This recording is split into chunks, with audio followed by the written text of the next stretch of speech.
Hello, ladies and gentlemen, and welcome to the Vanguard Invitational. My name is Thomas Taclaponte. With me is Jeffrey In Control Robinson, and we're going to get right into the action. It's BCQD and QXC versus Myungshik Hurricane. We are in the round of 8. Yeah, I'm looking forward to this. I think one of the kind of cool things about yesterday was, for a lot of these guys, they were figuring things out. I think, namely, I'm talking about Myungshik and Hurricane. They had some pretty rough games against Innovation, which I think is to be expected, but then really picked up momentum to make it out of their group and looked really good, actually. Yeah, they had a lot of power there, a lot of comeback. We got to watch them yesterday, which was pretty excellent. How did I tell who I'm on? Yeah, I was trying to make that work on mine, but we'll have to get that for the next game, unless we know which observer it is. Actually, probably December's comm could tell us, but in the meantime, we are seeing this kind of play out over here, a little bit of harassment, and we're on Summer Palace. Did we see Summer Palace yesterday? Do you recognize it? You know what, we did, because, or wait, yeah, I think we did. We had the discussion about how it's the 5th expansion is difficult. Is that this map, or maybe not? Yeah, no, I think this is a new. Yeah, no, this is a new one. We haven't seen this one yet. Okay. So the particular special features of this map are in the corner bases, in the top left and in the bottom right. We have the double gas expansion. So double gas is a feature normally that you only find in a main for Vanguard. So having the double gas expansions way out the end makes the late game a little bit more gas heavy. It makes different strategies a little bit more possible because you have things like really heavy tech and stuff like that to work on. Okay, so that'd be interesting. It always kind of mixes up what your tech paths can end up being. Get to those capital ships maybe a little bit quicker. Get to maybe the double robo stuff we saw Myungshik's team doing yesterday can become even more gas heavy, some more Templar in there or something like that, perhaps. Yeah, we could definitely see more Archon type stuff. Okay, we didn't see almost any Archons. No, we didn't see almost any Archons, and we do have a Phoenix player, and one of the more just meaty sledgehammer bash you into pieces compositions that we sometimes see is Archon Dragoon, but you have to have a lot of gas to make that happen, or you're sinking tons of your resources into Zealots. Okay, we'll have to see if they end up going that route. This time we were having like a pretty pure scouting phase, both teams, being very active that way, which is good to see. And we do have a Proxy out on the map. As assumed, basically, we've seen lots of proxies in general, and proxies, if you weren't with us yesterday, they're a lot more powerful in that you can produce things from that particular structure very quickly. It almost works as a forward warp in point. 4 Wraiths queued up almost immediately, though, and you were talking about how they're primarily anti-air. They have kind of a secondary fire to go to the ground, right? Yep. Yeah, so if we see, and we do have some oracles on the way. Oh, that's the other thing that we actually don't see too often. All production structures produce 4 things at a time. Okay, cool. And, well, yeah, sorry guys, just got a note about which person to follow using a different UI, but this was scouted, so it's kind of fun to watch those inter-tournament metas develop. Like, this was catching people by surprise day 1. Day 2, not so much. They're looking for it. And actually, even anti-air Corsairs coming out from that Stargate as well. Yep, and we see the reactive cloaking there from the race, taking the first hit of the Corsair, no problem. And BCQD and QXC totally shut down this dominant strategy that we've seen in the early times of the tournament. And now we can come in, use that secondary fire to the ground, and start making some harass happen. So much lost mining time here. And you talked about how production structures are really expensive in Vanguard. So how big of a loss is it to lose that proxy? Sorry, is it a pretty big deal, or is it kind of one of those things that's a little bit expendable, I guess? Oh, it's definitely not expendable. It's a significant loss, and it means you're not going to see any Stargate units from them for quite some time. Oh. And it immediately cuts down their ability to produce. So even if they had another Stargate, had they kept their units live, they would need a second Stargate before they can produce anything else. Oh, wow. Okay, well, just saw an expansion get shut down here. Some early aggression for BCQD and QXC, and if you recognize those names, those 2 Terran players, but in Vanguard we have BCQD playing Protoss. And which faction of Protoss is that? We're seeing Dragoons here. Yeah, we're seeing Phoenix. So those are the Kalai. Those are the Golden Armada, the High Templar versus the Dark Templar of Zeratul. Very cool. Hopefully we'll get to see some the Phoenix power. I don't know that we actually even saw that yesterday. Actually, the Phoenix power is the immortality. Is that white bubble. Definitely saw it. Yeah, we saw that quite a bit. It's one of the more popular powers among the professionals, and it's one of the more powerful ones, I feel. Yeah, if used correctly, that can turn a battle really quickly. In fact, if we have a criticism to level at Myung-Sik Hurricane, it's that there's kind of a lot of misfired immortal abilities. But towards the end of the day, as they were picking up steam, they were down 0-2 and came back and won 3-2 yesterday, and a big part of that was them kind of figuring things out as they were playing. Yeah, I felt like we were really watching the learning process as it unfolded through those 5 games. They really turned it around on game 3 to make it happen. But so far, QXC and Beastie Cutie, just these are one of the heavy practice teams. Yeah, I was going to ask you that. They play a lot.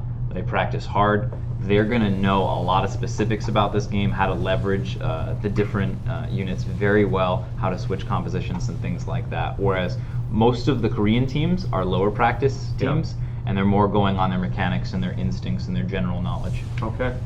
Well, we see that Liberation Zone coming out from the, what is it called again? That is the Diamondback. The Diamondback.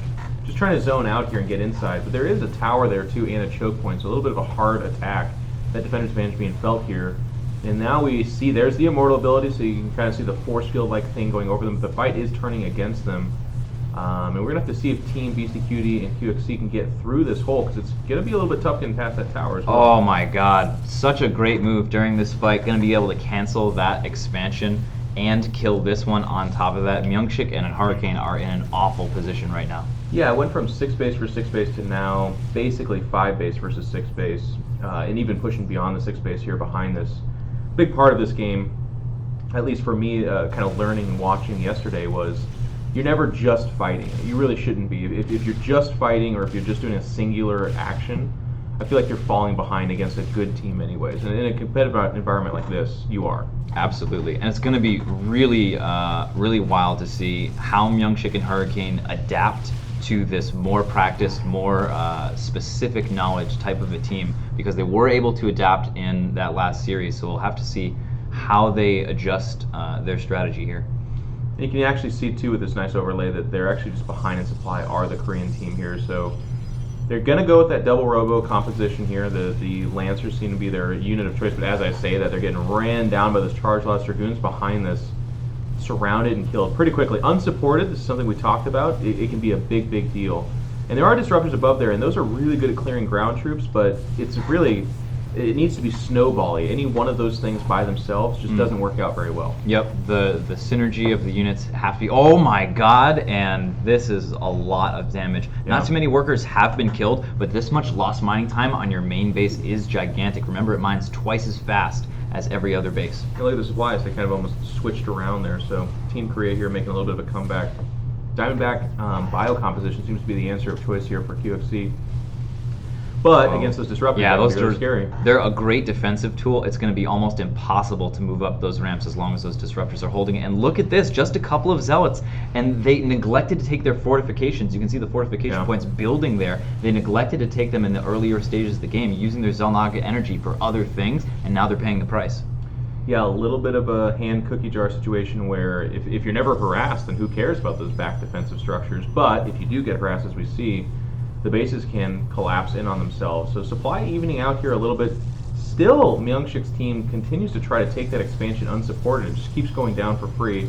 It is being canceled, which is okay, but eventually that's going to catch up to him. It's still 100 mineral. It's a lot. Yep, and even I think more than that, just the loss of that economy. And speaking of loss of economy, oh my god, just over and over again, just a couple of units, just a couple of gateway units in a Warp Prism working their way around the base and dealing tons of damage, and Beastie Cutie is going into carriers right now. Okay, and now we see some disruptor shots going up against that building. Do they do damage to that? They do. They do damage to buildings. Very little, though, it looks like, at least in relation to how much they do to army almost. Or no, I guess it's just no, the same yeah, it's damage. the same. I think the power of the disruptor is in the splash damage. Okay. So that's why they can really clear out those armies. The other thing, too, is fortification points have 1,600 HP. Yeah. So same damage, just less effective, I guess is the better way to put it. Absolutely. We're going to have a little bit of Protoss on Protoss action here. There's that Storm, and there is the Immortal ability there from the Phoenix Protoss. And it seems to be that he's going to, well, the carriers show up, and that's going to turn the tide pretty quickly. There's just not enough anti-air. Dragoons perform very well against capital ships. They do extra damage to armor. They have good range, but there was just not enough there to deal with it. The Archons, too, being chased. One of the kind of interesting things that we saw yesterday, and I learned, was just that unit movement speed is very similar across the board in this game. So my brain just saw like a unit of Marines. I was like, okay, well, they're going to get ran down and killed for free. But nope, they were able to actually get in some damage, and I think even a few escaped yesterday, which is just a different mentality in this game. Yep, yeah, there's just a greater amount of retreatability in general, and that just promotes this ability for players to be more aggressive out on the map at a lower risk. Yeah, very nice. So we are going to see QXC get pushed back here a little bit as Diamondback Force respecting those disruptors, and there they go, lobbing that off, and more harass in the background. And that's, again, you'll notice a common theme. That's where they're going to be coming back here. There's no defensive. Okay, never mind. That one is actually finished. In the midst of this, Beastie Cutie is going to push those expansions again, just denying that left side. The most killed base in the game, 100%. Yep. Award goes to that. And we do have more pushing for high ground there, by the way. Oh yeah, he's going right into the main ramp. There's nobody there. The armies are out of position. This is a huge moment. All the production is there, but he might be going for the main base.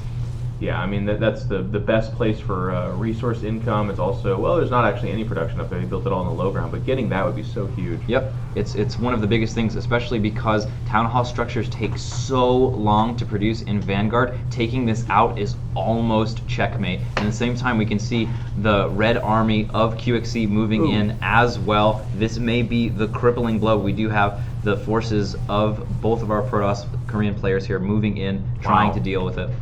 I mean, Beastie Cutie is just shoveling damage on top of them. This surely has to be the end of it. Like, trading armies is one thing, but if you don't have income behind that, that's where the real death blow is happening. So you can see QXC's army's dying, but he's occupying their attention while Beastie Cutie is going through base to base. He's going to get the other main base. This hat now. Yeah, this is over. This is absolutely it. They're just collecting their thoughts right now. They're thinking about what went wrong, and just really sharp unit transitions. From Beastie Cutie and QXC. They had this seemingly very specific plan about what they were going to do. They moved into the right units at the right time, and that's it, GG. The game one is going to go over to QXC and Beastie Cutie. Yeah, it's going to be interesting again because we saw this yesterday where Hurricane and Myung-Shik were like confounded by a tech path and a play style, and they just didn't quite. I mean, it was really bad yesterday. They went down 0-2, and it was not competitive games. But then they won, and they turned it around. And we're seeing actually kind of a funny development because it was off the back of Disruptor, Double Robo Immortal, and Havoc play. That might not cut it here against this more seasoned practice team. So will they adapt again? Yeah, well, I think that in the other game, they were just running into Marine Hydralisk over and over and over again. They found that adaptation, they adapted, and then their opponents didn't respond in kind, so they were able to, in a major way, come back. But you can see, though, that mechanic of the Korean teams, the amount of harassment that was going on, much stronger. It was really the strategic decision-making of QXC and Beastie Cutie and their knowledge and practice of the game that pulled them through to the first victory. Yeah, that's well said. The harass definitely was like 90 to 10%, I guess, in favor of the Korean team, and it was really, really good. In fact, they were further behind at the beginning of the game, but their harass made it equal and maybe for a moment gave them a slight edge. So they're just going to have to figure out the army composition behind that. Kind of on that note, Jack Attack, if you were the coach of this team, what does deal with carriers very well? I know you talked about Dragoons, but what kind of tools do the double Protoss team have to respond to that? The Havoc, in a major way. So the Havoc is this unit you produce from the Robo. We did see a couple of them, but they didn't have enough. And they really didn't see the carriers coming until it was too late. But if you have the Havoc, it has this splash damage, and you don't even need to get in range of the carriers. You can just evaporate all the interceptors, and they're going to be pretty much done. They also have a very long range, so you can keep them safe. And the other thing is Dragoons. Just having the Dragoons there, they're very meaty. They can help keep your Havocs alive. It's a good combination for something like that. But again, as we're seeing, it wasn't just a pure carrier, pure air death ball. There was a lot of different components in there. There were High Templar. You had a lot of meat on the ground to protect them. It was a very, very difficult composition to deal with. How expensive are capital ships in this game in relation to, like, because it just felt like all of a sudden 4 carriers were there. So are they 100 minerals more than a Wraith, or are they significantly more than that? Like, they're significantly more, but the main thing is going to be the speed at which they're produced, because you can produce 4 at a time. yeah. That's really where. So if you have the money for it, they just show up. If you have the money for it, they're there. And I think that was, that's one of those things that the carrier has had trouble with. It has a really long, build time in StarCraft 2, so that makes it difficult to produce. So in this game, when you can produce it very quickly, it's a very jarring effect. Like, wait, 4 carriers? It's a very different thing. As we are hanging out here on Naginata, this is a map that we did see yesterday. Yep. Very strong central control map. And Have we seen all the maps now? What was that? Have we seen all the maps now? I don't think we've seen Lunar Fortress. Okay. I'm not sure. I think we've seen 6 out of the 7 maps. Cool. And we will have a best of 7 finals today, so we hopefully will get to see all the maps. A little bit of this is turning into harass. I'm not sure what's going on with Myungshik. He's already lost one. He's not worker. respecting the scout here. Well, yeah, I think respect or not realizing. There's surrounding and kill. I mean, you can kind of see how easy that is. So that could have been done a while ago. Okay, he's out microing his own stuff. Of course he is. Makes sense. Of course he is. Nice little bit of multitasking, taxing going on there to gain a couple of early worker kills. Yep. And not much. I mean, at least for right now, as you put it yesterday, Jack Attack, there's like a gentleman's firm handshake agreement amongst the pro gamers that you're going to fast expand, and then from there, a little bit later comes the diversity. So the scout ended up being more of a harass at this stage than anything else. They're not. I mean, I guess you had talked about there being one-base strategies. They didn't scout any of that, so that's kind of confirming that, I suppose. Yeah. Well, and the interesting thing too is we're always seeing 4 base, right? 4 base versus 4 base early game. You have 2 base builds, and we're talking team for team here because that's kind of how it works. So you think of it in that way. We see 2 base strategies happen and destroy 4 base strategies. We see 3 base, which is more of a safe in the middle of the road kind of an opener, but pretty much as greedy as you can get as opening 4 base. And everyone in the professional community right now is preferring that way to play. Okay. We'll have to see if that continues that way. And there is a proxy Robo. this time with It's the a little bit Robo different. running. Yeah. What do you? Immortals, Lancers? What do you think? I didn't get to see if he picked Nerazim or Kalai, but we'll see that in a second. But it could be Immortals. If he's Phoenix, it could definitely, and he is Phoenix. Okay. Oh no, they're both. That's blue. Okay, so we're dealing with Nerazim here. So it's not a Reaver. It could be a Disruptor. Okay. It could be some early Disruptor shenanigans. We could have Lancers potentially. One of the cool things about we are seeing a Lancer and a Havoc. The Havoc's a bit of an interesting choice. I think that might be a little bit of a misstep, but we say that, and QXC is opening with Wraiths again. Okay. Can it stand up to 4? I mean, I think it's just the 1 Wraith, but could it stand up to like 4 Wraiths? A Havoc? I'm not 100% sure. I think if we had 2 Havocs, definitely. Recovery Shrine. Now that's the first I've seen of that. What is that? Yeah, so that is a healing structure. It works similarly to the shield battery of Brood War. When the units are out of combat, they will heal. Okay. And there is something you talked about yesterday, the relatively weak health of a gas geyser, which is immediately impacting the economy, I guess. Yeah, well, and the gas geysers mine automatically, as we can see, without workers. Nice bit of harass here. So that's your other option for harass. You can kill the workers to reduce mineral income, or you can kill the gas geysers to reduce gas income. And it's a pretty big hit because they take a little while to build. Oh, some high ground from those Diamondbacks looking to get up that siege zone. They do, and immediately their presence is Got the War Prism there. Oh, good pickup there, actually.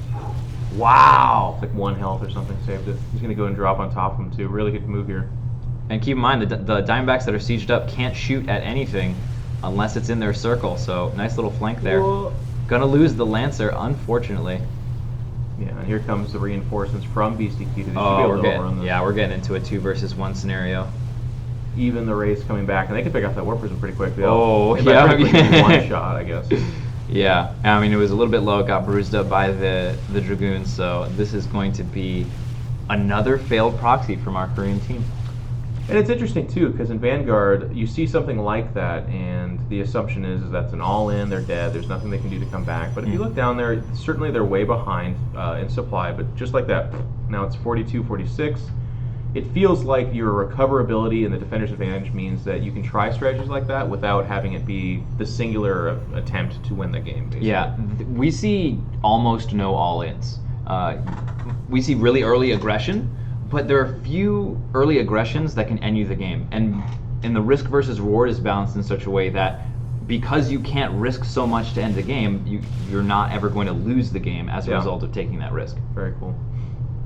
And there is that Havoc chasing them off here. We talked about its anti-air capability. I like the reactive cloaking as well. It kind of makes it so that there's just a little bit more survivability on those relatively fragile units otherwise. And some cool micro potential there as well. But we're going to have... It is going to be Team Beastie Cutie and QXC that's moving out to the middle of the map. And that, too, is a common theme. We see really strong teams do a good job of that center control, something you talked about yesterday as well. And, of course, that does open up for harass behind that, which is something that our Korean team here is very apt to do. But with that center control, if you can also defend behind that, that's kind of having your cake and eating it too, I guess. Yeah, absolutely. And they're going to move pretty forward onto their opponent's side, basically, of the center of the map. And this base is going to be very hard to defend from that angle. I think the top center base will be a little bit easier to take at this point. These raids have been so good, man. I think that's the original 4. Just showing up and doing damage. Well, the cool thing is that reactive cloaking means you can have a 1 hit point Wraith and not be afraid. Yeah. And as soon as you hit, you have 3 seconds to get it out of danger. Yeah. Okay. And there is, I'm not sure what to call him. Beastie Cutie is from, I believe, Bulgaria, and QXC's American, so we can't call them the American team. It's just like Team Terran, but then one of them's playing Protoss. That's too confusing. We're going to have to give them a team name, or we're going to have to ask them to submit one in writing, in triplicate perhaps. Well, maybe Team Tryhard. They practice a lot. I've heard of their names around your guys' mod for a while now, I guess. Well, they also played quite a bit of Starbow as well, so they're familiar with this Brood War-esque pathing and things like that in the StarCraft 2 engine. Okay, so a bit of a back and forth here. Nice army composition coming out from our Korean team. And they're adding cannons to this. Oh, that's cool. Yeah, this is turning into more of a hard contain. If you can keep those Diamondbacks alive, it's going to be pretty good, but the Lancers are quite good at look at the Dragoon's focus fire. They do a good job picking off those Lancers like you were talking about. But without support, they immediately have to fall back. But that's kind of a common thing. There's a lot of units in this game that pack a wallet, but if they're just by themselves, they're not self-serving. They need support. Yep. A very, very powerful, important part. And we're seeing, this is a really cool strategy. We're seeing a really hard contain here. 3 cannons. We've got the fortification. We got Diamondback set up, and I think this is behind it. These things. Oh, so those are energizers. So because we don't have pylons in the game, it would be a little bit confusing to use the pylon model as the structure that provides power, because people would build them and be like, why is my supply not going up? So we use the obelisk model instead to sort of clear that. But it functions as only the power part of what a pylon does. Oh, okay, interesting. So you can't just build cannons everywhere, I guess. You have to actually have something nearby like that. Yeah, you have to build on power, same as StarCraft. All right, and here do come those carriers. And again, just a reminder, you can see the upgrade ticking there, Tier 3 attack upgrade, but that is for everything, so that'll affect the carriers and the ground units. And that's a really fast tech, actually. If you look elsewhere, the Korean team is just working, well, one of their players is working on the 2nd attack upgrade, so they'll be behind in that regard. Yep, and the carrier being the biggest force multiplier in terms of upgrades, because you have all those interceptors, they all gain 1 damage each time. It makes a very, very big difference. And we do tend to see the professional players go for the attack upgrades over the armor. Okay. How does the carrier function in Vanguard? Is it very similar? It just launches interceptors? Is it Brood War-esque where if you can micro and back and they're good that way, or what do they do? They're much more of a finesse unit, and they require a lot of support. I made the terrible mistake of making a bunch of carriers and thinking I could win a video game one time and march them across the map and died. We don't see players only have carriers. Their hit points are significantly lower than StarCraft, so you have to babysit them, you have to take care of them, and micro them. So playing with the leash range, making sure the interceptors are fighting, but the carriers are as far back as they can be while being safe, things like that. Here come the Disruptors, great siege units. The shots are very slow, but against stack defenses like that, who cares? They're not moving anywhere. You can see them just chipping away. And also the cooldown on the Disruptors is very different from what we're used to. Disruptors in StarCraft 2, obviously very slow at shooting. This seems to just be the second their shot is done, they have another shot ready to go. Yeah, pretty much. It allows for a lot more gradients of success where you can just, it's kind of more of an attack than it is an ability, although it does ability damage. So you can kind of just shoot it relatively often and do your zoning, basically. It's a different way of doing zoning, similar to the Diamondback, similar to the Siege Tank, something like that. A little bit of a scuffle over here over this non-base. Both players will kind of figure that out here in a second, but that does win positioning to get in on that 6 o'clock base. But both teams doing a pretty okay job. A couple of expansions are going up for our QXC and BCQD team, and if those are able to be established without any harass, that'll be a big tipping point. Because otherwise they're fairly equal bases. The contain is nice, but it's not doing inherent damage, except that it's making those peripheral expansions more doable, I guess. Absolutely. Gaining map control to take expansions and buy time for their carrier transition, which has been working for them very well, and so far continues to do so. We'll have to see if there's adjustments. We do see 6 Havocs, I believe, on the production tab there, so they are making some changes, making some adaptations. Yeah. Good harass defense there, but again, a common theme because armies are fairly dispensable, to a certain extent, of course. Harass is very positional, so it didn't do any direct damage, but it pulled back that army and allows that contain to again get kind of refortified. The carriers, at this point, it's really cool to see.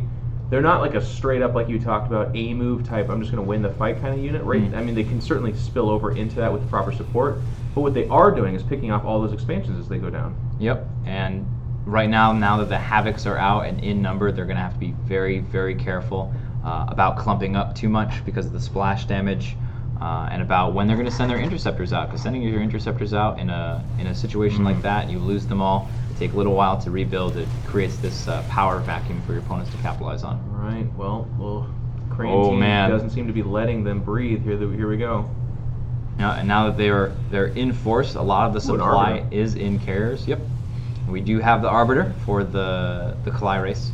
I don't basically know what to do. It does stasis in the basic same way, and it does the recall in the same way as well. Except the radius on the recall is quite small. You can only transport a few things at a time. All right, both players and teams negotiating positioning over there. It looks like they're still not ready to.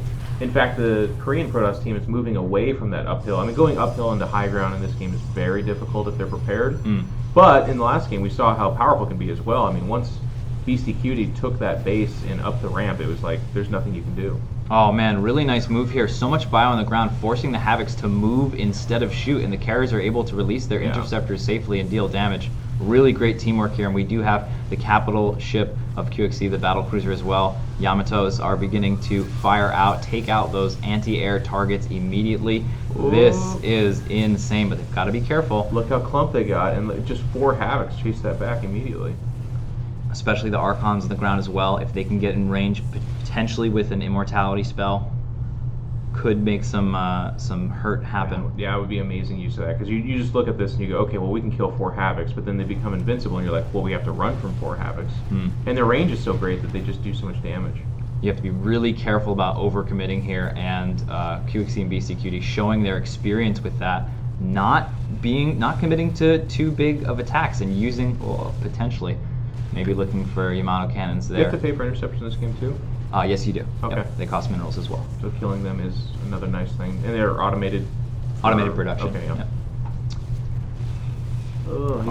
He's just not willing to commit the Havocs, but I feel like his hand's being forced. He has to here. They lost 2 expansions. And those are 3 full energy arbiters. You have to be really careful about stasis.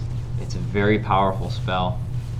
Alright, well, it's now or never, and there is... Ooh, picking off an arbiter is a good start, but they do get half of those Havocs. Oh, man. Now they're all taken out. The main is gone.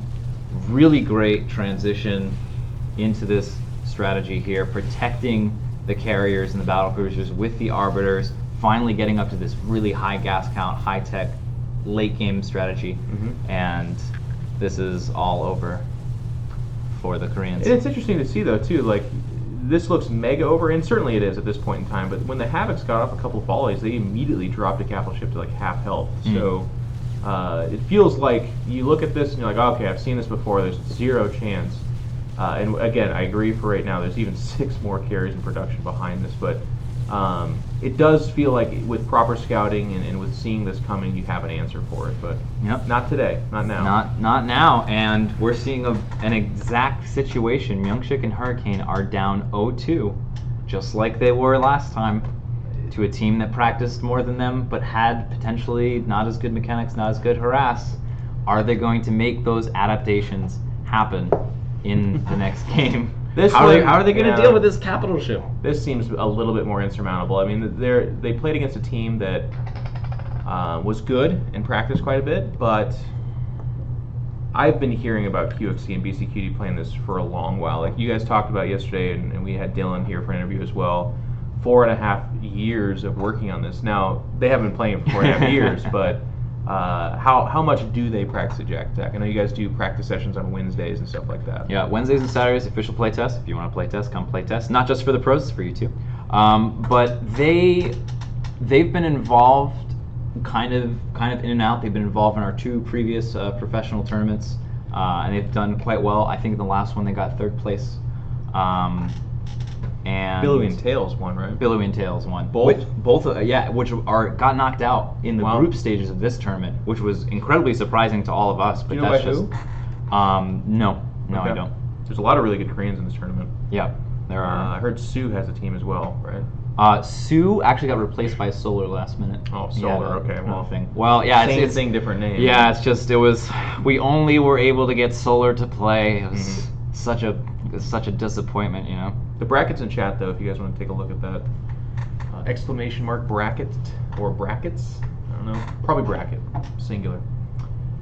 But it's 0-2. I think this is done and dusted. We'll have to see what happens.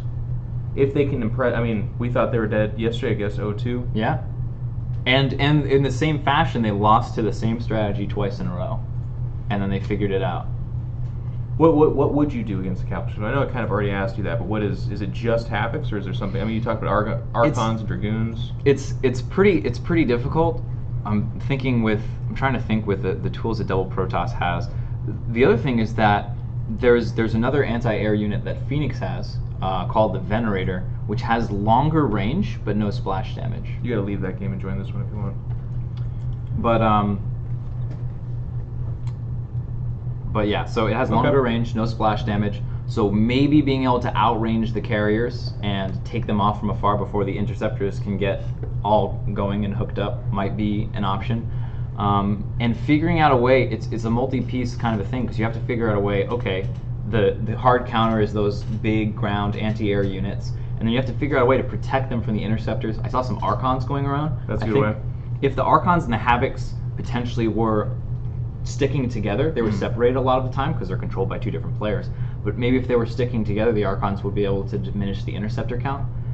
It's very much early days, so it's tough to tell what the exact solutions are to the problems. But it's like pre-early days. Yeah, it's day 1-ish. You know, yeah. We're getting there. But here we are. And this will be on Karina, one of our shorter maps, one of our earlier maps. And Zilnaga Tower in the middle, so you kind of talked about how middle control is really important here. Yep. And this is one of the maps that it's really important, I think, to coordinate your expansions. This is something that we mentioned yesterday, but in case you weren't here yesterday, I'll mention it again. It's really best, I feel, on this map to either expand horizontally together or vertically together. But expanding in different directions and sort of having this diagonal cut across the map is really difficult.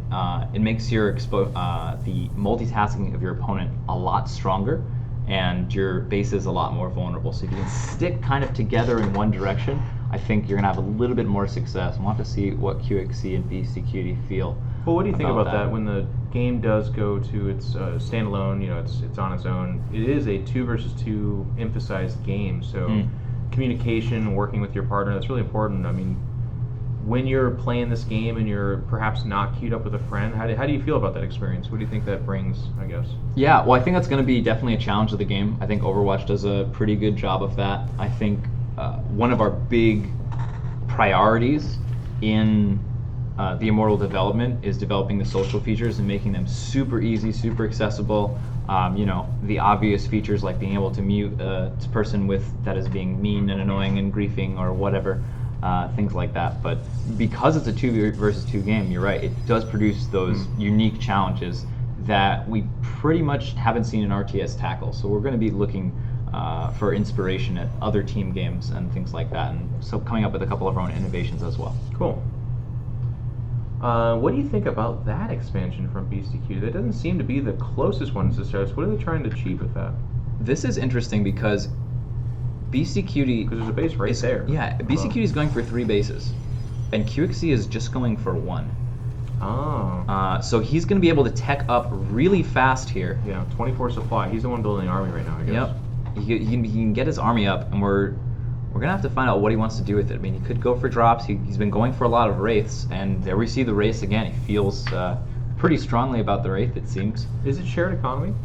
No, it's not. There's no resource trading. There's no shared economy. If you run out of probes and stuff and everything dies, then it's a 1v2.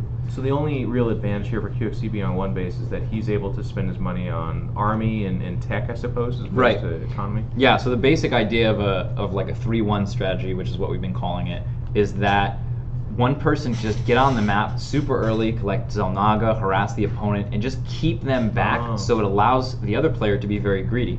And then the greedy player will have a power spike once the power spike of the aggressive player loses over. That allows them to expand. It's kind of like a back and forth thing rather than a steady growth. A couple of scouts coming out, but they're going to be a little bit tragically late as some of the probes are going to be killed without much in terms of recourse. In fact, is that a proxy? Where was that? No, I think that's in the back corner of his base. Okay. Very in the back corner. I think he was trying to hide it, but it's not going to be hidden at all. And this is difficult to deal with because, again, the Wraith is really an air superiority fighter. It's best against air, but it does have that slight ground attack. Oh, nice move here. They're going to have to respect that Havoc. Very much so. Good reaction from our Protoss players. Strong play by QXC, though, to have the... I mean, if he loses those because he is on that 1 base now going to 2 base, that would be a problem for him. But he still has them. They can run around. We saw this last game, too, with the original 4 Wraiths. Just got so much bang for their buck. They did a lot of damage.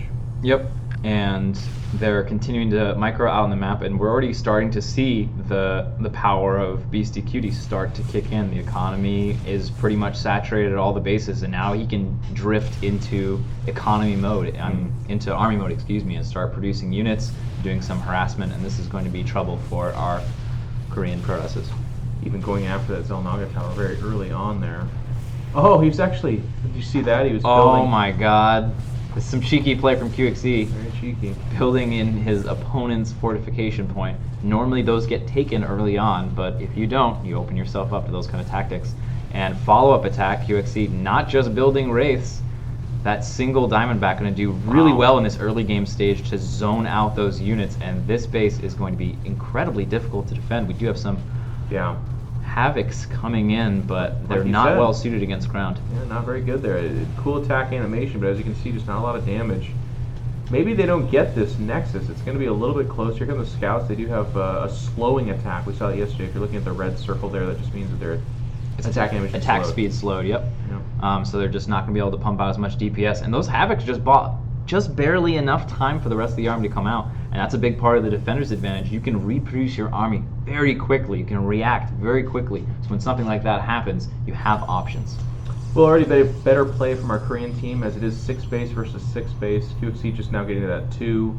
A little bit more balance, I would say, on the Korean side. Both players have 3 as opposed to PCQD going for 4. Yeah, it's cool to see these kind of lopsided strategies develop. Well, we already see that adaptation from Youngshik Hurricane. Notice they didn't go for a proxy this game. They were a little bit playing safer, trying to secure an even mid game to start with, because they've been falling behind pretty early in the first 2 games. Going up to 4 robo. Oh yeah, and this is what Myungshik has been liking a lot. That heavy robo strategy, Lancers for the ground, Havocs for the air, and and then Disruptors. Yep. And then keeping that balance of the correct amount is a very, very important thing to do. And here come the Wraiths, just continuously doing this. It's really difficult.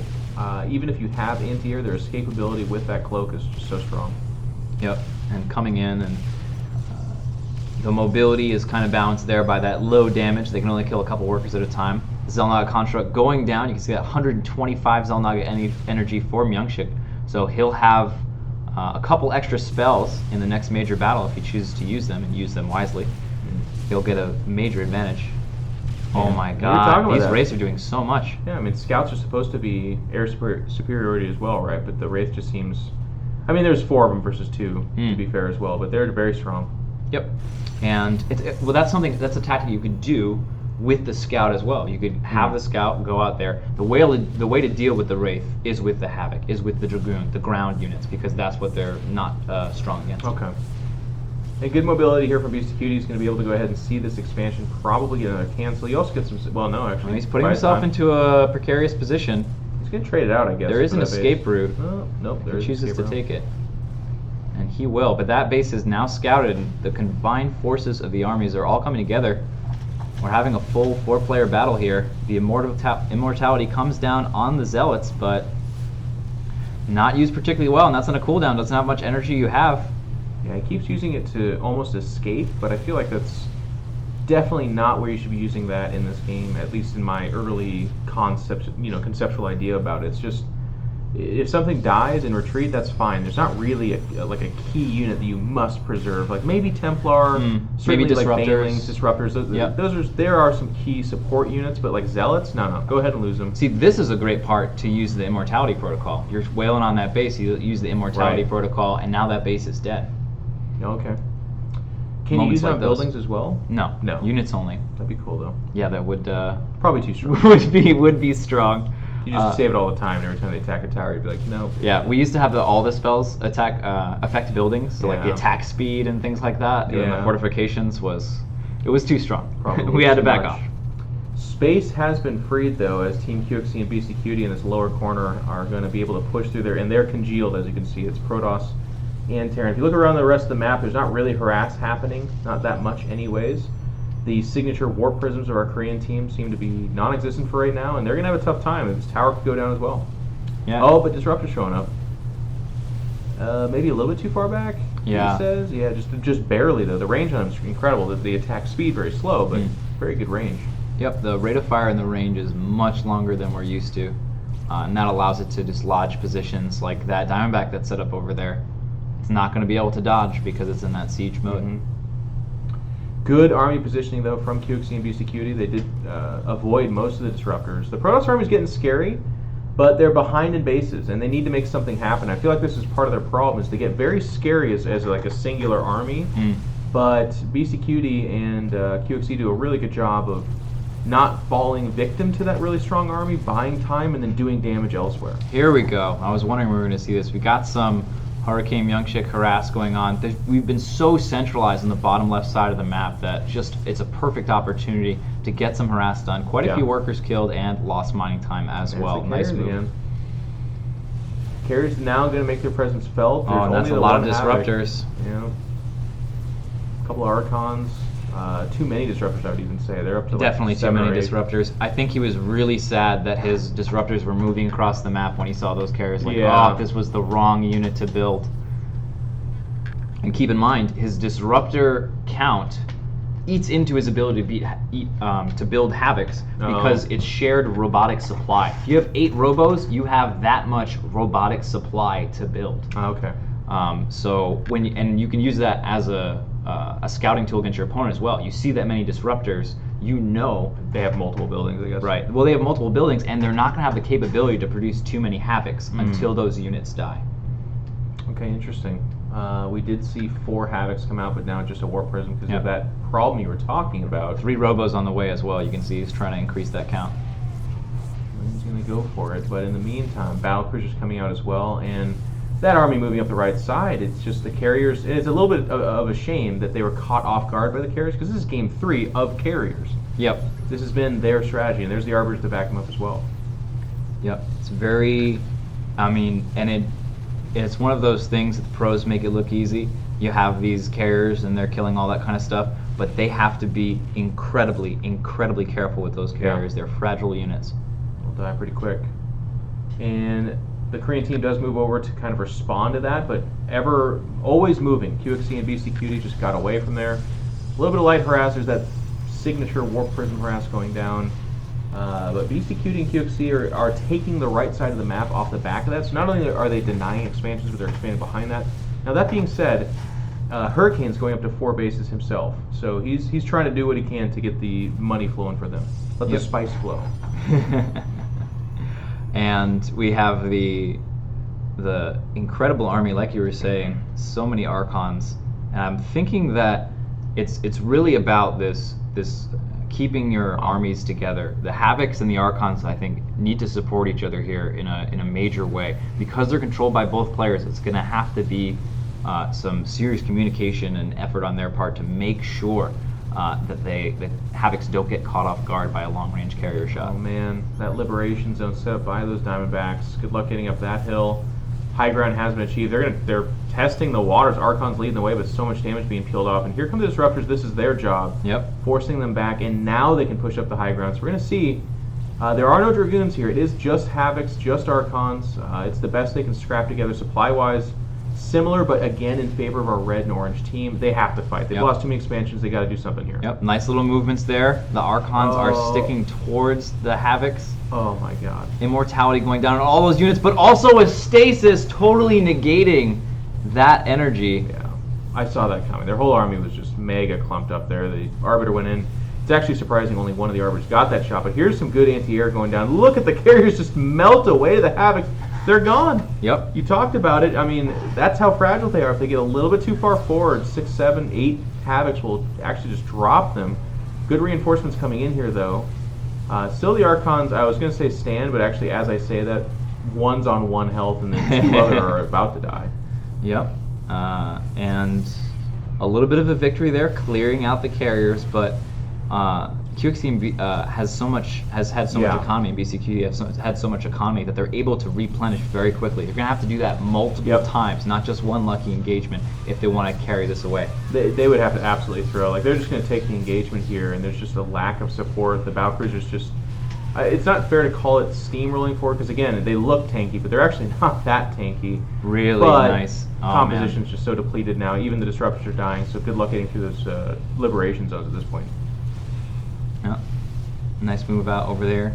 And you saw maybe that bubble on the ground expand. That's our telegraph for the stasis. So stasis doesn't happen immediately. The opponent has time to react to the stasis expanding and then capturing their units. Yeah, I feel like we're heading towards our first 3-0. They've cleaned up the left side. They've expanded to the right side. QXC and BCQD off the backs of these capital ships. Good liberation zones and just great army movement. Seem to have secured for themselves a nice quarterfinal round here. If this is what they were doing yesterday, then you can just go ahead and close your eyes and imagine it being done to 4 other people, I suppose. Yeah, and they have yet to lose to drop a map in this tournament so far. On their way to, it's $5,000, guys, in the tournament's a lot of money, and they want their share. GG's called. Team Youngshik and Hurricane are out. That was some spectacular domination from QXC and BCQ. We saw in the third game there was that adaptation. You know, they were figuring out how to deal with it, but they did not have enough time. They were able to adjust to that Marine Hydra strategy yesterday to come out of the group stages, but they were not able to adjust to the power or the strength of this particular strategy today. They had a decent, I mean, yeah, the army composition was getting there. It was the army movement that really impressed me of the other team. Just, they were picking off expansions. The Protoss army would come over to make sure they don't take more damage, but they were still taking damage, and they were just kind of being reactive. And then again, at the end there, they forced the fight because it felt like they were like, well, this is going to go on forever, so we have to do something. And it was like a pretty good win, like you said, but because they were so behind economically, it ended up not mattering that much. Yep, so great job. Congratulations to QXC and BCQ. They will be moving on into the semifinals, which will be coming up next. All of the quarterfinals happen simultaneously, so once those are all done, we'll cast both semifinals in order, and then the best of 7 finals. So we're going to cut to a break. We'll see you soon.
Why's it always seem like I'm moving backwards? Caught up in a dream, everybody's actors. Why's it always seem like people change faces and nothing is real? Oh yeah. And you know I see better days. Yeah, you know I've been through some things. Yeah, I've been sending prayers through the roof. Oh, truth. Yeah. Don't need all the answers, just tell me what life is for. One day I'ma wake up with a reaper at the door. Don't need all the answers, just say anything at all. I've been praying for a minute, I've been waiting on your call. Oh, don't need all the answers, just tell me what life is for. One day I'ma wake up with a reaper at the door. Don't need all the answers, just say anything at all. I've been praying for a minute, I've been waiting on your call. Oh, I've been waiting on your call. Oh, yeah. I've been waiting on your call. Oh,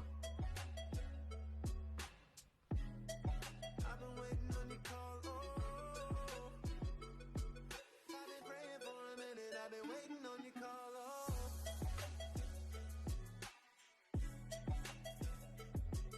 I've been waiting on your call. Oh, yeah.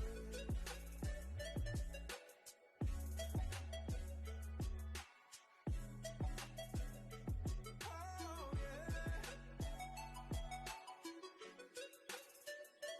I've been so patient with you, don't you know? I've been so down with you, and you know it.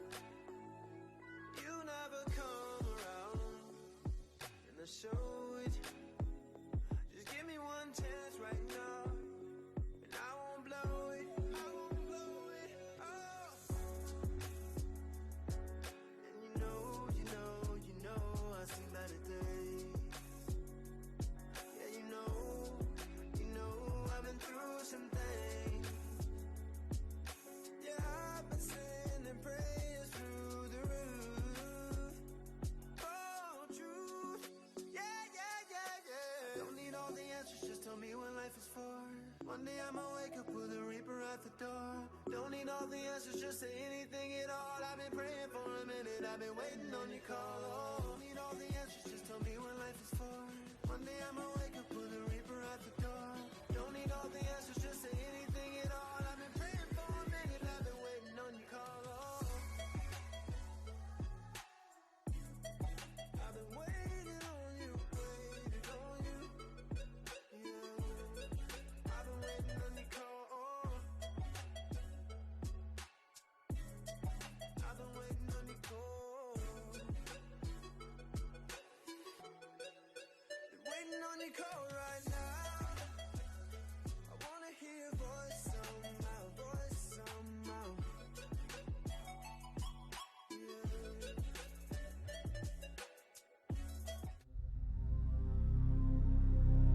Welcome to the Vanguard Faction Spotlight, featuring Phoenix, Paragon of the Kala. I fear no enemy, for the Kala is my strength. The Kalai Empire has long dominated the Kaprulu sector through use of advanced technology and a core of elite warriors. Each soldier and vehicle has been tempered by centuries of engineering and training, and their costs reflected. Victory is the only truth that matters. Kalai armies are smaller, stronger, and more expensive than other armies. Given their superior training and technology, Kalai can overcome any army given even numbers. Take the fight to your enemy where they can't flank so their numbers count for nothing. If the terrain isn't welcoming, bring your advanced weaponry to bear and break all opposition to your empire. Fear is for the enemy.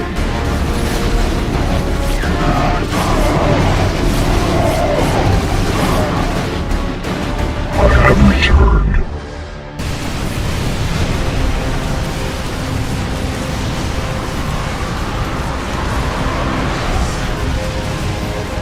I I see you have an appetite for destruction.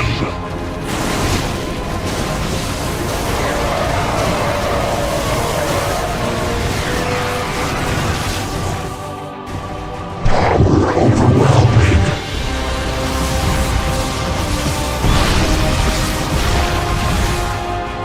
Glory is eternal.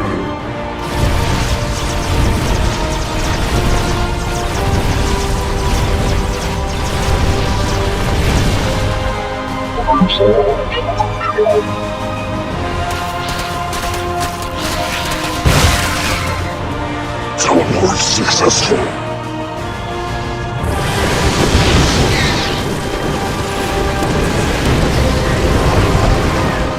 Oblivion descends.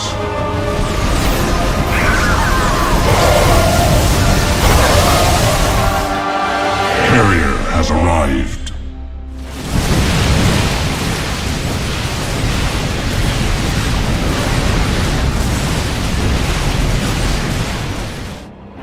Field stabilized.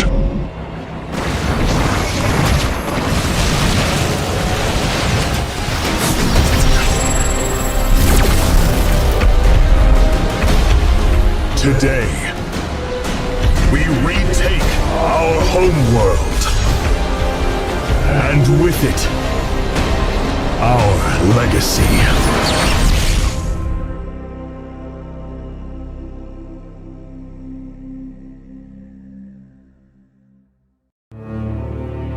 Welcome to the Vanguard Faction Spotlight, featuring Raynor, the Bourbon Cowboy. In his crusade against the Dominion, James Raynor and his raiders incited a full-scale revolution across the fringe worlds of the Caprulu sector. True to their frontier roots, the raiders are determined and resourceful, using whatever they can to get an edge. As a revolutionary, use your forces to cover ground quickly, keep tabs on your enemy, and hit them when they lower their guard. Remember, after everything we've been through, past all the fire and fueling, the one thing I know is that we can count on each other to get the job done.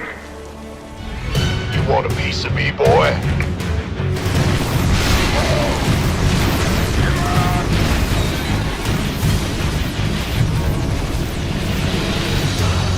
All right, let's get cracking.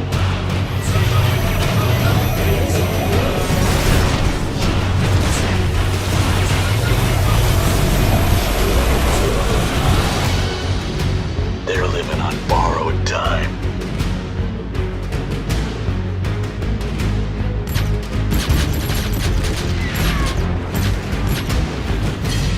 All right, bring it on!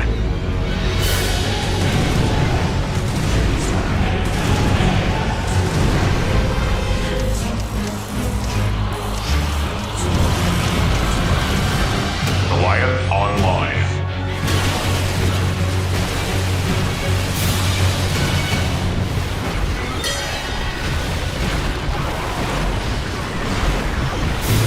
It's all me!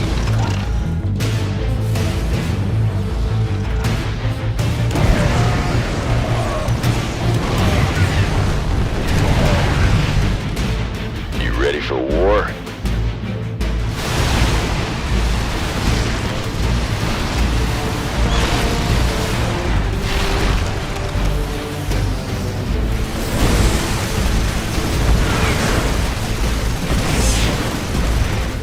Apocalypse now!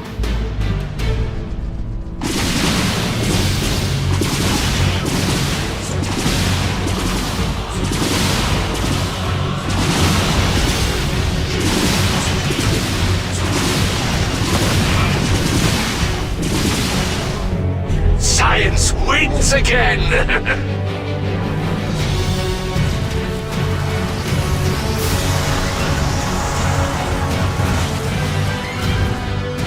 Let's make some enemies!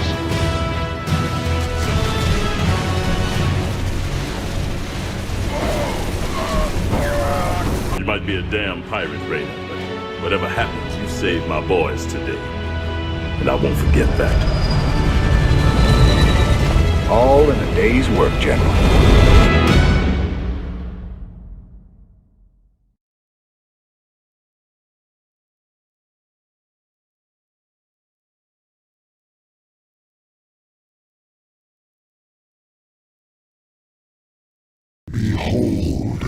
My long silence is now broken, and I am made whole once more. The hour of our victory is at hand. Embrace the glory that is your birthright. Then shall we be the greatest of creation's children. We shall be perfect.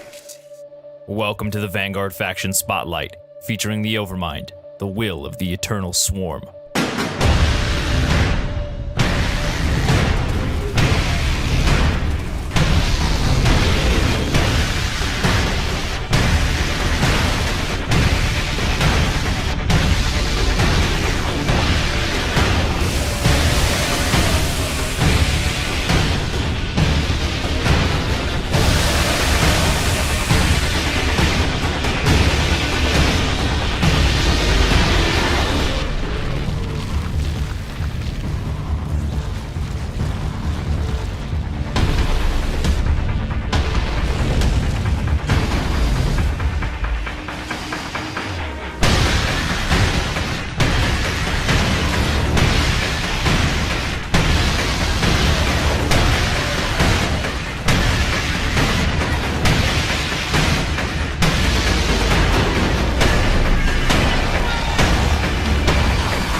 Henceforth shall all feel the wrath of the Eternal Swarm, for the hour of judgment is come.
Hello, ladies and gentlemen, and welcome back. We are now in our semifinals of the Vanguard testing Invitational. We're getting right off. It's Indy Nercio, the Polish team, against Has Left the Game.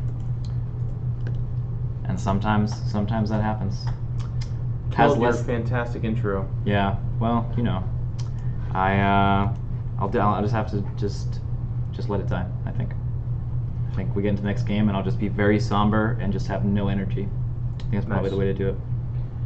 We had a big result just before this, so we are in the semifinals, and there are no Koreans actually. So the swings are real. I mean, yesterday, Classic Innovation looked to be head and shoulders, and I think you were talking a little bit about this off stream, but it's volatile. So against certain players, they look like they're untouchable, and apparently a great best of 5 that went to Game 5 showed that they can be touched, and it was a great series. Yeah, Demaga Braddock just held him to it. It was very back and forth. The last match was on Nurgle, which is our biggest map, so it was an epic, long 5th game. Very cool stuff, but we're going to get those VODs, I think, from the Russian casters who were casting that one. Maybe do a recast, throw it up on YouTube. That'd be cool. It looked good. The final game, we caught a little bit of a glimpse of it. Saw some Scourge, saw some Corruptors, things we haven't seen actually yet on our stream. And the Ultra's doing some big work there too. And we did see battlecruisers end up dying actually to a Wraith Cloud. So again, kind of fortifying that idea that if you don't have supported units, even if they're big capital ships, which we saw run amok in our previous series, they're not very good. They have to be supported. Yep.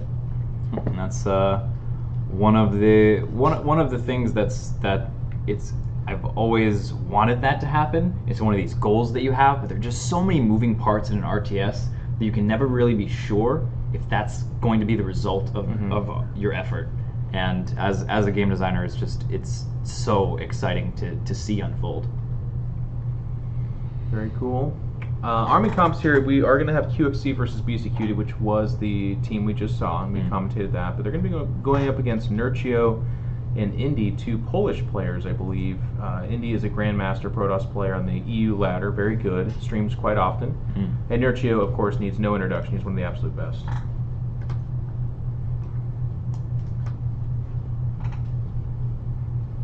All right, and we're going to get into Vanguard Lunar, which I think is the first time we've seen this map on the stream. Yeah, Lunar is a really cool map. I enjoy it a lot, and it's one of our in-between maps. It's not the longest rush distance, but the middle areas are just very, very wide open, and Nercio playing Zerg in his position is going to have a lot of advantage in that way.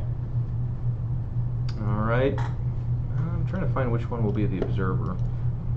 The only disadvantage, guys, to this style of watching is that I cannot tell who I'm clicking on. So I usually know if it's a pro gamer if we go into full epileptic mode, and I can't quite tell if we are here. There's a lot going on, so we'll figure it out. But it is going to be the 4 base versus 4 base. But one of the bases is being delayed. We saw this yesterday with that scout.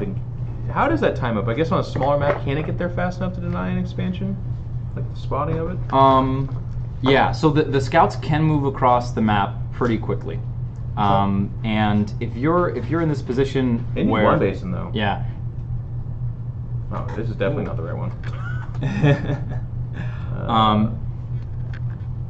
No, that's a programmer. Well, he was 1 base, and he's taking a later expansion, I guess. You guys help us sign this, just like absolutely not true.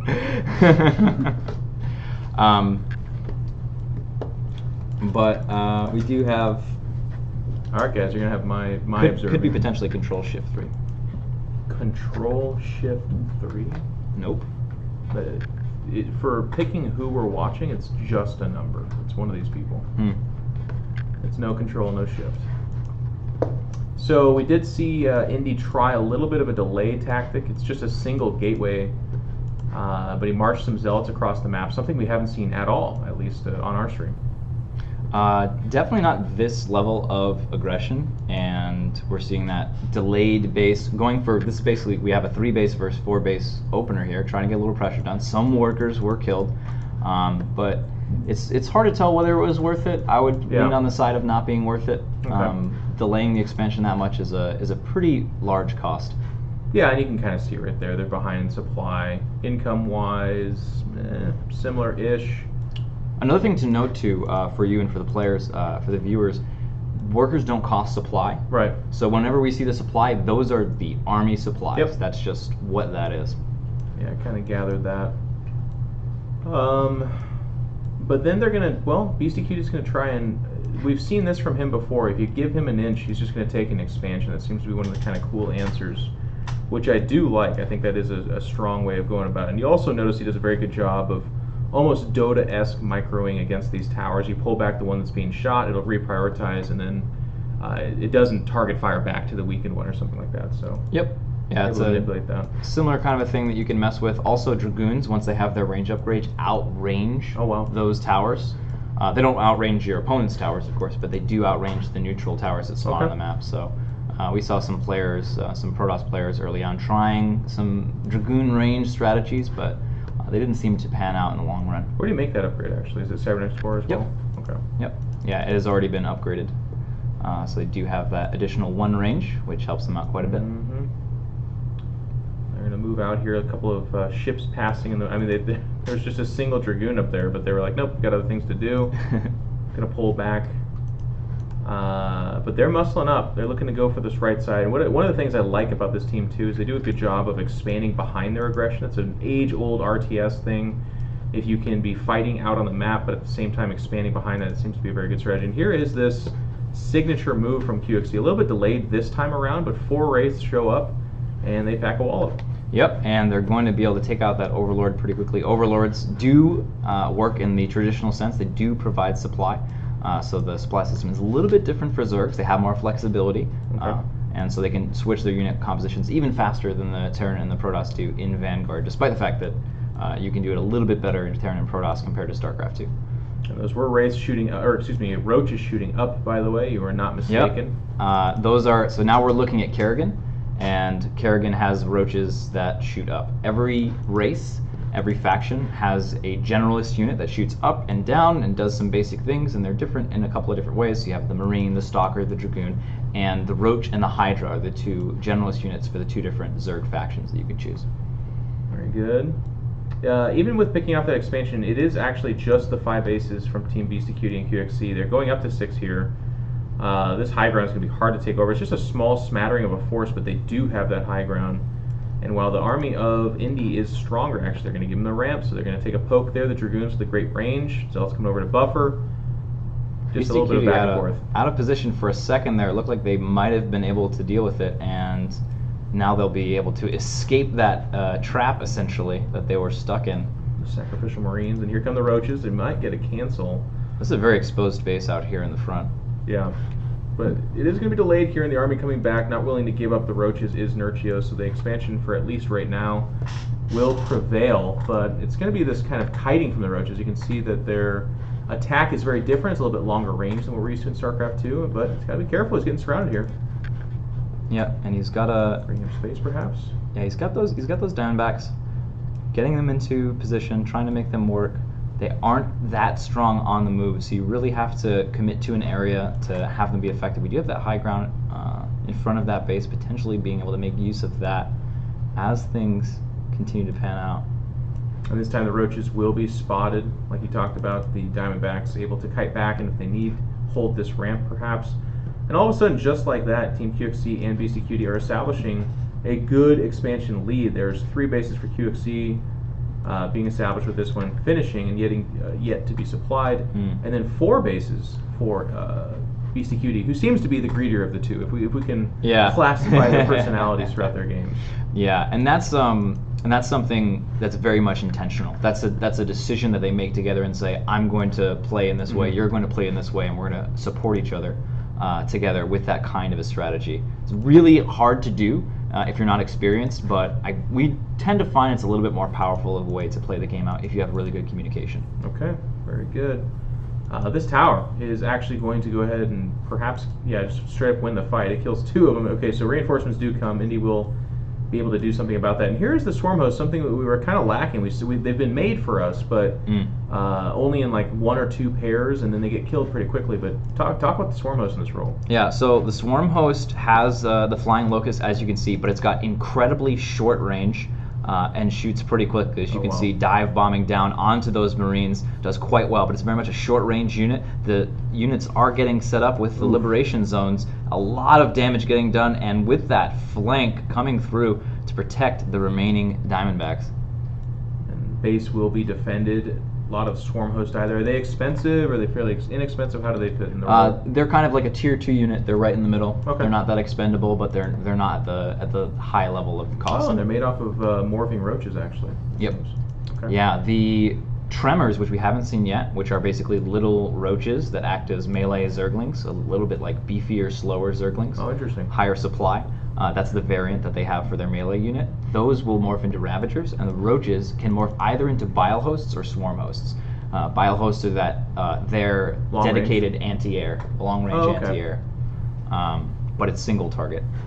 And there seems to be this, I mean, this is really cool to see. Nurchio is just running around with roaches, actually targeting the carriers with just 2 shots. Great moves here. Yep. Not able to get that next one. The invulnerability, Phoenix ability, does get called in to preserve its life. But this is like a fairly inexpensive unit, and Nurchio is one of the great run buyers, actually, in StarCraft 2, so it makes sense that we see this out from him. Yeah, and it's cool to see the StarCraft personality of play start to leak over into Vanguard like that. Diamondback's going to get set up, should be able to push them off of that base relatively easily. You have to respect the freedom zones. Just a chaotic game, and they seem to have the pacing of Vanguard down pretty well. You cannot be sitting back. If you're not doing something, you're probably falling behind. Getting on top of the Liberation Zone, actually, or not the Liberation Zone per se, but the actual Diamondback itself. Meanwhile, though, well, okay, I was going to talk about some harass for BC Cutie, but this is, it's hard to call it harass, because the second the workers turn around, it actually just dies. It's more of a scout than anything. Yep, and we've got the roach. Ooh, the roach is moving into position here. They're gonna get scouted just barely, maybe looking for a backstab into that bottom left base. Gonna catch a couple of Diamondbacks out of position. Nicely done. They should be able to retreat, but it looks like they're gonna attempt to take a fight until the range gets set up. Playing Nurchio is so difficult though, because he's just constantly out on the map. This is not his whole army, but this is a good representation of it. And he just likes to kind of catch and force those errors.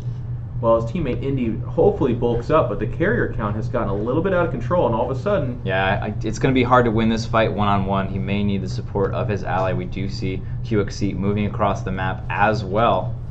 He's occupying Nurchio while Indy can take on the other opponent. We have 2 simultaneous 1v1s kind of going on right now. Yeah.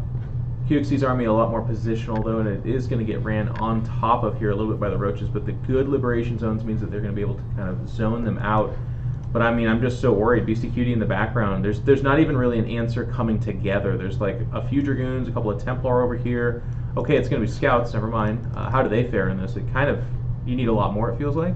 Scouts are definitely that strong anti-air option. They should be able to dive in on the carriers and do some pretty good work. We'll have to see if it's quite enough.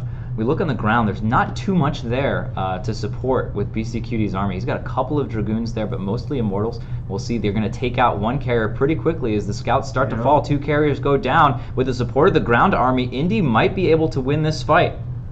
It's a pretty big might. In fact, we're going to upgrade that to not today's. Carriers are able to good target firing, so that you did see the mic where you could actually, when you clicked on Beastie Cutie's selection, he actually right-clicked throughout all the Scouts, knowing that that was the most dangerous threat. And if I feel like if there were more Dragoons, it could have been a bigger threat, or maybe some, I don't know, more Scouts. I mean, he obviously needed more. That's kind of simple analysis there. But the point is, we saw the Scouts come in and have an impact. 2 carriers almost went down immediately, but because we're in this like weird 1v1 scenario, it just wasn't enough. And he's kind of in a mirror matchup because they both selected Phoenix over there. What I think he really needs is to build some Venerators, which are the anti-air Phoenix unit that's on the ground, long range from the Robo.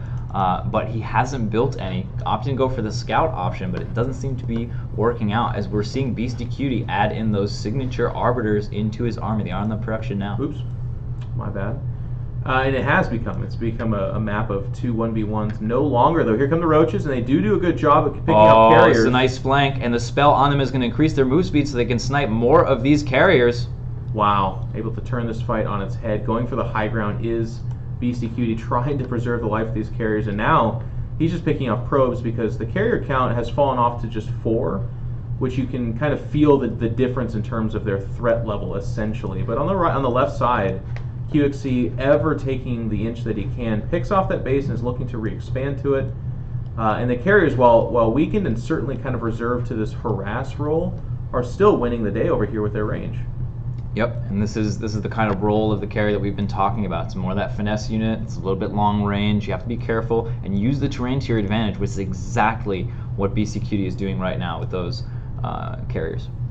And I love this from BCQD and QXC. Even though that fight went really well for Inertio and Indy, he's still able to scrap together an army that's just being so annoying. It picks off this expansion. QXC applying the pressure by taking this high ground.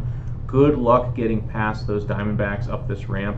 It's just probably not going to happen. Inertio and Indy realizing that if they don't do something now, they're going to die. Yep, they've lost so many bases. The base count, the economy lead so strong for our red team here. And they're going to do it. They're going to get on top of that base, but here comes the cleanup crew. And with the right side being dead, I mean, Indy's reserved to 2 bases. We are getting close to 16 minutes, which is about the mark where the main base mines out, means that he's going to be on essentially no income. And on top of that, when you go for an expansion first, your natural and your main mine out at the same time at 16 minutes. So it's even a sharper drop when every player is going for that fast expand. Yeah. Well, he doesn't even have a natural, so he doesn't have to worry about that. It's been killed, unfortunately, but he does just have the stub of a base with no gas, by the way. So it's he'll have to just make zealots and maybe some dragoons. It's going to be really, really rough. The writing is a bit on the wall. We're going to have the big fight here. We did actually miss that Arbiter stasis word. I apologize. The Roaches are going to kind of pull back, but we've seen this before. They're cool the way Inertio's using them, masked up and harassing, but we're in the late game stages right now. They're not really a stand-up, win-it fight. But more importantly, in Vanguard, you just don't see any one unit being that. You have to have a diverse, synergistic army, I feel. Yeah, he's trying to win the game, I think, in terms of tactics and positioning instead of unit composition. But at this point in time, it's just so difficult for him to take a straight-up fight. And look at that. Okay, good. Look at that. Takes out that base. And that's a lot of what we were seeing BCQD and QXC do last game. Not overcommitting, just keeping the base count low, securing their own bases, being very positional with those Diamondbacks, using the carriers to pretty much just kill bases. Yeah. And the push has come to a shove now as the Diamondback QXC is just sequestering away the army of Inertio and Indy. They've been pushed back. They're defending their first couple of bases.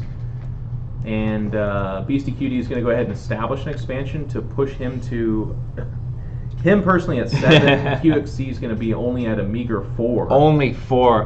What is he going to do with only 4 bases to his opponent's 2? 11 as a team, though. So this should be the final push here. Indy's got a couple of Arbiters out, but it has to be miraculous. It has to be this like miraculous stasis fight, a third of the army at a time. He's got those bile hosts out, which will do massive amounts of damage if he can get them in range. And they are long range units. They do siege up like siege tanks. They're basically siege tanks that shoot up only. I mean, but this is the time where QXC backs off and BCQD back off and they muscle up. Like, that would have been the time to rush in and make a mistake because they think they're miles and miles ahead, which they are. Right. But they don't do it, and they're just going to keep picking off expansions. And they've continued to do that. They've consistently done that. They've backed away from any overcommitment in all the games that I've seen so far of them. Just really, really strong understanding of the broad strategic state of the game. So there is Indy's Zealot army. That's all he can afford to do. It's really just a matter of time, BCQD and QXC deciding when to pounce. They're going to go for it right now. And you can see the long range coming off those bile hosts. It's pretty cool, but it's just too little too late. There's just no way. I guess they're going to take every base and then decide to fight. That's what they're going to go for here. Yep, playing really carefully. This is beyond careful.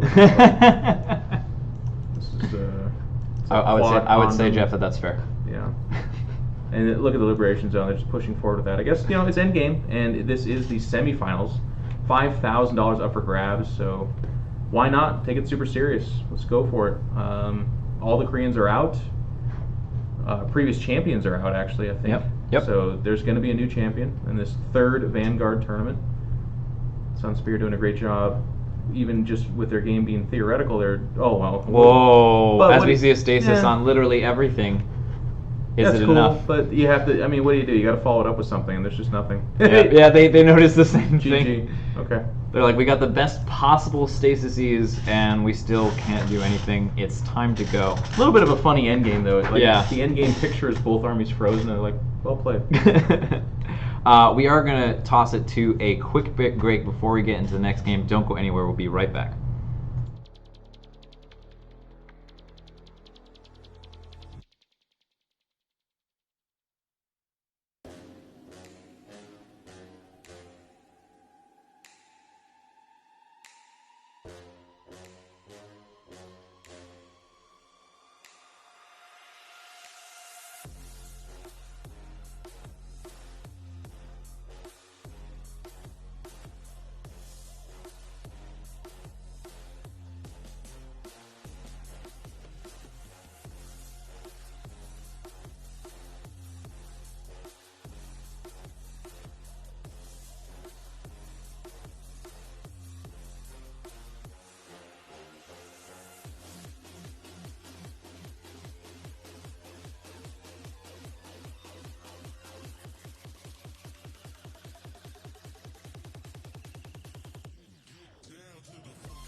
Remake. We're gonna have to remake the game. We have another fantastic victory by, QXC and BCQD. They got that just immediate victory, just inserting fear into the hearts of their opponents, who immediately surrendered.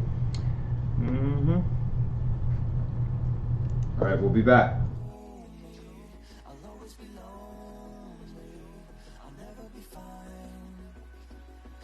is a movie, it's always so boring. Where is the story? I hope it gets better with time. Yeah, I hope it gets better with time.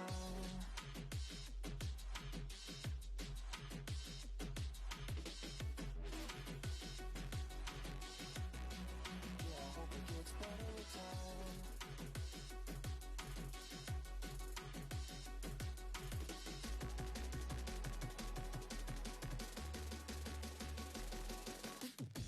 Don't look back when I call you, but does that mean that you don't care?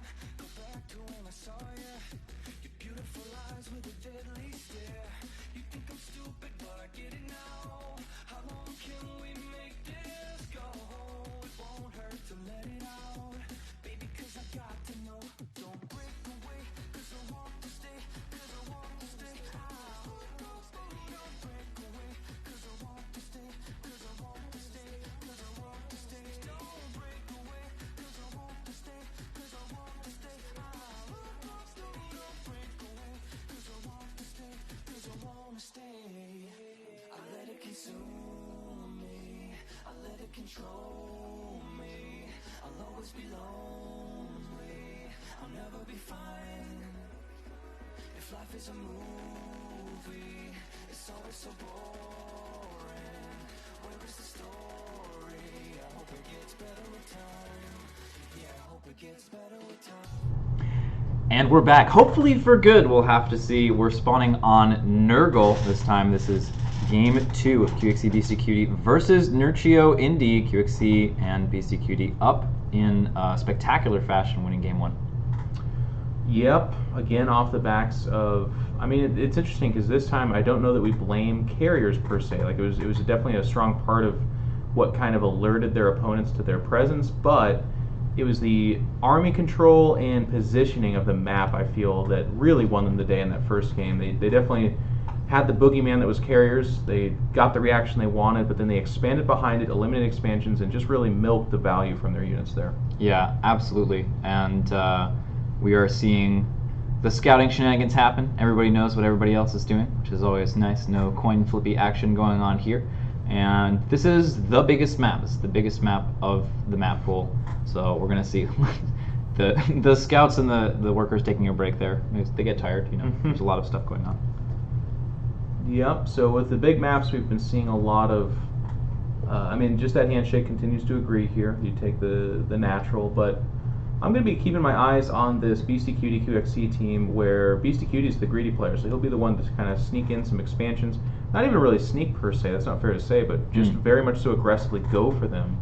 And QXC has gone for this quad Wraith strategy every single game, and it's been extremely effective. I feel like last game was some of the best defense against it we've seen, but even then it's still got some pretty good harassing. Yeah, we'll have to see if they're going to Nurchio and Indy, that is, metagame them a little bit and assume it's coming. Or really be a bit more active about scouting. Nice, taking out some drones here. Nice micro from BCQD. Turn around. Oh, there's the defense structure. Yep, defensive structures coming online. We didn't get to see it too much in the other games, but they are disabled for the initial couple minutes of the game to allow the scouts to get their information. But get in there. You stay in too long and you're not going to get out. Okay, and the first to the greed will be Nurchio, actually taking that third base pretty quick. His teammate Indy going for the second base. I'd like to see something more out of them as well. The Roaches were cool, but I feel like you have to progress beyond that in the late game. In fact, that's a Hydralist end very early on and an upgrade. Tell me about that. We have seen Hydras, but is that upgrade just raw speed as well? Yes. So we have the speed upgrade and the range upgrade for the Hydralisk, and Nurchio is playing Overmind this game and not Kerrigan. So we're going to see the Hydralisk instead of the Roach, the Zergling instead of the Tremor, which we didn't see any of last game. But Zerglings do perform very, very well on this map. It's really big. They can do a lot of harassment, run-bys, and things like that. As Nurchio was showing with the Roaches, are going to be even stronger with the Zergling. I don't feel like... Maybe Ace was just getting a little bit crazy there for a second, making me think we're watching a pro gamer. But yeah, so there is that Stargate coming out from Indy actually this time. I was about to say BCQD. They've swapped colors, so my brain's just all over the place right now. But we're keeping up. Early Stargate, let's see what he's going to use it for. It seems like it's a bit late for Heralds, which we haven't seen. Well, there it is anyways. The Herald Bomber, which can have some impact, of course, in fighting, but it's usually used as a harass unit. Yeah, generally speaking. It does have an upgrade to increase its hit points, and that's where sometimes we see it transition into a more of a battle bomber kind of a role. But the professional players have been liking it as a harassment tool a little bit more for the time being. It is very difficult to control in a main engagement and get it in and out, drop the bomb, land it, get out without losing your heralds. It's very difficult to do. It's like it seems like a little bit more of a cumbersome kind of disruptor, like very slow bomb. It's one of those things, again, where if you're not paying attention, it does massive damage. But the disruptor has so much range and a little bit, it feels like larger AoE. Maybe I'm wrong on that, but it seems to be the easier delivery method. There are a couple of those heralds, though, making their way into Indy's mineral line there at the 6 o'clock base.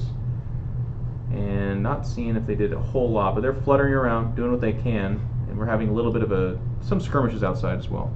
Yep, and we are seeing the heralds trying to get some damage in the bottom section. There are wraiths around as well, so we have this sort of double harass action going on. And maybe enough energy. You can see the secondary fire there, just not really effective against probes. It'll kill them if you don't pay attention or if they're left to their own devices, I guess. Yep. And we're going to see the heralds start to march away. A couple of dragoons will push it out for the time being. And you can see that dragoon damage very good at the anti-air. Yep. Especially against armored targets like the herald. They do a little less strongly against things like banshees, which we haven't seen very much. QXC always picking Warfield, which is the faction that we've seen over and over again with the wraiths. Versus Jim Raynor, who's got the Vikings instead of. So a little bit better for this kind of a strategy where you can own the sky, and if you can position right, you can pick off a couple of drones here and there. Nice. Do Spore Crawlers still detect the cloaking field? They still do? Yep. All the static defenses still detect except the spine crawler. Okay. And we do have an upgrade as well for the static defenses to give them a little bit of splash damage towards the late game, so that way your static defense investments don't end up getting completely wasted towards the end of the game. No mutaflock overruns and things like that. Wow, fast hive from Nerchio, as well as a second Stargate coming out from Indy. So it seems like he's going to take to the airs. What do you think Nerchio's going to do with that hive? So in this game, the adrenal gland upgrade also gives a little bit more.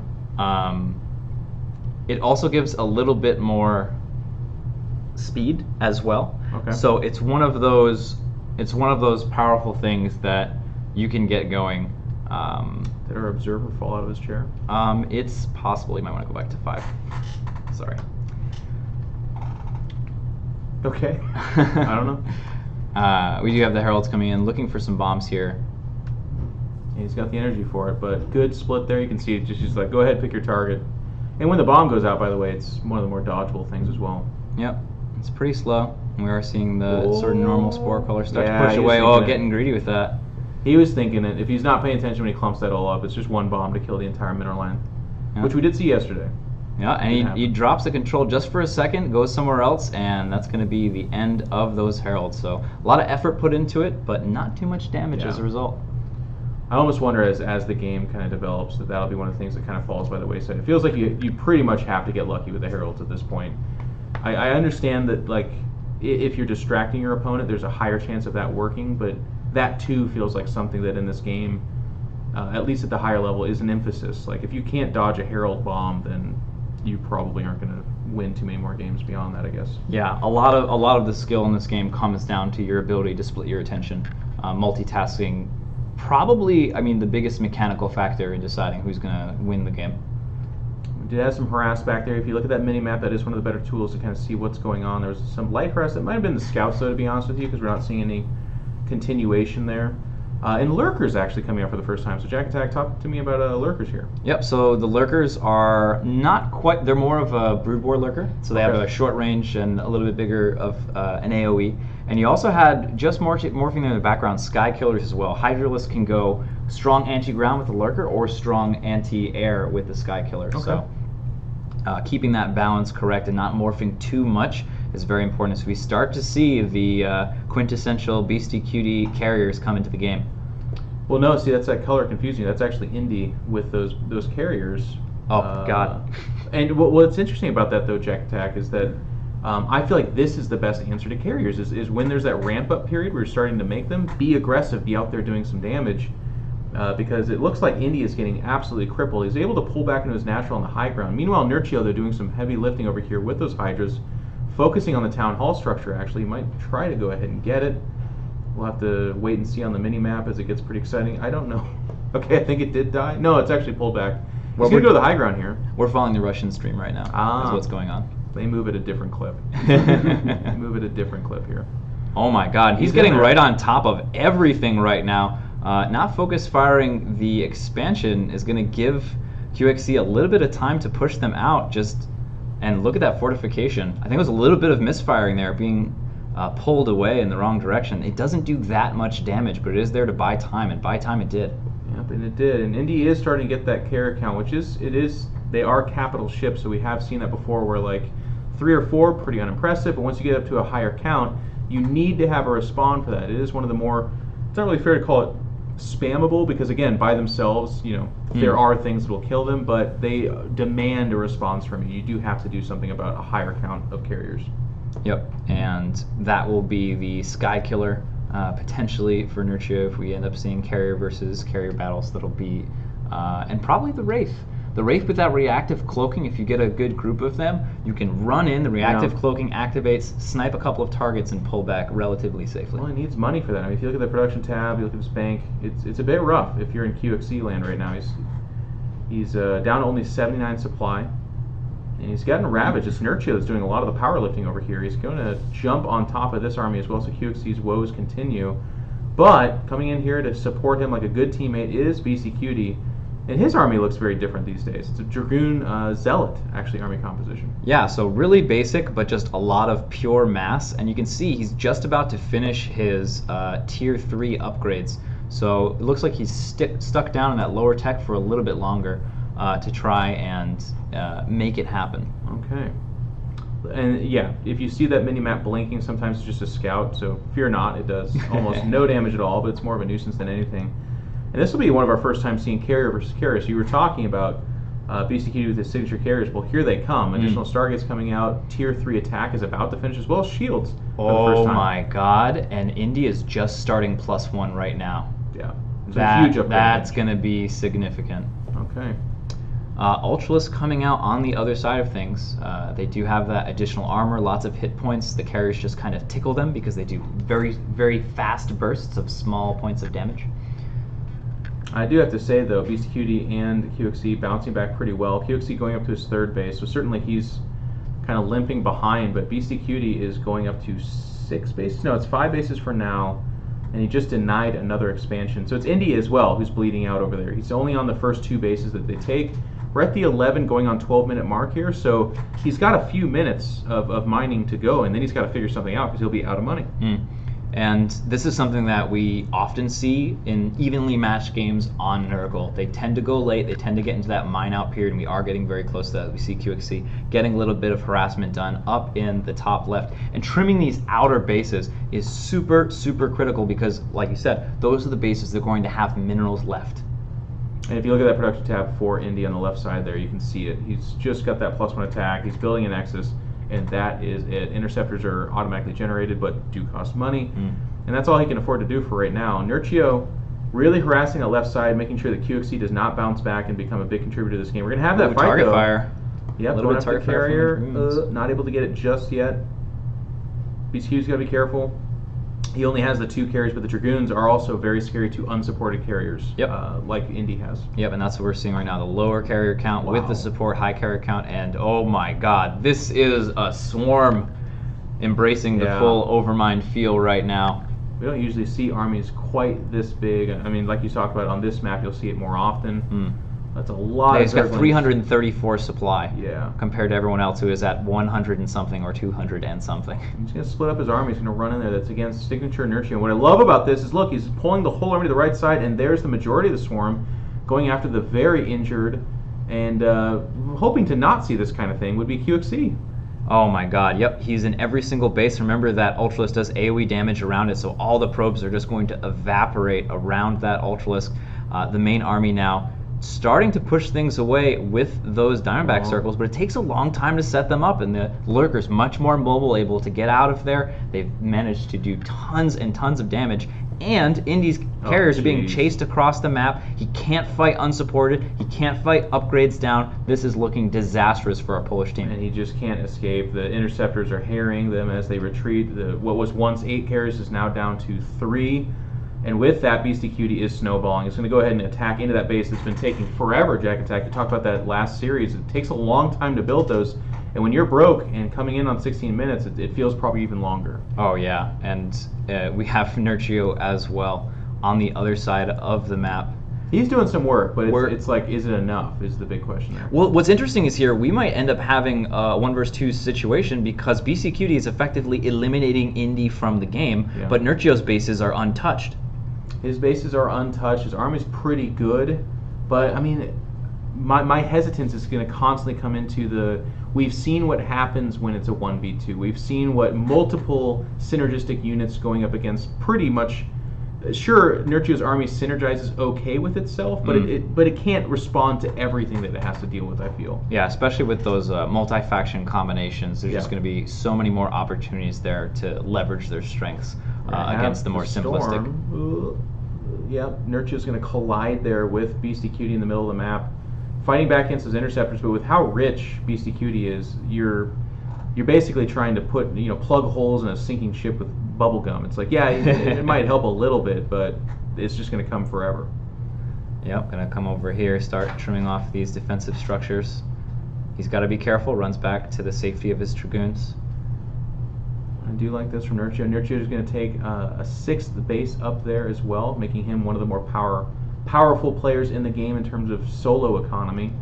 And we might try to clash here with QXC. Now keep in mind, QXC's supply is just 114 in terms of army, so he doesn't have that much. Losing this force here would hurt him a lot. He's going to lose this expansion as well, and it just goes down immediately. Is the energy on the orbital there, does that do anything? Or yeah, they have scans. Oh, they have scans, yep. Okay. Works on energy the same way that we're used to, but there are no other spells. Oh, okay, we got Vipers coming out, so that's one of the late game units for Nerchio. That could be a way to respond to the carriers for sure. Yep. One of the best ways, though, to respond to carriers like this is Defilers. 1 plague on all of those carriers is disastrous for the Protoss player. But we haven't seen any yet. Hopefully we'll see some develop as we continue forward. Nice yanks over there, and we can see, oh my god, they're working together very well, starting to trim the carrier fleet of Beastie Cutie. Indy he's literally expanded to be the next door neighbor to Beastie Cutie, because Beastie Cutie just wants all the bases.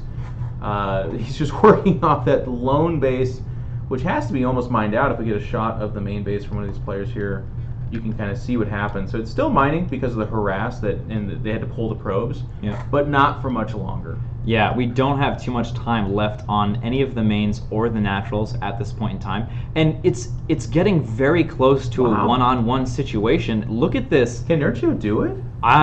It's looking very strong right now, especially as he can keep these carriers of his allies safe. If these Indy carriers get out of position, get picked off, he's in a lot of trouble. He just lost a lot of interceptors. It's going to be hard to replace them, but he is having that expansion, at least for right now, unperturbed. It looks like it might have just gotten spotted by a scout on the southern part of the map, so once that's figured out, anything that goes there is going to be lights out. Nerchio's going to try to buy some time running in here, now abducting the Diamondbacks, another great way to deal with those as well. QXC is all alone. He's had no economy for such a long time, but he's fighting in the area of the liberation zones. He's just going to push his way through with that power, and catching up very slowly is Indy, trying to get into position. Really nice tactical move there by our team. I was just going to say, that is actually the only mining base for QXC. It does now get spotted, and he's desperately trying to repair it. The bio pulls up to try to kill the carriers. It does pick off 1 carrier.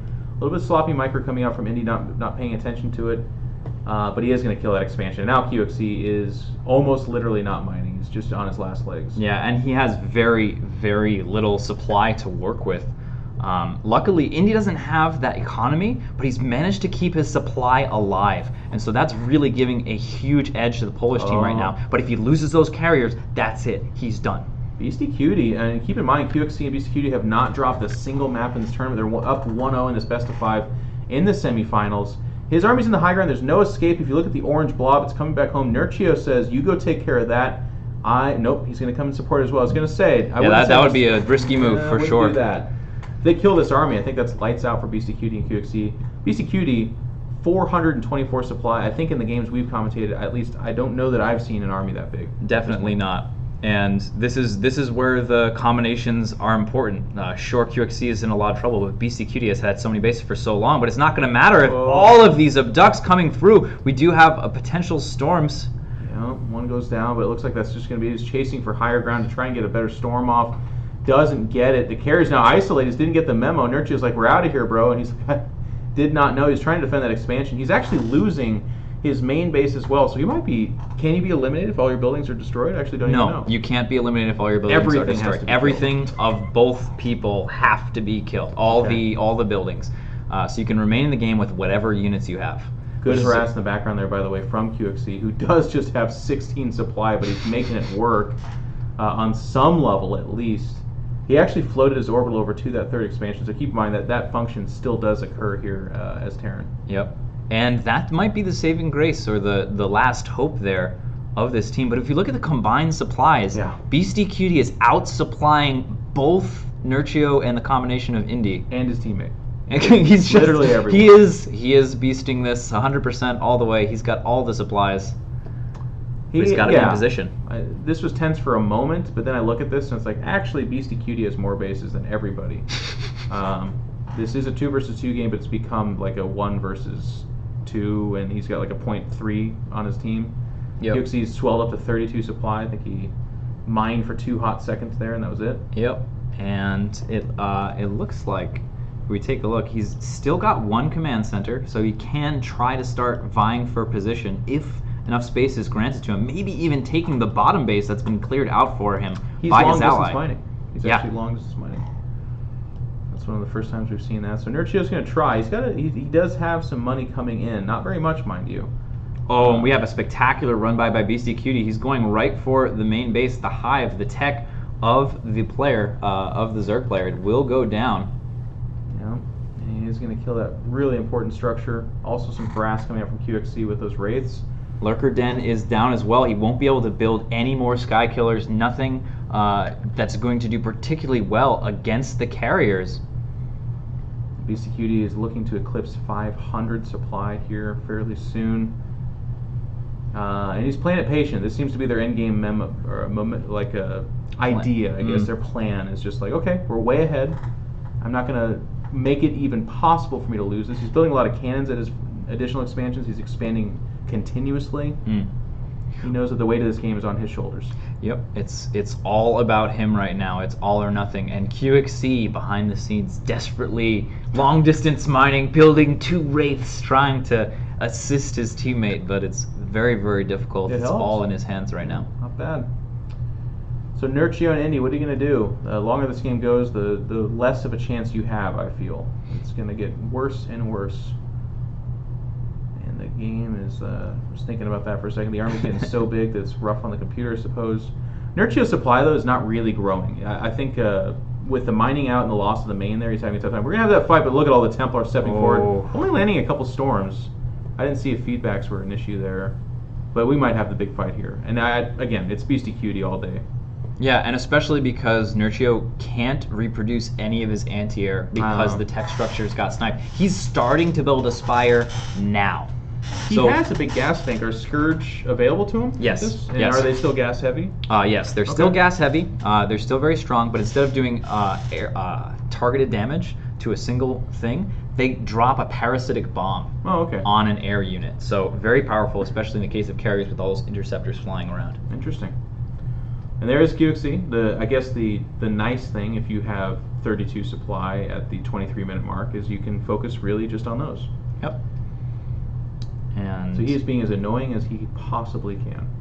And he can be pretty annoying with race, as we've found even when he's paying attention to all kinds of things. So taking out all of these overlords also means that Nurchio is now in the red, 335 out of 240, dropping down to 224 there. So it's now going to be even more difficult as he tries to produce 8 overlords at a time. QXC putting the final nail in the coffin of our Polish team. Does the Ultralisk AoE just damage that comes out of them affect air units? No, only ground. Okay, fair enough. That would be a potential hope as we, the casters, sit here and look for any potential hopes for Nurtio and Indy. They're going to have a really decisive fight. We do see the Scourge out on the map. It's bleak. They're very difficult to land, to get all the way in through all those potential storms and the literal storm of interceptors that's going to be about. This is BCQD once again doing his signature, like, octuplet wrap of condom here. This is way too safe. He matches them in supply. The Nurtio has swelled up here a little bit, I guess. But it's funny because the game was moving us to breakneck pace, and all of a sudden he's like, you know what? I'll add 500 cannons, keep making carriers. He's now got 5 arbiters coming out, so maybe that's the final piece. Yeah. They're really good support units, and they have been a signature part of his army comp, but he almost, I think, forgot about him in the chaos of this game. Yeah. And I can't stress enough the power of the Defiler. I don't know if Nurtio has any experience with it, if he's used it before, but those are a lot of Scourge. Can they pop the air if they get in? If they get in, it'll take a little while because the spell takes a while to affect, but especially if he's clumped up, they're going to evaporate all of the air. That'd be pretty funny. We're sitting here I'll take... Well, there's so many bases behind this. I think that's the other thing you do, too, when you're way ahead, is you start... Just keep adding infrastructure so that when you do lose, that bank is just gigantic. Yep. And for those of you who are wondering, what is the max supply? There pretty much isn't a max supply. We had to put a technical one in of 2,600 or so. But there is no max supply. So when you're ahead, you can always get more ahead. You can always build more. Well, your computer, I guess. Well, yeah. Actually, at some point, you will build so much that lag will kill you. You will eventually self-destruct. It's not even a joke. It's a real thing. Yeah. You gotta be careful. I mean, the game's been optimized and it's been worked on a lot, but I remember back when, Wings Liberty Heart of Swarm, and just like, let's play a 4 versus 4 or whatever. You get to the point where it's just like a stop motion movie, I guess you're doing. Yeah, it became seconds per frame instead of frames per second. It was not good. Beastie Cutie now up to 540 supply. He's added a lot more. He's got more carries coming out. Ultralisk Den being remade. Nurtio is left to be cheeky. Yeah, that's what he does.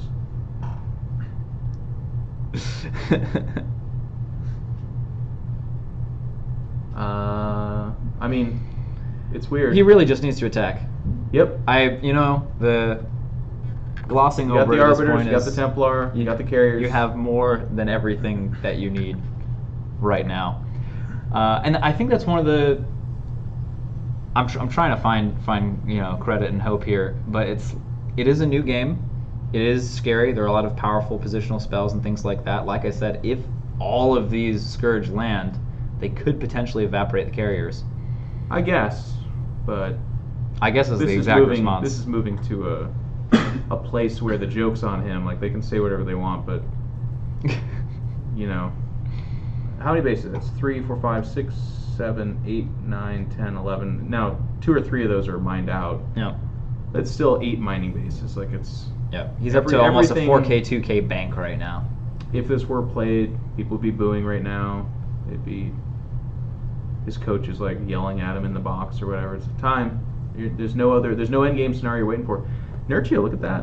Where is all the supply coming from? I mean, wouldn't that be amazing if he gets this far ahead, waited and blew it because he waited so blow it long. up and he snowballs really good? That'd be amazing.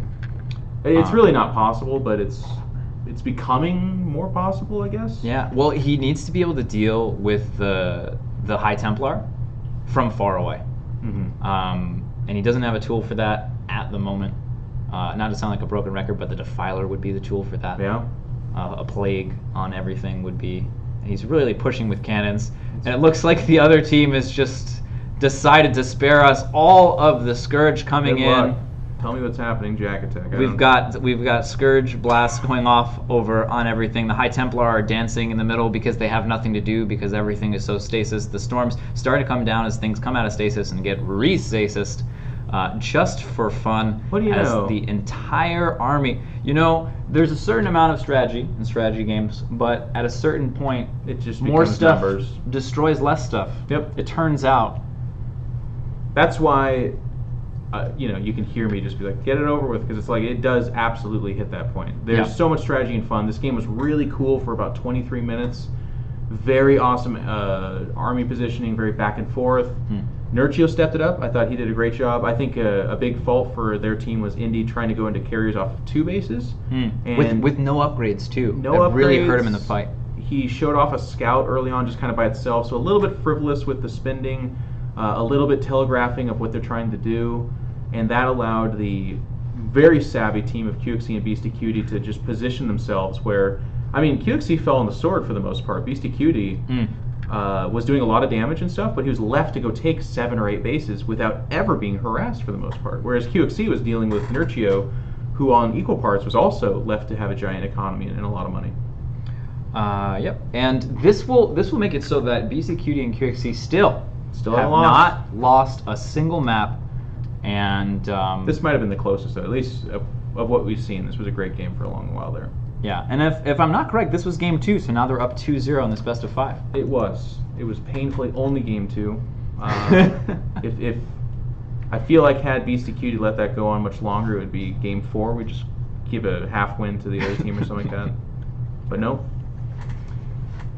But all right, this best of 5 is 2-0 in favor of the very patient, formerly Terran player Beastie Cutie and QXC. Still a Terran player in StarCraft 2. Streams a lot. You guys should check him out. And it is cool too, especially Beastie Cutie and QXC. You know, they come from the very beginnings of StarCraft 2. Yeah. Like I remember watching QXC very much in the very beginnings, in beta of Wings of Liberty, playing the game and. Having all kinds of different creative strategies, coming up with different ideas. So it's cool to see him applying that kind of thing into a different RTS.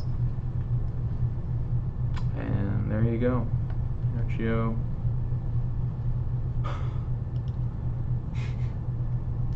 A little bit of VM happening in the chat. We're going to show you some more Immortal art, and we'll get the game started just in a bit.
And welcome back. Here we are, Game 3 of the semifinals, best of 5. So if Beastie Cutie and QXC, who are up 2-0, win this, they will move on to the finals. They're playing, of course, Indy and Nurcio, our Polish team.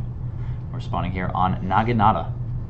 Medium-sized map, you'd say? Yeah, definitely a medium-sized map.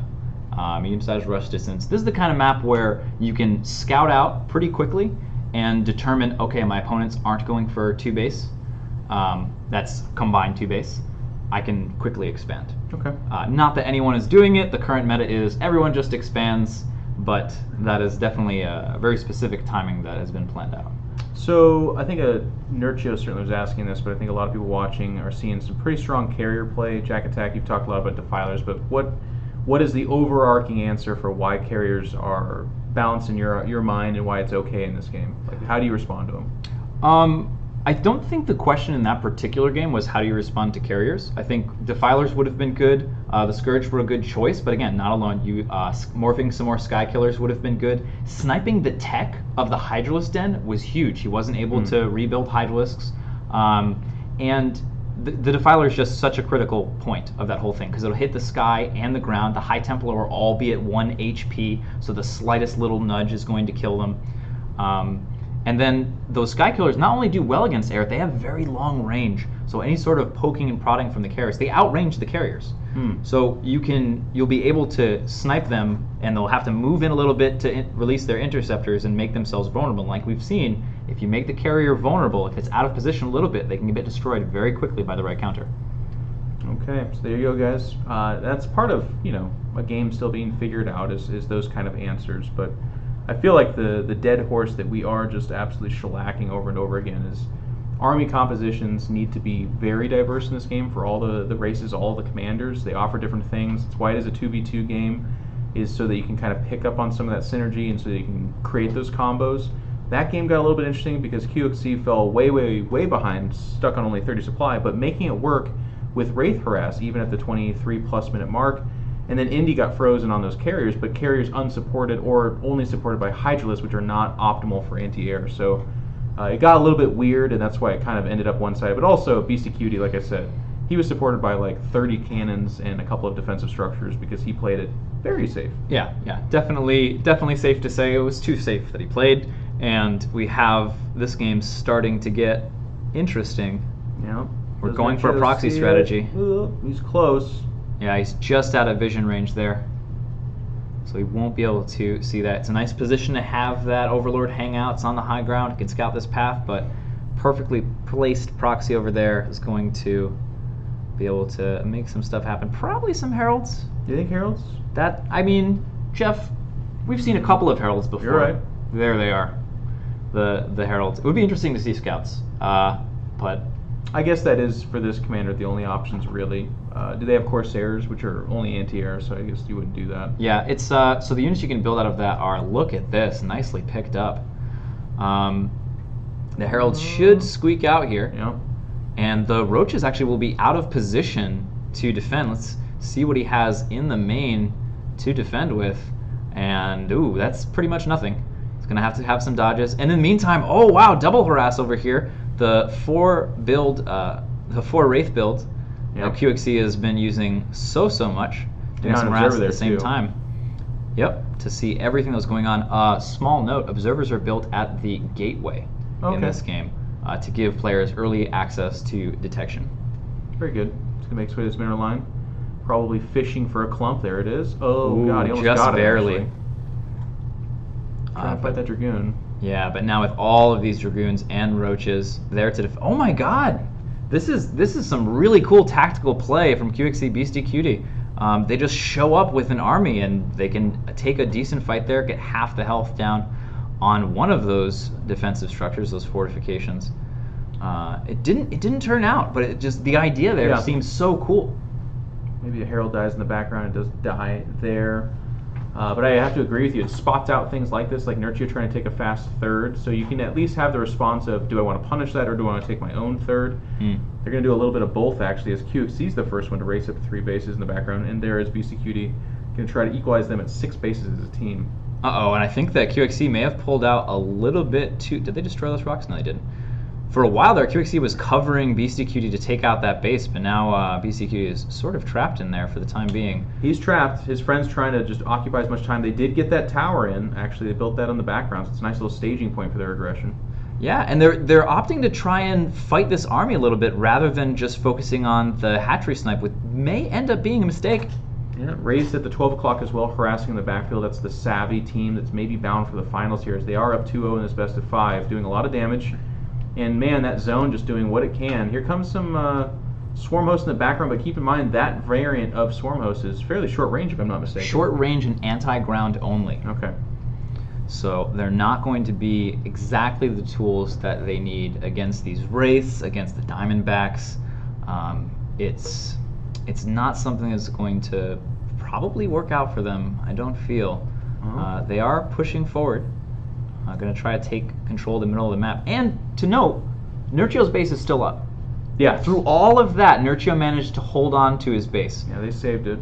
That is a big, important point. This one, on the other hand, not looking as good. Indy's going to try and buy some time, but behind it, there's just so much damage. A little bit of focus fire, and it will die. Well, yeah, you know, as soon as they decide to attack it. In the meantime, Nurchio out on the map. Looks like he canceled a base over here. Very nicely done. The Liberator Circles are going to get set up, sort of solidify this position the best that they can. But Swarmhost turning up this unit is pretty good, and the Diamondbacks will eventually get picked off there as well. Yep. These roaches, so it's going to be Nurchio returning to this tactic. He loves just creating chaos. He does this in StarCraft 2 as well. He's going to shove up here. This unit's starting to get depleted, but they're trading out fairly well, and they're occupying a lot of attention. So the day is won by Nurchio, and they killed an expansion, or delayed it at least. Yep. QXC and BCQD still a little bit ahead as far as economy goes. They're placing their bases back down. We are getting into a 6 base versus 6 base scenario, but a lot of those bases still under construction at the moment. Yep, and a lot of fighting going on in the middle of the map as well. This will get cleaned up. The Worker Rebellion is real. The Triple Observer pulling up over here as well. But man, both these teams, it was like QXC and BCQD were the aggressors, and now it's flipped over on its head. Nurchio wanting a piece of that cake as well.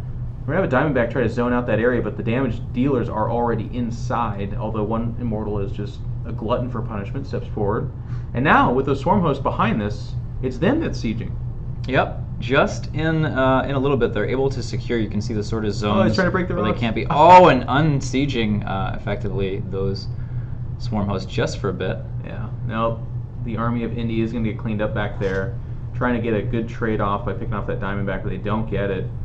And the liberation zones are really what's holding the line here for QXC and BCQD, because otherwise they took a punishing there. They did corner the army stuck back there. You talked about not having those rocks down means that there's only one way in there, but so much damage done. Yep, getting a lot done there, sort of going back, trading bases back and forth. But it was just a liftoff, so no reconstruction necessary. He'll be able to resume mining there pretty quickly. And gas mining happens as soon as the town hall structure is even in construction in that area. So he'll have gas income from that base right away. So no long-distance gas mining, No, no long-distance gas mining. If you build one, it will not mine. The Swarm is becoming a bit of an issue. I think it's their attack rate that make them really strong. The range, pretty short, but if you're inside their range, they'll just pummel you. Like this Diamondback right there was just taking damage. He does pull it back wisely, but that gives the position to Nurchio here. Yeah, and they have a really sharp relationship, the Swarm Host and the Diamondback. That if you put the Swarm Host just at the edge of that range, you can hit it. But you have to have it very perfectly. As we were seeing there, very nice positioning from Nurchio, allowed them to take that base. And they've been on the aggressive for quite some time now, allowing Nurchio to go up to 5 bases. Yeah, Nurchio has turned it on. He knows that he wants to get into those finals and win for himself a decent chunk of change. Carriers are not salty tears, have been wiped away. He's doing a good job off this Roach Swarm Host composition, now knocking down the rocks. And we do see BCQD starting to get his carriers out, but look at his base count. It's just the 2. I think he's throwing down a 3rd up there. No, actually, that might just be production. So off of 2 bases, can you afford carriers? Yes, but can you sustain it off of a 6 base or 5 base Nurchio? That's going to be rough. It's going to be very difficult, and it's going to take a long time to build up enough of them. It's something that if you keep them alive, you can get the count up. But look at this. They have control. They're on the aggressive, and Indy trimming the outside base. Look, they're back to 4 base, and Nurchio takes an 8th, I think. I mean, at this point, it's almost comical. Yep, he's looking to make it, put the game on his shoulders here as well. The carriers do show up. Now, it is worth noting that for right now, at least, it's just roaches and some dragoons, so not a dedicated response to that. If you look up at the production tab, you can see that Indy is starting to add additional Stargates, a fleet beacon, and even more dragoons. So he's aware of the fact that they need to change up their supply. The roach could kill, almost getting that one carrier. But this is where that problem begins. So if you don't have an answer for them, they're just kind of, they're going to ensue chaos. Absolutely, and they have to buy time now, our Polish team, against these carriers so they can get their response up in time. That is the race at the moment. But luckily, this push, or sort of hold really, is very slow. They've been behind on economy for so long, they can't really afford to go out on the map because of the size of their army. And there is some of that anti-air you talked about, the bile host showing up, long range. How is that in response to carriers? Is it okay? Or very good. Very good? Yep, it's long range. It significantly outranges the carriers and is single target as well. So if you get some good focus fires on these carriers, as we're starting to see. Oh, there it goes. Definitely an overextending. The Dragoons are going to be able to run down a lot of these carriers. And Beastie Cutie has made a severe mistake. Both of them were in a desperate situation, though, so it's it's almost not fair to call it a mistake. It's more of a like, well, we have to be pushing this limit here. Yeah, the early game was really back and forth, but at this point, the mid game goes in favor of the Polish team. They've been able to capitalize on an advantage and just continue to build slowly on it to the point of almost no return. There's going to have to be a miraculous comeback from Beastie Cutie and QXC. Do Zerg units in this game regenerate? Yes, they do. Is it? It is the same. Slow or the same? It is right about the same as StarCraft 2. Cool. QXC is on, or not QXC, excuse me, Nurchio is on those 6 bases, so it looks intimidating, but he is also focusing on army. At 208 supply, he is the biggest dog in the game. Getting a lot of anti-air. Keep in mind those roaches are pseudo anti-air themselves. They do an okay job, but it's those bile hosts just shooting out those interceptors here. And if you step too far forward, there goes a carrier. There it is. You have that target fire on the carriers. Once the carriers get into that position, they have to be very careful. Using the high ground a little bit there. There's no air units for Nurchio here, so he can't exactly see them until they reveal themselves with an attack. And even QXC still kicking. He's on those 2 bases, but we have not approached 16 minutes just yet. Now picking up another carrier, and these are unsupported carriers. There's that target fire from the bile host as they evaporate the carriers. Nothing left. Yeah, all the carriers are dead. The space has been jumped on top of. Now, the bile hosts are only anti-air, so it is a little bit, They can shoot down, but it's much weaker and much lower range. There you go. So offering the help that they can, and now the carriers of Indy starting to kick in and say, okay, what do you guys have in response to mine? That's going to be it. The first game lost from our team, Beastie Cutie and QXC. Our Polish team on the edge, on the brink of elimination there, making it happen. And it's we had a lot of little comments there in the chat, like how do you beat carriers, a little bit of frustration probably on the part of Nurchio. Having the presence of mind to rein that in, focus up, and create a strategy that worked for them is just a testament to a veteran player like Nurchio. Yep, absolutely. So 2-1 is the score line, and we see that adaptation we saw yesterday kind of coming in on the fly. Nurchio was unsure of how to deal with that. I'm pretty certain that, and we talked a little bit about this the game prior to this one, but just being aggressive and seeing the carriers come out, a couple of them did get picked off to just roaches. So when they're in that low count and you're transitioning over to it, just like in StarCraft 2 or any RTS, those capital ships have a weird impact on the flow of armies. So if you're being aggressive, you can kind of jump on top of them. Yep, absolutely. And like we were talking about before, the support is critical. You can build 10 carriers, and you could build, say, 2 more, but instead you could take those resources and use it on the ground to support, and it's going to give you a much stronger army for the same amount of money. So it's really important to be prioritizing that army diversification, which we've been talking about quite a bit. Okay. Well, where do we go from here? We're going to head into our next game. It's going to be game number 4. It has been carriers for Team QXC and Beastie Cutie kind of getting up to that at 3 or 4 bases. And it's been Nurchio responding to that as last. And the next map is going to be Karina, which is one of our shorter range maps. And it's going to be a little bit more scrappy, a little more aggressive. It's one of those, the first 4 bases per team, pretty easy. But as we expand out, it's going to be more and more difficult. So we're definitely going to see a little bit different style of a game, a little bit more short range, potentially more scrappy kind of a mid game going on here. And I'm the bad guy, guys. They want scoreboard, but it's just too much to do on the fly, really. So You're just gonna have to take it back. You're just gonna have to imagine Old school. 2-1 in your mind because it's 2-1. QXC and BCQ are at 2. Nurchio is at 1. Remember, this is a test of the emergency remembry program. It turns out that you have to use it, and if you don't use it, you lose it, and then you're gone. And without memory, it's a very, very difficult existence to live. We are moving on to Karina quite soon. The game is loading, and we'll be into the map. So we saw the carriers win. We saw the carriers lose as well. I mean, there were other carriers involved, of course, but I wonder if Nurchio is going to stick with his Kerrigan play, because he tried that Overmind for a bit. That was the game he was having a really hard time with, and he used the Bile Hosts to sort of deal with the carriers in a major way, along with the Roaches. So we'll have to see if he ends up choosing that, which he has. He has gone Kerrigan again, and it will be Phoenix and Warfield again as well from the opposing team. Not switching it up too much. QXC and BCQD have gone for depth rather than breadth. They're just really, really in a sort of deep understanding of their particular factions. They feel they work well together. They feel they have answers for the questions that might come up from the other team. And we have a couple more 4-base versus 4-base scenarios as the scouting gets underway. Yeah, it'll be fun to see that meta develop as the game progresses over time, because it's very StarCraft to be like, you don't switch from Protoss to Zerg or something like that to respond to a Terran. Everyone just spends their time practicing. For the most part, I'm a Protoss player or I'm a Terran player. But in this game, especially with what you guys have planned in terms of having as many as like 21 commanders and a number of factions, I feel like that will become a part of the competitive play where it's more, okay, they're hitting this combo. I know that they prefer Sky stuff. I love the Sky response here in Phoenix or Overmind. Yeah, and you develop into that sort of MOBA-esque picks and bans situations, counter and counterplay, and that's going to demand that the players have that wider breadth, that wider mastery of multiple commanders. So it's going to be very different kind of a skill set for an RTS. It's going to be interesting to see which kind of players gravitate towards that, which can handle that variety of playstyles, variety of factions.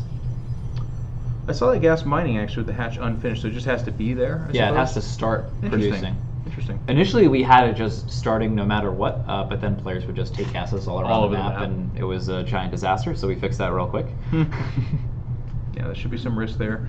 Speaking of risk, BCQD going up to a very fast third, so far unscouted. And QXC, if you notice too, does not have any supply, which means he's not doing, at least yet, the compensating, I will do army. I mean, he's going to do that to a certain extent. We see a factory about to finish, probably going up to Starport for that Wraith opening.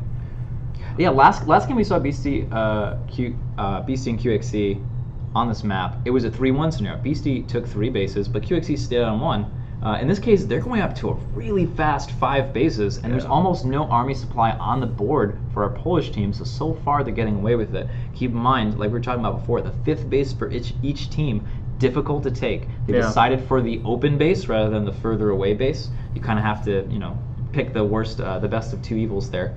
A couple of important scouts there as they show that Roaches are being produced as well as Dragoons. So it gives them an idea that if they are going to be greedy like this, which they're going through with, they're going to need to start making an army here, because an army is being made on the other side of the map for our Polish team. Yeah, and QXC teching up right into his patented 4 Wraiths.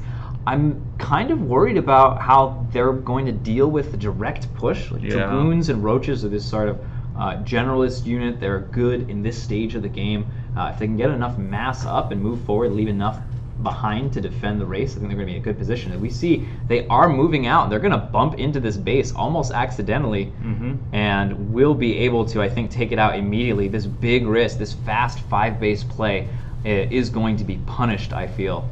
Severely. The probes get pulled back immediately, but like you said, we're not seeing much in the way. I mean, there's going to be some delay tactics coming forward, but it's just so much so an insignificant army. And even Nurchio. The Roaches coming around. Looks like they're going to do a bit of harass in that mineral line as well. Tons of economic damage. Going to forego taking that out. Harass all around on both sides of the maps, but definitely advantage to our Polish team. Really great openers here. Very, very hard attack, taking advantage of the greedy play of QXC and BCQD. And like you said, just going in there, eyes on a bigger prize, going to do a little bit of light harasser. They do end up actually killing that base, and now Diamondbacks do show up. Meanwhile, behind this, QXE doing some pretty good damage, but like we've talked about, Wraiths are primarily sky dominant units, so they're looking for anti-air, but they have that secondary fire, which of course makes them a nice harass tool as well. Yep, couple of heralds coming out over here on the way. They're going to pass through the Wraiths. It's going to be a very difficult thing to do.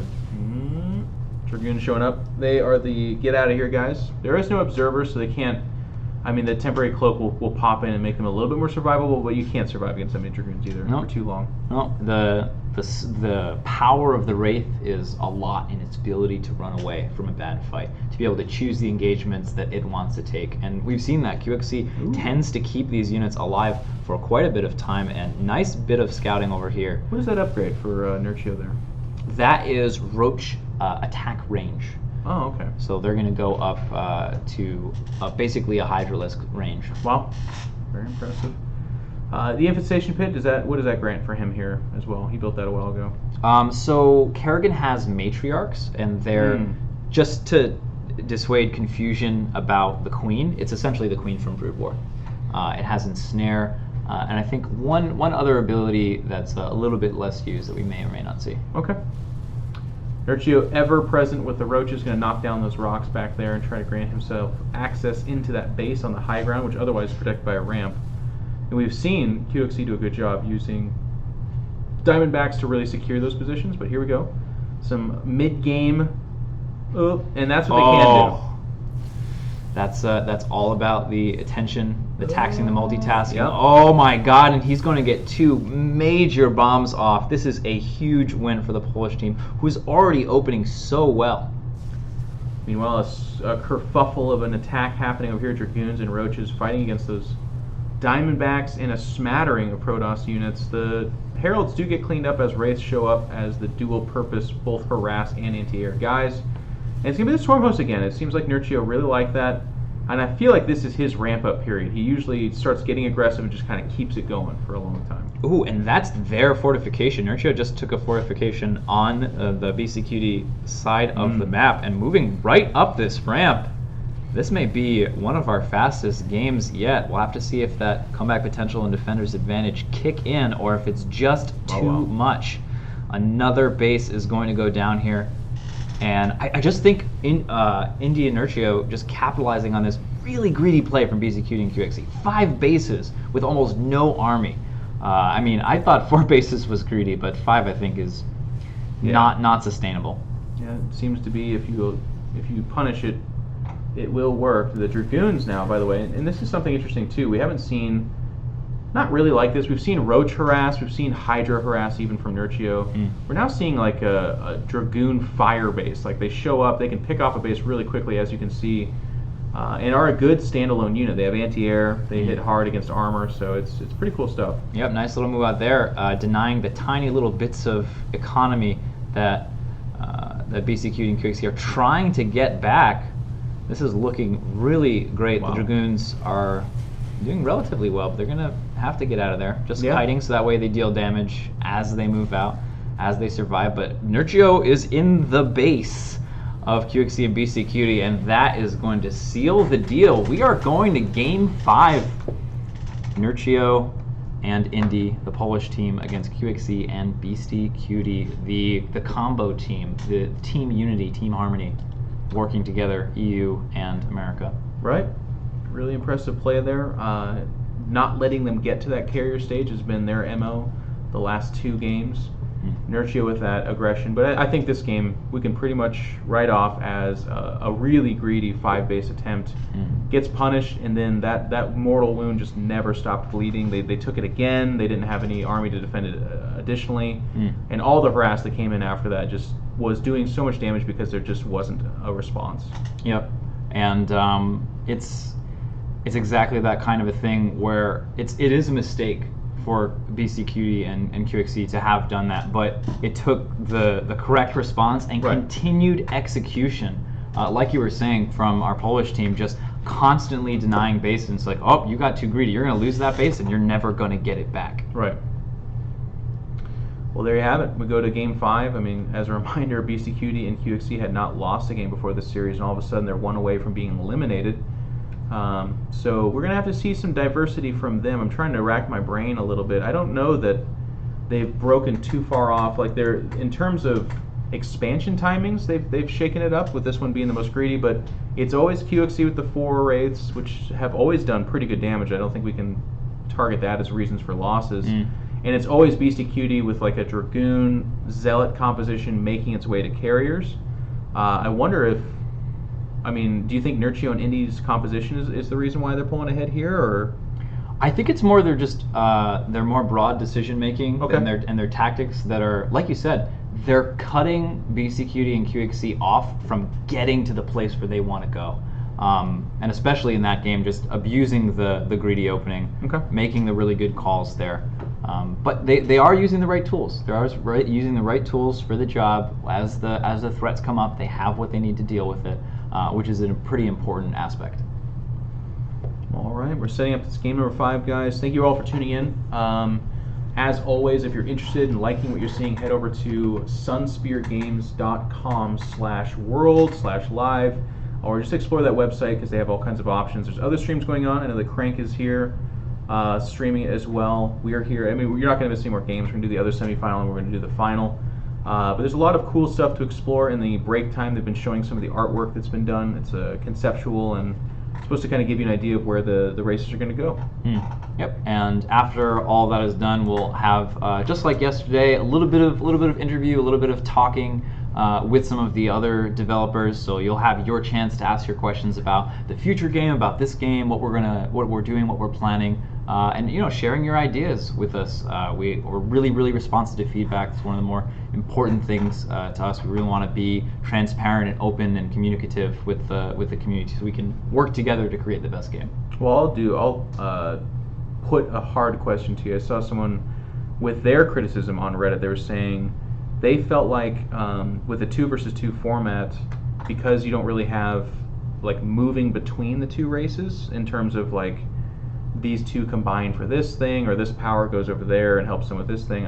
His complaint was, why the 2 versus 2 format over 1v1? What unique benefit does this gain from the 2 versus 2? Yeah, so as we're spawning in game here, looking at the players, it's a lot about the social element. One of our major design priorities is to create a more social experience.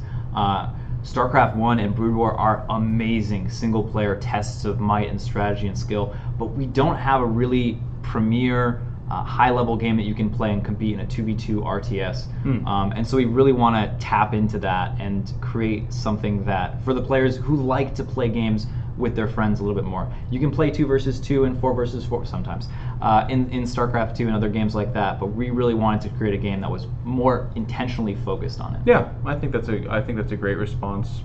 For people, I sometimes think people tend to, and certainly I'm guilty of this as well as anybody else, but like they look at something and they're looking at it kind of from like a vacuum, like, well, if this is going to be the best video game ever made, how come not this other thing? And then they kind of lose sight of things like, well, maybe it's a great game, but we're also pushing like the social aspect of it, which is a very important element outside of gameplay for games these days. Like the games that are doing really well are social. They're team-based games. There's people talking about it. And by the way, this was a proxy barracks going to move in with some Marines, starting to already get quite a bit of economic damage done. This is what we were talking about before. That's a 3-base opener from QXC and BCQD, gaining a really early advantage and taking advantage of the fact that the meta has been just take blind expansions and go right up to 4 base. This is the first rush I've seen. We've been casting this for 2 days, a lot of games, a lot of hours, and I have not seen this yet. So you can see the damage is being done. He even moves over to Nurchio. Nurchio is scrambling to get some roaches out, but these Marines are pretty potent as well. So even just the roaches that do come out, they're not necessarily going to immediately shut this down, but so much damage being done. Yep, just a really great play, and something that I was really hoping for. It's the shift in the meta, I feel. Hopefully that this comes about, that people will say, oh wait, I can't just take 4 bases blindly. I need to scout first before I do that. And you only lose about 10 to 13 seconds on your fast expand if you scout, but it makes a difference, and players are trying to get every economic edge they can. Well, pro gamers, especially StarCraft pro gamers, come from a world where 10 to 13 seconds might as well be the difference between winning and losing. It's also an element of this game that we talked about off stream as well, but where does luck factor in? Because if you play every game like you're getting proxied, you probably will lose more games than you win at the highest level. But there is that RNG. There's that element of like, I don't think they're going to do that, so I'm going to take this risk, or I do think they're going to do that, so I'm going to take this risk. And that's, for me, that's always been a really fun element of RTS. If you knew everything at all times and it was just about who's fastest, well, I wouldn't have won any games basically. Yeah, at nobody all. wants to watch poker where everyone can see everyone's hand. It ruins the effect of it. The idea of incomplete information game is very exciting, especially as a spectator. We get to watch exactly what we know everything and they don't, which is sometimes taken for granted. Aren't you taking a cheeky defensive structure? Do you have to spot it to build there, or can you just build anywhere? No, you have to have vision. Okay, so he had a scout up there, I guess, to spot it. Now he's grabbing it. Some huge fighting back here, but our observer Ace showed us that there's a real cheeky move coming out from Nerchio to try and it can reach the hatchery from there. Okay. This is a serious forward point where he can hang out and do a lot of damage following up the aggression. And behind this, keep in mind, they open 3 bases, not 4, not 2. This is a middle of the road kind of a build, and it takes advantage of 4-base greedy play. This might be just such a critical revelation, and then the meta is too greedy right now, recognizing that and pouncing on it, taking this game to a great advantage, and even building production structures in their enemy's base. Yep. This is devastating for the Polish team on game 5. And there is that cheeky little defensive structure I was talking about. But like you said, those buildings are actually really fantastic for reinforcement points, and those are new as well. What is that we're seeing? Those are tremors. So those are the okay. slightly beefier versions of the Zergling, basically. They are melee. They hatch in pairs of 2. Same basic thing, but they're a little bit more supply, a little bit more meaty. Okay. Wow. And whoa, man, yep. And this is part of the price that you pay for not taking your inner defensive structures. Not only can you not defend, but also you run this risk of this little cheeky play coming through. It does look like they're going to defend, but the damage has been done. You look on the other side of the map, and expansions all around. It's 6 base to 4. But to their credit, you had that cheeky play back from Nerchio, taking that high ground Nidus Destroyer, that fortification. Follow-up damage coming in from QXC, supported by his turret. The fortifications are everywhere. And this is one of those things that happens as a result. Fortifications are a new thing. It's not something StarCraft players are used to, so they're really easy to discount. And this kind of a thing shows you why it's so important to maintain vision control and maintain actual control building on these fortification points. Well, I feel like Beastie Cutie and QXC just turned on a whole new gear. A valiant effort by Nerchio. You can see that he's right up there in supply as well. Beastie Cutie actually being the one lagging behind. Don't discount the Polish just yet. They're starting to kind of push back against what has been done to them, but man, it took everything they had. That was some really, really, we call it cheeky but cheesy and amazing stuff out of QXC there, in particular. Yep, yeah, very, very aggressive play, and they're going to have this strong economic lead moving into the mid-game. The game is not over yet, but you're going to have to see perfect play from the Poles to be able to pull this off. Yeah, and it's a time thing. If you look at supply, it's actually not that far off, but they have 2 bases up and they're the aggressors. I find that combo in particular to be a very good indicator of who's ahead and by how far. Nice zoning here from QXC is going to sustain this push. Keeping this base alive is so important, but they just get ripped up by the Diamondbacks. They can't get in there. They don't have any siege units. They don't have any. Their own base is actually acting as a horrific block off there. They're getting harassed in the backfield because QXC has 9 arms or something. And it's just too tough. I mean, they're going to flat out lose that base. If they go to high ground, there's the main base right inside there, and that's a dead Indy, basically. When we've seen that before. And we didn't really have time to talk about the map, but this is the map that has the best architecture for aggression. So perfect strategy choice from QXC and Beastie Cutie. Pulling this out, waiting for this map to pull it out, waiting for a Game 5 situation.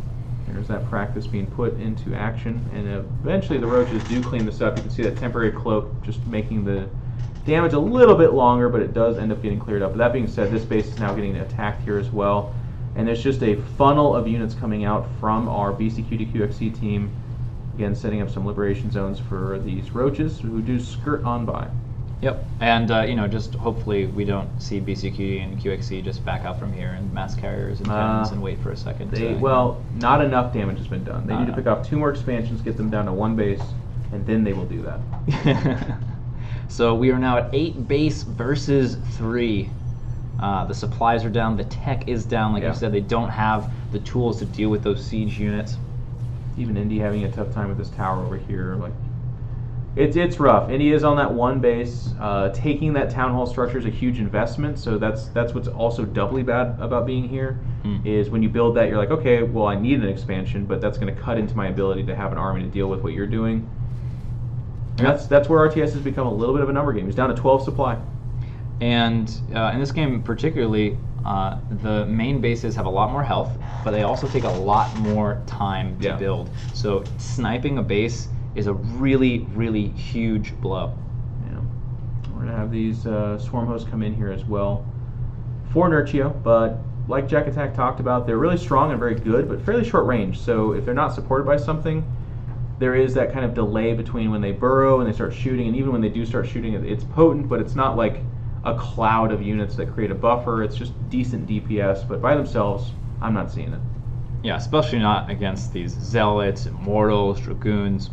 This is going to be a rough fight.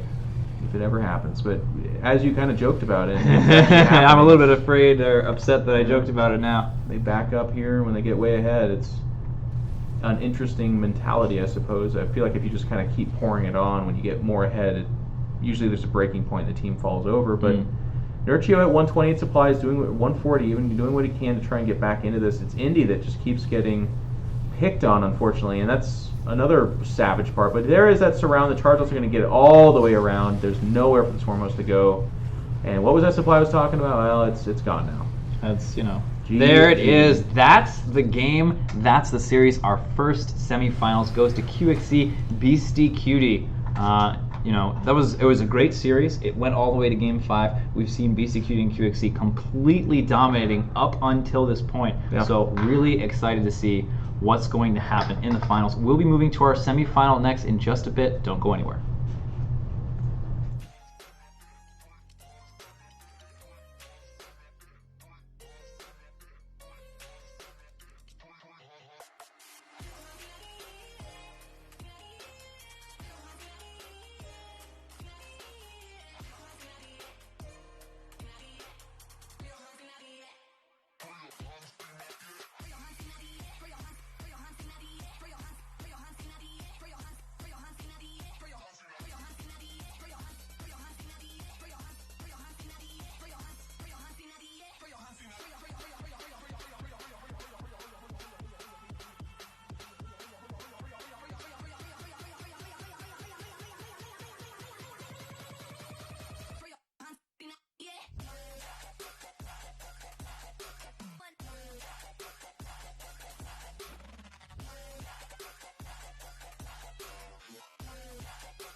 Welcome to the Vanguard Faction Spotlight, featuring Phoenix, Paragon of the Kala.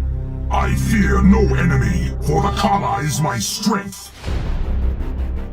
The Kalai Empire has long dominated the Kaprulu sector through use of advanced technology and a core of elite warriors. Each soldier and vehicle has been tempered by centuries of engineering and training, and their costs reflected. Victory is the only truth that matters. Kalai armies are smaller, stronger, and more expensive than other armies. Given their superior training and technology, Kalai can overcome any army given even numbers. Take the fight to your enemy where they can't flank so their numbers count for nothing. If the terrain isn't welcoming, bring your advanced weaponry to bear and break all opposition to your empire. Fear is for the enemy.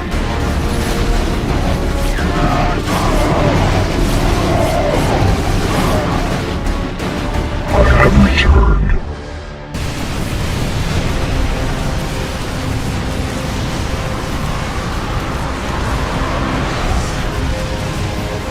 I see you have an appetite for destruction.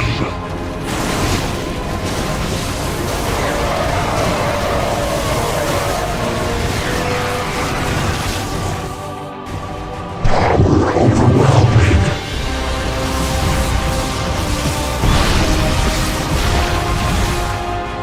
Glory is eternal.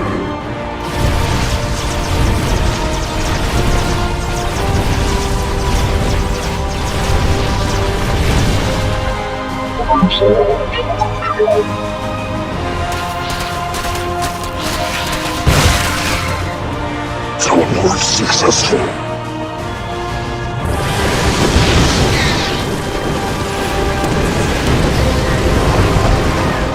Oblivion descends.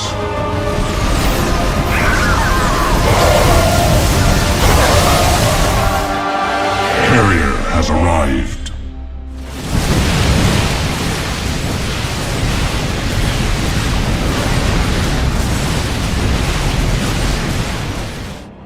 Field stabilized.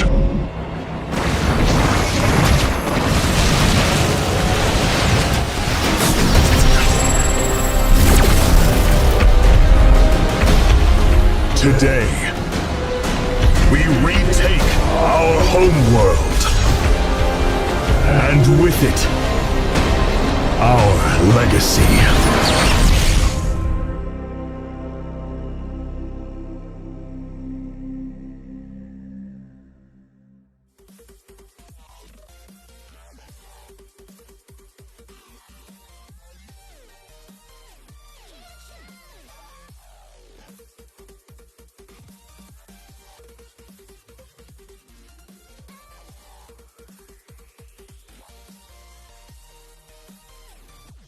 Nurse, I'll let you know more.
armory protects my heart.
Miles of fire, I'm losing ground, and in the flashing, my world comes crashing down. I'm left in nowhere, no place to hide, out in the open, like ashes in the sky.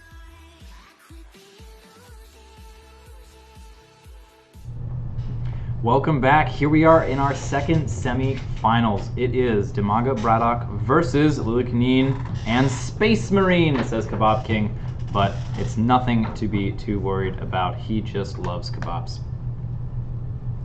And we'll be spawning here on Manifold. So this is a bit trickier map as far as taking your fourth base goes.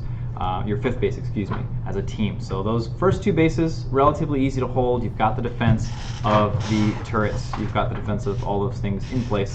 But you don't have anything out past that. You've got the long bases that are far away to take, and you've got the closer bases that just have a lot of surface area to them. Yeah, I like this game. We saw a pretty exciting series yesterday with it. Oh man! Gonna go back to it, huh? This is a very powerful rush. So he's going to lift the barracks into the base and drop it in. And because of the way the supply works, he can build barracks at home to reinforce and keep pumping Marines out. And because the Marines kind of all come out at one time, it is a very, very scary rush, especially if you're not prepared for it. It's very cool to see. We're starting to see some aggression towards the end of this tournament. And that's actually an ambush bunker as well. So if he tries to go in and attack, this is really well orchestrated. You just pop out of there. You also see a forge from the orange Protoss here, Kebab King, back at home. What is an early forge like that? Is he going to cannon rush or something? I've never seen a cannon rush work, and I know players in our playtest group who constantly try to make it work, and it never has. If we see a working cannon rush, I'm going to be incredibly impressed. Surprise! Is he building on that as well? Is that his? Who's building that defensive structure? The defensive structure is orange, yeah. Wow. And that bunker is red as well. So Lily King, Kebab King coming right out of the gate with some super aggression. Again, taking advantage of this meta. You can't just blindly take your expansions first, and people are starting to get punished for it from the more practiced teams. I love this as the game number 1 as well, because what kind of mind games does this play for Braddock and Demaga, who did overcome Innovation and Classic, by the way. These are phenomenal players. Obviously, they're in the semifinal, but they're going to have to play the rest of the best of 5 looking out for this kind of stuff. Yep. And that means that's going to be it. Oh my God! And that is it. That is the fastest game of the day. And now, what unfolds from here? That is Jeff's some tired brutal body stuff. says, yes, more.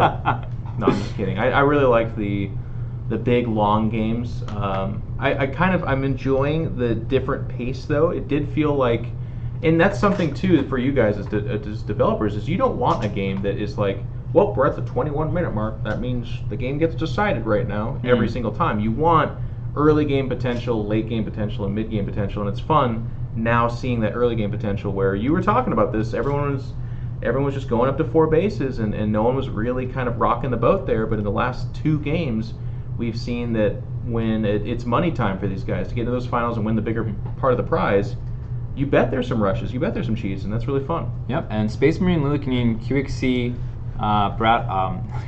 QXC, Beastie Cutie are 2 of the most practiced teams in this game. Okay. They play it quite a bit, especially Space Marine, Lilicanine. Probably the most practiced out of everyone aside from maybe Tails and Billy, but they got knocked out super, super quickly. And so we're starting to see that, like, the players who have been greedy, and then the other players, who have not been practiced, we're going to be greedy too. They haven't realized the power of those early game strategies, so they've been able to get away with it. And now their whole plans are turned on their heads. What are they going to do? How are they going to open?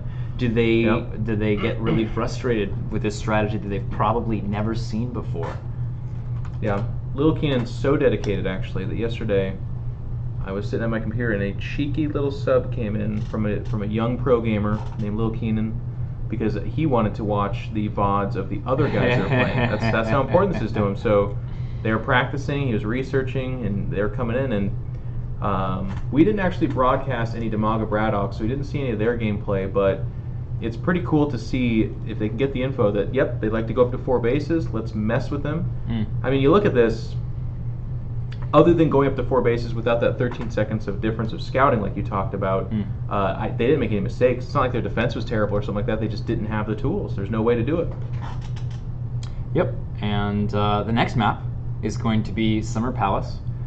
It is a little bit longer of a rush distance. Manifold's sort of mid to small size, so it's a good map to be aggressive with. You can get that SCV out to do the proxy quickly enough, and also that the architecture of that worked out very well for them additionally.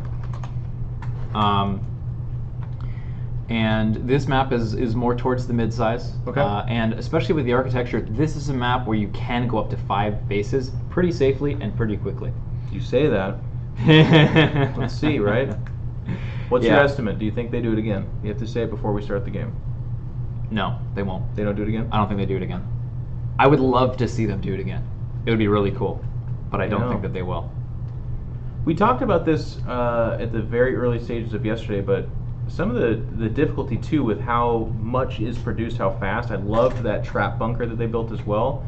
It feels like if you're not prepared for it, like if you react to it, certainly you'd have a better time than what we saw here where they were completely surprised, but you're in a tough spot still. So and we have seen some all-ins that didn't end the game but did damage and then allowed for that leeway for the other team to expand, albeit later, but with a more healthy economy behind it. So kind of interesting. Yeah, I think that that was like really the first all-in that we've seen out of all this stuff. So it's actually game-ending damage, and it just happened so quickly. It was just all over in a flash, and it's not something that we see very much. I get to see that as a low-level playtester. The playtestings get to see that, but it's not something that we've seen in the pro level. So it's cool to see that it still does work. It still is that balance, which is a balance that, as game designers, we are very much trying to create. Well, here we go. Is that a fast barracks? That seems like a fast barracks. Right? Isn't right now a pretty fast time to do that? Is a much safer way to open the game. That's for sure. Opening with the barracks first is actually kind of that middle of the road safe build that you can open with and be safe and then expand. But this is only a one base build so far. He can expand off of it. But the fact that he's taking 2 gases leads me to believe that this is going to be factory. Maybe a Wraith situation. Okay. He is playing Warfield. Is maybe like a aggressive air strategy. We'll have to build a factory no matter what. But the thing about this is that Space Marine is scouting all of this with the Adept.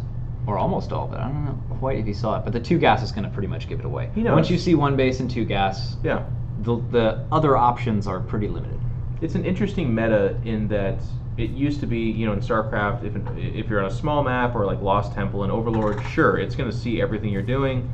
In StarCraft 2, if you go Speed Overlord, you can see everything they're doing at a relatively early stage of the game as well. But in Vanguard, everybody has tools necessary to see everything. There's no stopping that. There's no the scout. Even the defensive structures are on a cooldown, so they just walk right past. Yes, they die in the mineral line, but you're not going to pull workers to chase down a scout. That doesn't work that way. Everyone moves at the same pace. So it's kind of interesting that everyone has the ability to know what's going on. And that was important for us, especially in the early stage of the game. You can still hide things, proxies and things like that, but if you go into the base and you see what's there and you do the math and you're used to the game, you know what they're capable of. And we like the incomplete information that happens in the mid game and the late game, but a lot of those early game situations where one player just opened up in the perfect counter to their opponent, no one had scouted anyone yet. We really didn't like that feeling that it gives for players and for spectators, so we did a very intentional job trying to eliminate that. Well, cool. Dumaga did attempt to go up that ramp with some Lings, but we're seeing a little bit more in terms of forces earlier on from both these teams. I think that might be a little bit of the reaction from Game 1 Cheese, where they're both, even though the Cheesers were our European players, well, actually everyone's European here, Kebab King and Lil Kanan, they were like, well, what if they want to return the favor? Because I'll tell you what, StarCraft players in particular are vindictive people. That's actually true. If you cheese someone in that series, they will look to do the same to you, I promise you. Yep, and it looks like everyone's sort of, like you said, opening up with early forces, and this is kind of the game state we see with more of the seasoned playtesters. So it's cool to see Braddock and Dumaga adapt very quickly to the highly practiced Lulukanin Space Marine team, and we're starting to see the Cyclone come out. We haven't seen that yet. Yeah. It is the primary anti-air tool for Warfield, for that particular Terran faction. So we'll have to see. Ooh, well, early cannons. We almost haven't had to need to see it because QXE, who's been playing a lot of Warfield, has gone Wraiths, which are also anti-air, I guess. Right. Yeah, so he's chosen the air route to defend air, whereas Lulukanin here is messing with the ground route instead. Do they have an alternate fire for ground as well? I guess just not as good. Yeah. It's a weak, shorter range attack on ground, long, stronger attack to the air. So, breaking away from the line by line here a little bit, is it fair to say, and I'm totally asking you, just tell me if I'm way off base, but it feels like there is a little bit of symmetry in terms of the different factions, like a Havoc and a Cyclone seem to be very similar in their roles, so each race has kind of that core unit that does a similar role, I guess. Yeah, so it's we have a kind of a core base of unit archetypes. We have the gunships, which are air things that do better against ground than air. We have the air superiority fighters. We have those anti-air ground options for all the races, and that's just because when we're designing this game, we can't have the units per faction that StarCraft has because it would just be too much. Right. So we have to break down the complexity a little bit, somewhere around 10 to 12 units per faction instead, and you multiply that by 2, and then you get that level of complexity.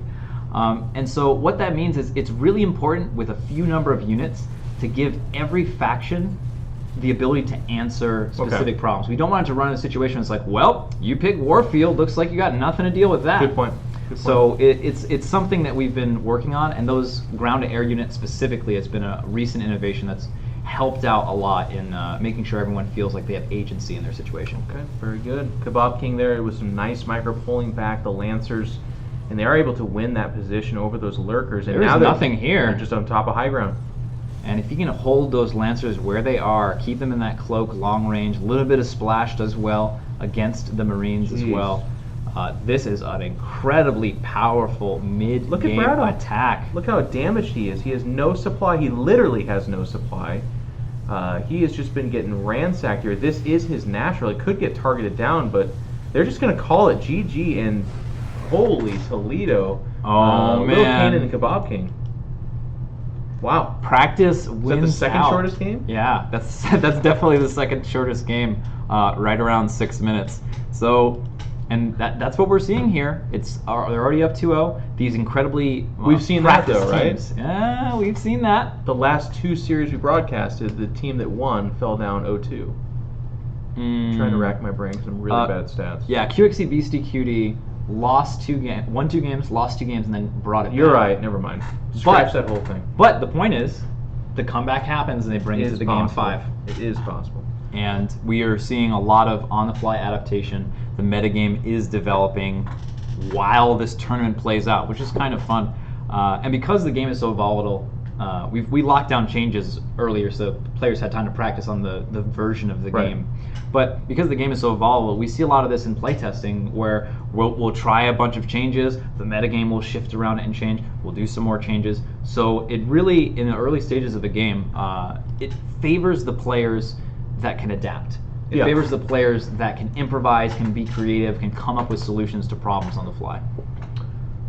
Well, they're going to need something pretty quick because it's been 2 very different games. The first one obviously was a prepared strategy and some nice synergy there as well. We saw the Protoss player in that team helping by building the defensive structure at a very early stage. It's not super common to build that defensive structure like right away, I find. Oh, not at all, especially not in Vanguard. So that was really cool. But in game 2, that too ended up being a timing attack, but I felt like it was more of like an opportunistic timing attack. It didn't feel super planned out. It was more of a like, okay, there's a hole here, let's shoot through it.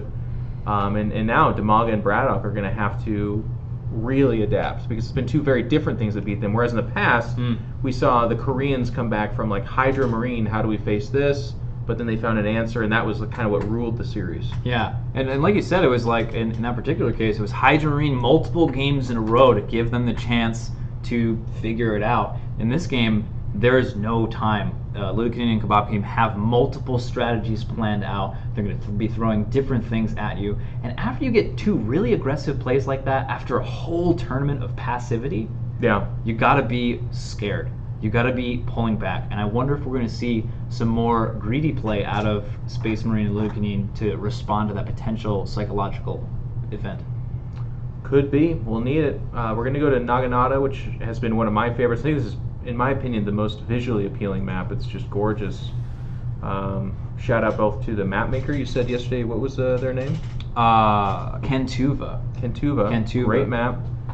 And then, here, I'll just go ahead and shift this. And Kentuva has been making all of our maps for quite a bit of time. It's been really nice for him to be doing that. Obviously, we're all volunteers, right? No one's making money doing this. We're all scrapping together and be doing this and developing. So having a seasoned map maker like Kentuva, who has made maps professionally for StarCraft 2, who has seen his maps in premier tournaments, having that kind of an asset is so critical because the maps, as you well know, play a huge role in the balance and the design of the game. Yeah.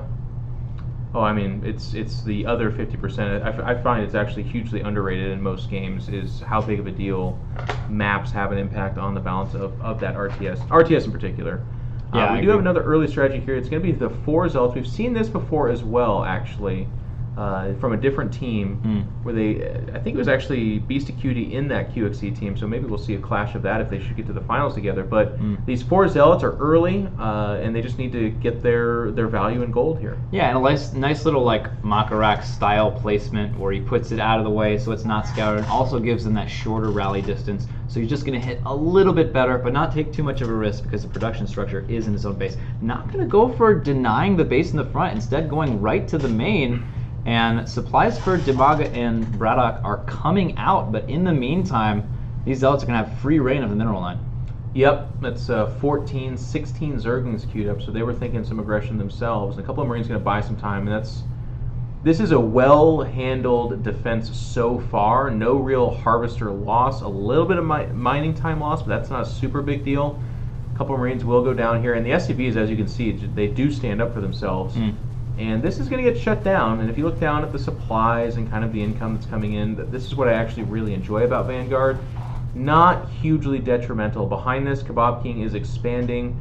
The impact is felt. Like, that's just now the Cybernetics core, so of course we don't look at that and say, no, it had no impact whatsoever. It surely did, but a good defense or a good offense in these cases, I find, in my short experience here, don't result in the game just ending. Exactly, right away. And that's a big goal of ours, and it's of course very great to see that effect happening. And as things develop, should that change, we're totally committed to enabling and ensuring that stays in place. Was that a power, or is that just... That was the animation for when you upgrade your tower. We haven't seen them too many, but you may have noticed some of the towers are smaller than the others, and that's basically the level 1 towers. You never get to start with a full tower, but sometimes you do get to start, almost always get to start with one small tower to just prevent those very early aggressions. They poked and prodded, that is a big part of the production right there, but never really in danger. They had 2 defensive structures and a little bit of army, so it was more of like an information gathering moment. But they are kind of muscling up behind this. Actually, as I say that, if you look at that production tab, speed's coming in, Evo chambers, more production. So it seems like it's not quite a feint, but again, that middle control, which has been so important in Vanguard. Yeah, and I really like this style from Demaga. He's going for this upgrade-heavy Zergling kind of a strategy. He's getting speed early, and as the game spreads out, because the bases are spread out, these Zerglings are going to become more and more powerful, and hopefully we'll get to see a lot of backstabs and counter-harassment going on there. And he's making a lot more Zerglings too, with that speed and the double melee upgrades like you talked about. This is also true to how Demaga liked to play StarCraft 2, a very chaotic player, very swarmy run past, very Nurchio-esque in that way. But it is going to be Lil Cannon and Kebab King pushing out into the middle. Now they have the seesaw effect going full swing here, as they are looking to maybe breach high ground here. Yeah, they've got a nice little spot. They're controlling the space for the time being, and I love their use of the Adept here, just using that shade, scouting out, seeing what's going on, not necessarily overcommitting too much, and especially before Hellions.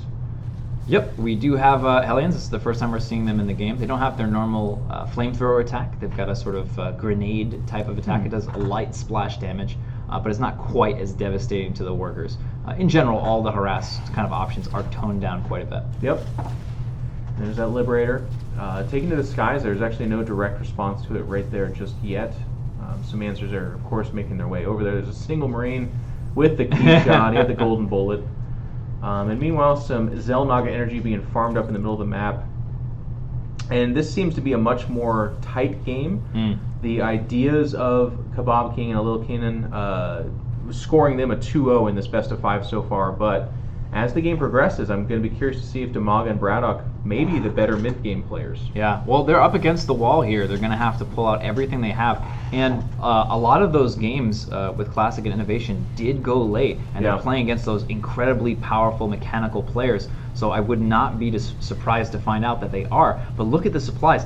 Kebab King and Lulukanin are in such a great position. They've controlled the center of the map. It's going to be really difficult for their opponents to expand. And we've seen this composition. The Diamondback, backed by basically whatever, is just so good. As long as you keep things off the Diamondback, they will wail on people. Yep, it's very important, and we're seeing a little bit of that spell going on there. And falling apart is our Russian-Ukrainian team. They're doing so much better, and they're dead. All right, I mean, really well played by Lil Cannon and Kebab King. They are looking strong. I can't see this going much longer. This will be our third shortest game, should it end here fairly soon. And it'll be definitely our shortest series. That's it. Yeah. That's 3 in a row. That's sub 20 minutes. Yeah. This is the way it ends. This is the way the world ends for them. They must have been waiting for like 4 hours for this semifinal because we didn't get to see the other one. It was streamed, so you can check that out. But man, this is very dominant play. They are looking to be perhaps the most impressive that I've seen so far. That series with Innovation and Classic was disgusting yesterday. They looked really good. Yep. And they lost to Demog and Braddock to give you an idea of how swingy this can be.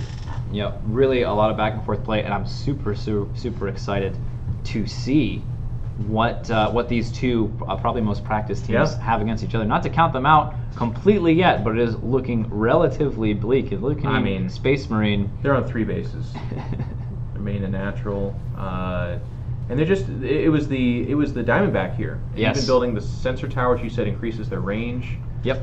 One of the powers of Warfield, I believe. Warfield. Yep. Warfield has the Diamondback. And here we go. And they're just going to be hanging out here. This is the one moment they could possibly have to come back. They're coming through with the Zerglings, trying to get at the Diamondbacks. The Diamondbacks are covered in every which way. And like you said before, if you can keep the Diamondbacks alive, you're going to be in a great position. They win that fight and the series 3-0 in spectacular and rapid fashion.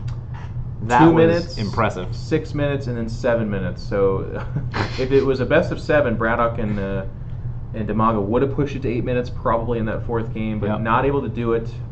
Very convincing, very big win there. And I like what you said, and we've touched on this, but they're the most practiced team. I made the joke about subbing earlier, but there's also a very cool thing about that too, and that's that he cares so much that he's researching his opponents. I think that's very impressive. Mm-hmm. Absolutely. And we're going to get into the finals next. We're going to have a quick break. We'll see you in a second. Welcome to the Vanguard Faction Spotlight, featuring Raynor, the Bourbon Cowboy. In his crusade against the Dominion, James Raynor and his raiders incited a full-scale revolution across the fringe worlds of the Caprulu sector. True to their frontier roots, the raiders are determined and resourceful, using whatever they can to get an edge. As a revolutionary, use your forces to cover ground quickly, keep tabs on your enemy, and hit them when they lower their guard. Remember, after everything we've been through, past all the fire and fury, the one thing I know is that we can count on each other to get the job done. You want a piece of me, boy?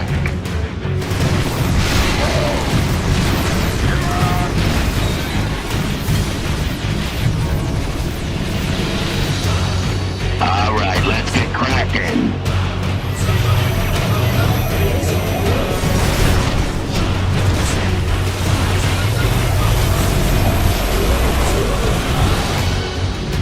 They're living on borrowed time.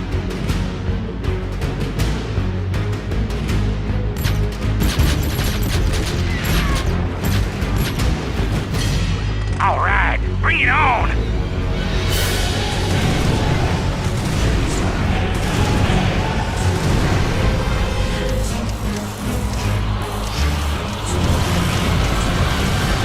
Goliath online.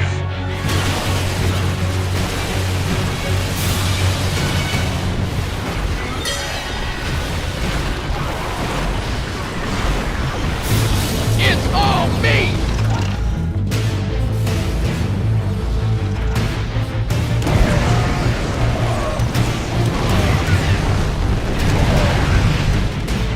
You ready for war?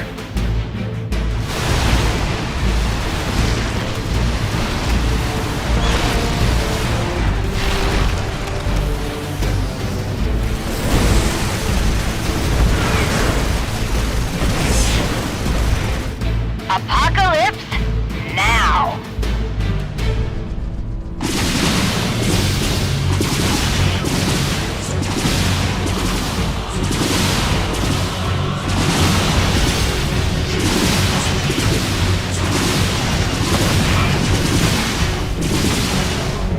Science wins again.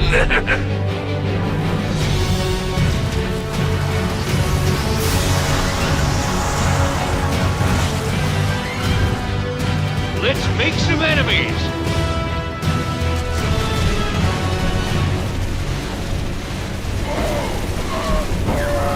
You might be a damn pirate, Raynor, but whatever happens, you saved my boys today. And I won't forget that. All in a day's work, General.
take you to the blind of mine. Before you put on a show, I just wanted you to know. For you, I've got all of the time. You knew where I would be, and you followed my eyes when it got cold. You knew I would be by your side. You used the maggots in your smile, and after we spoke for a while, I knew that we would be riding life instead. Turning around, I got you twirling around. I've got the safest voltage, you come back to the ground. Spinning around, I'm also spinning around. Tell me your favorite way to fly, no one can catch us now. You say you know me, but there's wiser words in the young. I think we've only just begun. And your eyes for the letter, well, I could have known better still. I just wanted you to know. I don't know where I am right now.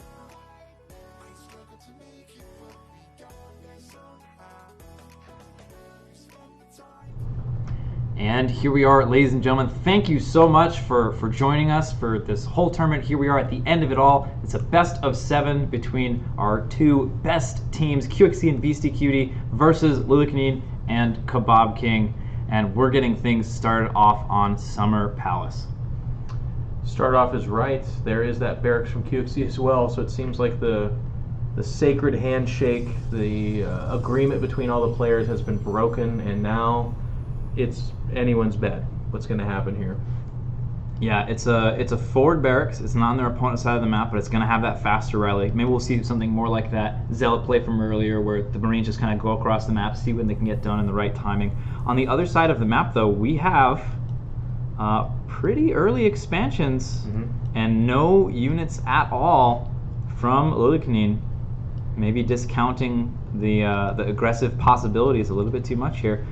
Summer Palace is one of those mid-sized maps, so it's a little bit easier to defend, to get away with things. We're gonna have to see the units start to come out very quickly here, and we do have barracks and gateway on the way, but there's gonna be a really nice timing for these Marines. I just kind of realized 5 is correct. I've been hitting 5. Press C. Thank you.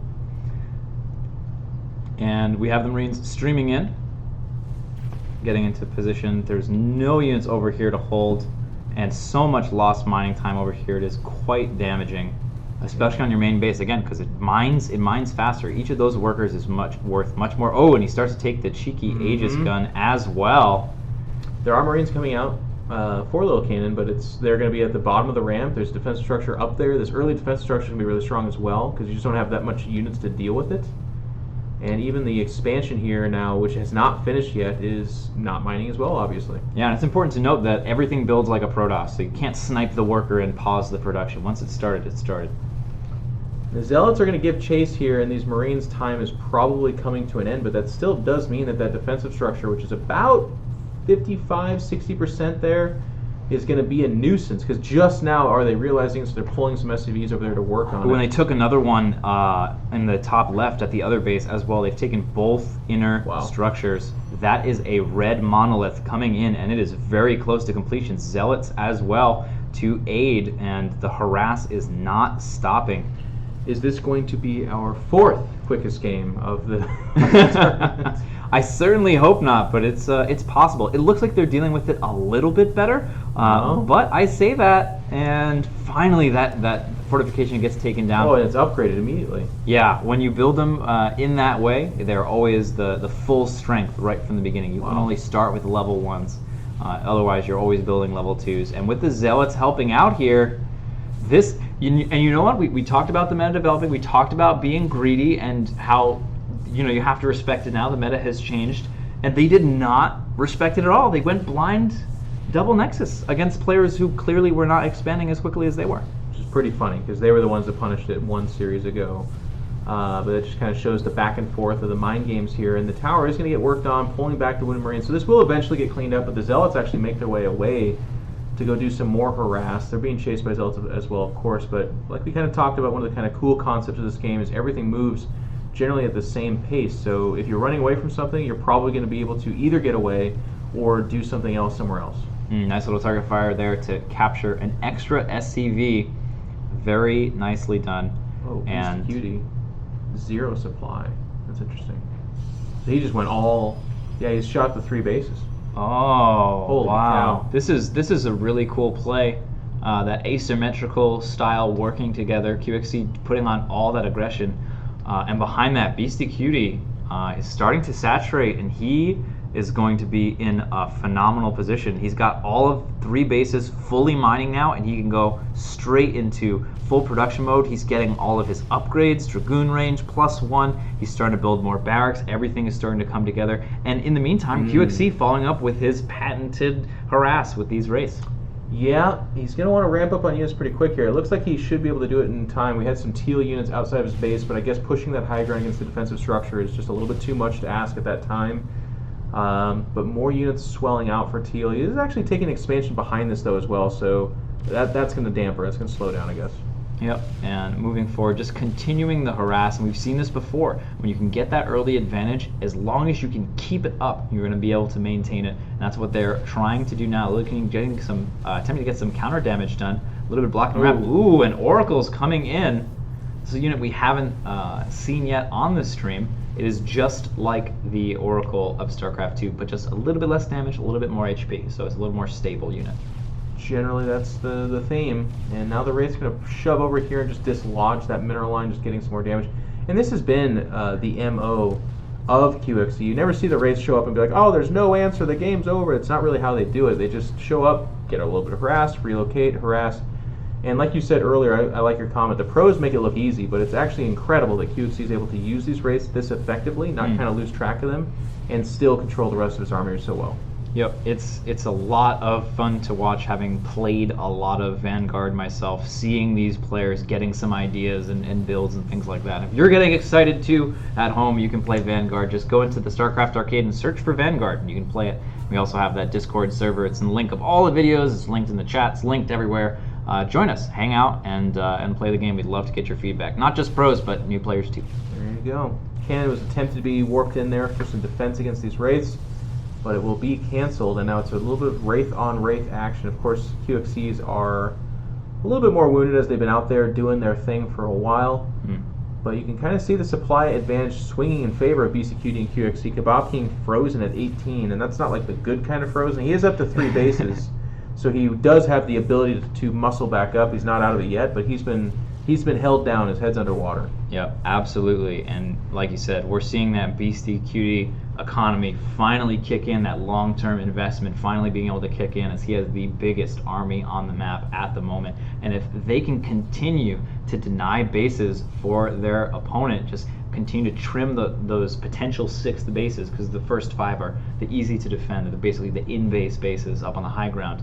If they continue to stop that 6th base, they're going to be in a great spot. And this is that strength. If you get away with that greedy play, you are able to be the aggressor and expand at the same time. He gets a surround of the Lancers. They're unsupported. One goes down almost for free, and now he is on top of that production, and they just die so quickly. Oh my god, 2 Robos is a giant loss. That is brutal. That's his tech. Those are really important units that he needs. You can see instantly rebuilding them there. And a little bit of a side note, the Zealot Charge is a manual cast. It speeds up your units, so you don't have to target a unit. You can use it to move faster, and like we see there, you can use it to make surrounds and tactics happen. Well, QXC, shown there on the screen, is about ready to mobilize. I was going to say monetize. I guess it's about the same thing in this game. They are in the finals, and if you win, you are going to be winning some more money. But both teams this time are going to have access to those Diamondbacks, which has been such a huge linchpin in these games. The Diamondbacks have been doing some serious work. Yeah, and it's been really cool to see everything develop in that the professional players have been favoring the Diamondbacks really heavily, whereas a unit that we pretty much haven't seen at all, the Siege Tank, is much more common and much more preferred by the lower level and mid-level players. A little bit less babysitting, I guess. If you put up a Siege Tank, it's going to shoot some stuff, whereas with the Liberation Zones, you got to be really on top of it, but it rewards the person that is making those right decisions. Absolutely. Having that positional tactical mind is going to really net you some benefits. And we have the little baby units there, just 10 Xel'Naga energy each. Those respawn in the middle of the map. And we still have the big Colossus on the outside, the constructs that'll give you the 125 energy. And now Beastie Cutie up to 5 bases is pushing the boundary. There's only really a 6th base in that top left that makes sense for him to take. After that, it's going to get a little bit offensive. He's going to be taking bases from his opponent's half of the map. And it's just not getting punished. There's 0 harass coming out from Kebab King and Lil King. And they have mustered quite the army. We do see Lancers backed up by those Diamondbacks. That's a great composition. But unless they can slow down the income, they're going to get swarmed. They're in an awful spot right now. They've got Diamondbacks, they've got Lancers, they've got nothing that shoots up at all. All the carriers coming in. This is exactly the worst thing for them to see right now. Also protected by those Wraiths, helping things out. No anti-air at all. They are on the run. If you look at the production tab, some Wraiths are immediately queued up, but that's about it. This is definitely like a, oh gosh, we didn't account for that kind of moment in time where they're not really set up to have the most amazing answer. And one thing to keep a note too, Beastie Cutie with his greed has done a great job of always upgrading. He's got the armor upgrade queued up here. He's got the tier 3 attack upgrade about to finish. You were talking about how pro players seem to kind of key in on that. Well, there it is. Yep, and setting up all the liberation circles all over their army, and setting up first, big advantage, nothing shooting up. The carriers have free reign to do whatever they want. One lone Cyclone trying to make it happen, but that's it, GG, and Beastie Cutie, QXC, just like that, quick 10-minute game, are up 2-0 this best of 7 finals. And again, it's fun. It's fun to see the swings because after that 3-0 in literally 18 minutes or so, done by Lil King and Kebab King, to have it not quite flipped on its head, but this was a quick game, 10 minutes. QXC opened it up with that forward barracks that did a lot of damage, but not like game-ending damage.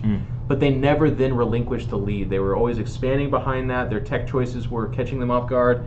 You talked about how when the carrier showed up, they just weren't ready for that. That's been the story so far. Yeah, and especially it's a bit unfortunate because they've been going for that carrier strategy over and over and over and over again. And being prepared for that is just such an important thing. I think that they were so behind in the early game, it was tough to bring up an investment into anti-air when it wasn't there yet. Because I think if you have that really limited army size and you're holding on, investing into something that's really good against air but not against ground, when the entirety of what you see is ground, even if you scout it, even if you know the carriers are coming, it creates a big vulnerability for you in that amount of time. And just really great use of that, really the strategic unit composition decisions by QXC Beastie Cutie to take game 2 there. Well, it was their luxury too. I mean, it's worth noting that especially in real-time strategy games, there comes that time where you're like, look, if air shows up, I'm dead. But if I don't leverage and go hardcore, like I don't make the hard choice of saying I hope they just keep going ground and that's what I'm going to leverage, then you can just kill yourself kind of almost anyway. So if you're like, well, I'm going to have some anti-air and some anti-ground, but I'm behind economically, your army shows up and it's just pathetic. And in RTS, sometimes when you're put in a hard spot, you have to take that risk. And I kind of feel like that's what that was, because Lancers with Diamondbacks, if facing ground units and are controlled properly, can win a pretty big fight that they're behind otherwise. Yeah, and I think too, the idea of going for both Lancers and Diamondbacks, it's an incredible commitment into anti-ground, because it's not that both of them have a weak attack against air. They have no attack against air. They had Marines as anti-air and that's it. Maybe hedging their bets a little bit and building some more generalist type units, maybe some stalkers, something like that, to try and keep them alive. Might have been the option, but I have to agree with you. I think it was all about that early game disadvantage, and they were, up against a wall. Agreed. So we're just waiting for the invite, guys. We'll get into this next game. It is a best of 7. We know how much first place is taking? About 5,000? First place, I believe, is taking 2,500. Wow. As a team. Yeah, so of course. We'll be splitting that. 1250, I guess, each player. Yep. Very, very good. So hopefully you guys are enjoying yourselves. There is going to be a little bit of a talk with the devs after this. They'll do it on stream. You guys are going to have a chance to hear from all 4 of the guys here that have worked on this. And then, like we've been saying, if you're enjoying yourself, you can follow the Twitter. You guys do a pretty good job of talking about where you're going with your developments. I know that when you guys do your artwork, it goes out through there as well. So there are some resources to grab more Vanguard if you're interested. And this is the 3rd tournament you guys have done, so probably some more in the future. Yeah, we've been really careful about waiting for the right time, the right place in the game to basically, come out like this and show everyone the game. We think we're really happy about the state that the game's in. Doesn't mean we're done developing by a long shot, but we're all just really pumped to have these years of effort finally pay off and to be able to share this with all of you. So make sure you let us know what you think about it, what advantages and disadvantages you're finding, and especially how is it as a spectator. Maybe you haven't played the game yet, but for us to know how clear is it as a spectator. Can it be easy for you to follow what's going on? Those are really important questions to us because we want to make a game that's not just fun to play, easy to get into, but also easy to understand and intuitive and visual. All right. Well, the queue has been done. We are going to Manifold, I believe. Which, yeah, we've seen this. I know that tile set. It's really cool. Like the gold glazed tile set. I think that we've seen everything. We have seen everything, and our map maker Cantuba has done a great job at the art as the visual aspect of theming these maps very nicely. I'm a big fan of his work. As we go ahead and get into the game on Manifold, it's a very difficult map to take even your 4th base, but especially your Oh yeah, they're all thinking the same thing. Everybody except for Space Marine there, who is Kebab King. The little smiley face. Which could work out if he expands, or not expands, excuse me, but if he builds an in-base barracks or gateway or whatever. No, never mind. Ooh, going Nexus first against a double, and this is what I was talking about before, a 2-base aggressive play. And it's going to get scouted by Space Marine right away, and at this point in time, it's depending on the progress, you need to get those structures down right away. Well, this game's ending one way or another. Oh in the my next God! Couple of minutes. Talking about fast games, this commitment, and we can see. So this is a little bit weird. You can see it on your mini map. There are 2 sets of proxies, one that's further away and one that's a lot closer. And because the production facilities act as supply, when that barracks lands in position, if it doesn't get scouted, it's going to pump out twice as many Marines. Wow. And so they still build 4 at a time, so it'll take 2 rounds. But the attack here is going to be insane. And the fact that they haven't scouted over to that side yet... Oh, he's going to bring him over. What are you doing, man? Careful. I think he's just barely outside there. Beastie cutie. Careful. And his Zealot's already here, too, by the way. Yep. And yeah, the Zealots are going to come in. They need to walk in the front door, but they're going to team up over here. Wow. And what do you do? Are they grabbing that, too? Is that theirs that they're grabbing? I think it is, right? Yeah, that is... That's orange, yeah. Yep. And I think the other thing too is if we look at what's going on, it's so fast, and they haven't taken their in-base fortification, I think, quickly enough. They're like reactively taking it, whereas as soon as they scout the lack of bases, taking that in-base fortification, super critical. Yeah. And was that the second game? Yeah, this is the 3rd game. They're going by quick with the aggressive plays. Oh, I'm just so drunk, you know.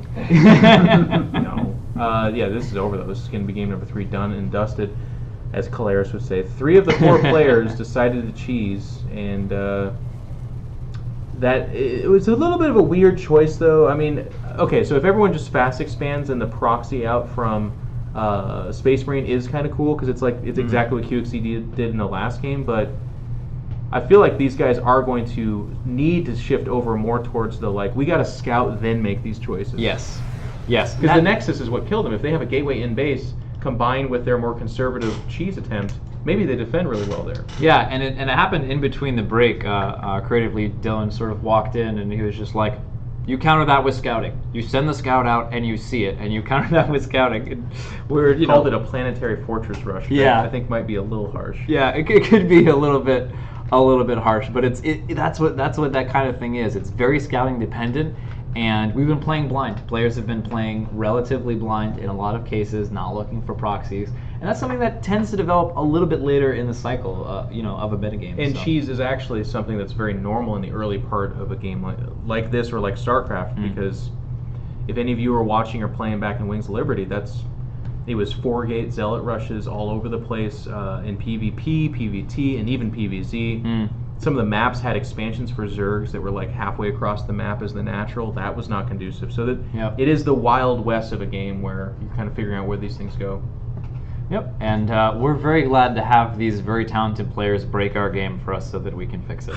It's well, don't give them too much credit. I wouldn't say it's broken yet, because like yet. Dylan says, and like you were saying with carriers and defilers, there are answers to this. It's just it's a little bit scary to watch them try and figure that out on the fly, I guess. Because $2,500 split between 2 people, I don't care. That's a lot of money. That's a good prize pool, especially for these guys who, you know, Beastie Cutie QXC, they win online qualifiers and Go 4 cups for like $100. So this is a great weekend for one of these 2 teams. I mean, for both of them actually. The other one gets a good prize pool as well. Yep. At this point, everyone's gonna walk away with a nice bit of change in their pockets, feeling pretty good. And oh, is that is 3-0, isn't it? So I guess we're heading to the 4th game. I didn't even remember that was game 3. I honestly thought that was game 2. It's an incredibly fast-paced situation. Everything unfolding here. Well, all right. Let me tell them we're ready to go, and we can get this done in 15 minutes and get out of here, right? Gosh, the series before 18 minutes. This one close to that in 3 games, 18 minutes or so. Yeah. A lot of averages, man. Wow. We're coming into it. But we do have Naginata as our next map. The gorgeous map. It is visually my favorite map, for sure. It has like a Japanese garden feel to it too, which is reminiscent of the name. I feel Naginata. It is very intentionally named in that way. Yep. Cool. That's Cantuva being his artistic little self, getting those, not just the design of the map for competitive play, but also the spectacle, the visual for the spectator and for the players. It's nice to play on nice looking maps. It is. Well, it's a huge part of it. I mean, especially for these kind of games where, RTSs, people that get way into it, they play it for 4, 5, 6 hours a day. You can't be having harsh viewership, I think. Yeah, definitely not. Definitely not. I like the bright colors and the glowing minerals and all these things coming together is quite nice. Well, okay. Lil Cannon and Wait a minute. Whoa, are we seeing More? this again? Are we seeing this again? No, this looks like a little. It's definitely going to be aggression again, but this time on the side of Lil Canine and Space Marine. And we do have an in-base barracks for QXC, so I feel like his mind games is on point.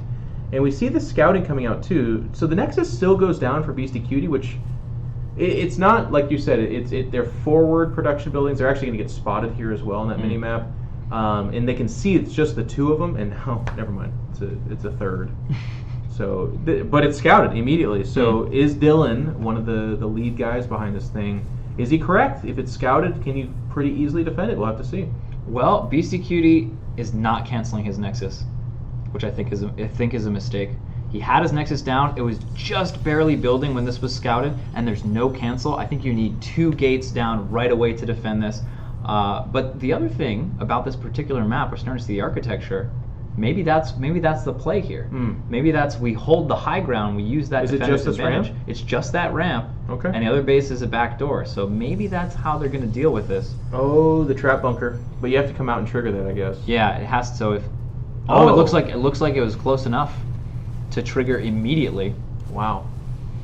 And that's a leverage strategy as well. You can see there's a timeline on those guys, so they're not going to be here forever. But they pack a wall up.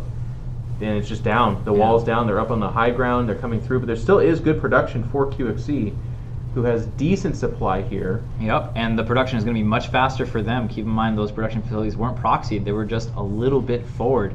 And that's going to be a nice bit of defense. And keep in mind, this is 3 base versus 2. This is more of the thing that we're used to seeing that we feel is going to develop as the standard. If you play a 3 base strategy, you should be able to hold a 2 base and come out ahead. And we look at that, Kebab King and Lily Canine starting to take 2 bases to try and come back from this, but they're absolutely at a deficit. And QXC just brazenly pushing out there. They scout so much production, but I guess just there's that escapability we've talked about where you can push out. You can be like, okay, well, I'm going to go see if they're still making units or if they're expanding off of this. And if I'm wrong, if they're just making units, I can still retreat back and not lose everything. Whereas in other games, it's much more severe. You move out, they were making units, you're dead. Yeah, and on the side of the new player as well, having just one experience where you move your units across the map and you can't retreat and you have them die, I think that's a big part of why new players will get scared and they'll play really, really, really turtly and not really get to interact in the core experience of the game. Yep, this encourages a lot more emotion, I guess. But here they come. Now with those defensive structures, the defense here is much more tenable. If for some reason more units show up, they'll have time to reinforce. That is also a part of it. And the little Ewok going to watch at the top of the ramp. Yeah, he is the sentinel of this base. He's the Paul Revere. He'll let them know if they're coming. That is too cute for school. They're going to pull back, and the game stabilizes a little bit. If you look at the supplies, very similar. Beastie Cutie, though, don't ever be mistaken by that. He's only on 2 bases, so he's eyeing a third. I can just tell you that right now. He focuses on production. We do see 2 heralds coming out for him, so the bombing runs will commence. Yep, and that is going to be a big tool to push their economic lead, especially because Lucanine Space Marine responded immediately. As soon as they knew the rush was done, they plopped down 2 expansions right away, but they have very little to defend them at the moment. Nice scout over here is going to scout that lack of defense as well. Yeah, kind of a spot for the Herald. And that third base does go down behind us. Very much so, at this point in time, we've seen a lot from both these teams, so I can kind of begin to feel their thought process. And behind that, production-wise, we see some Goliaths coming out for Locanon as well, so I think they're aware of the fact that Sky seems to be the method of harass. Yep, as long as they've got those in the right spot. Keep in mind there is an upgrade for Goliath range. I do not believe it's been researched just yet, so they will not have the crazy Goliath range that we may be used to. Whoop, flying over the missile turret, but drops off a bomb, gets a couple of workers there immediately, and actually does so much damage to the missile turret that they can just go ahead and finish it off.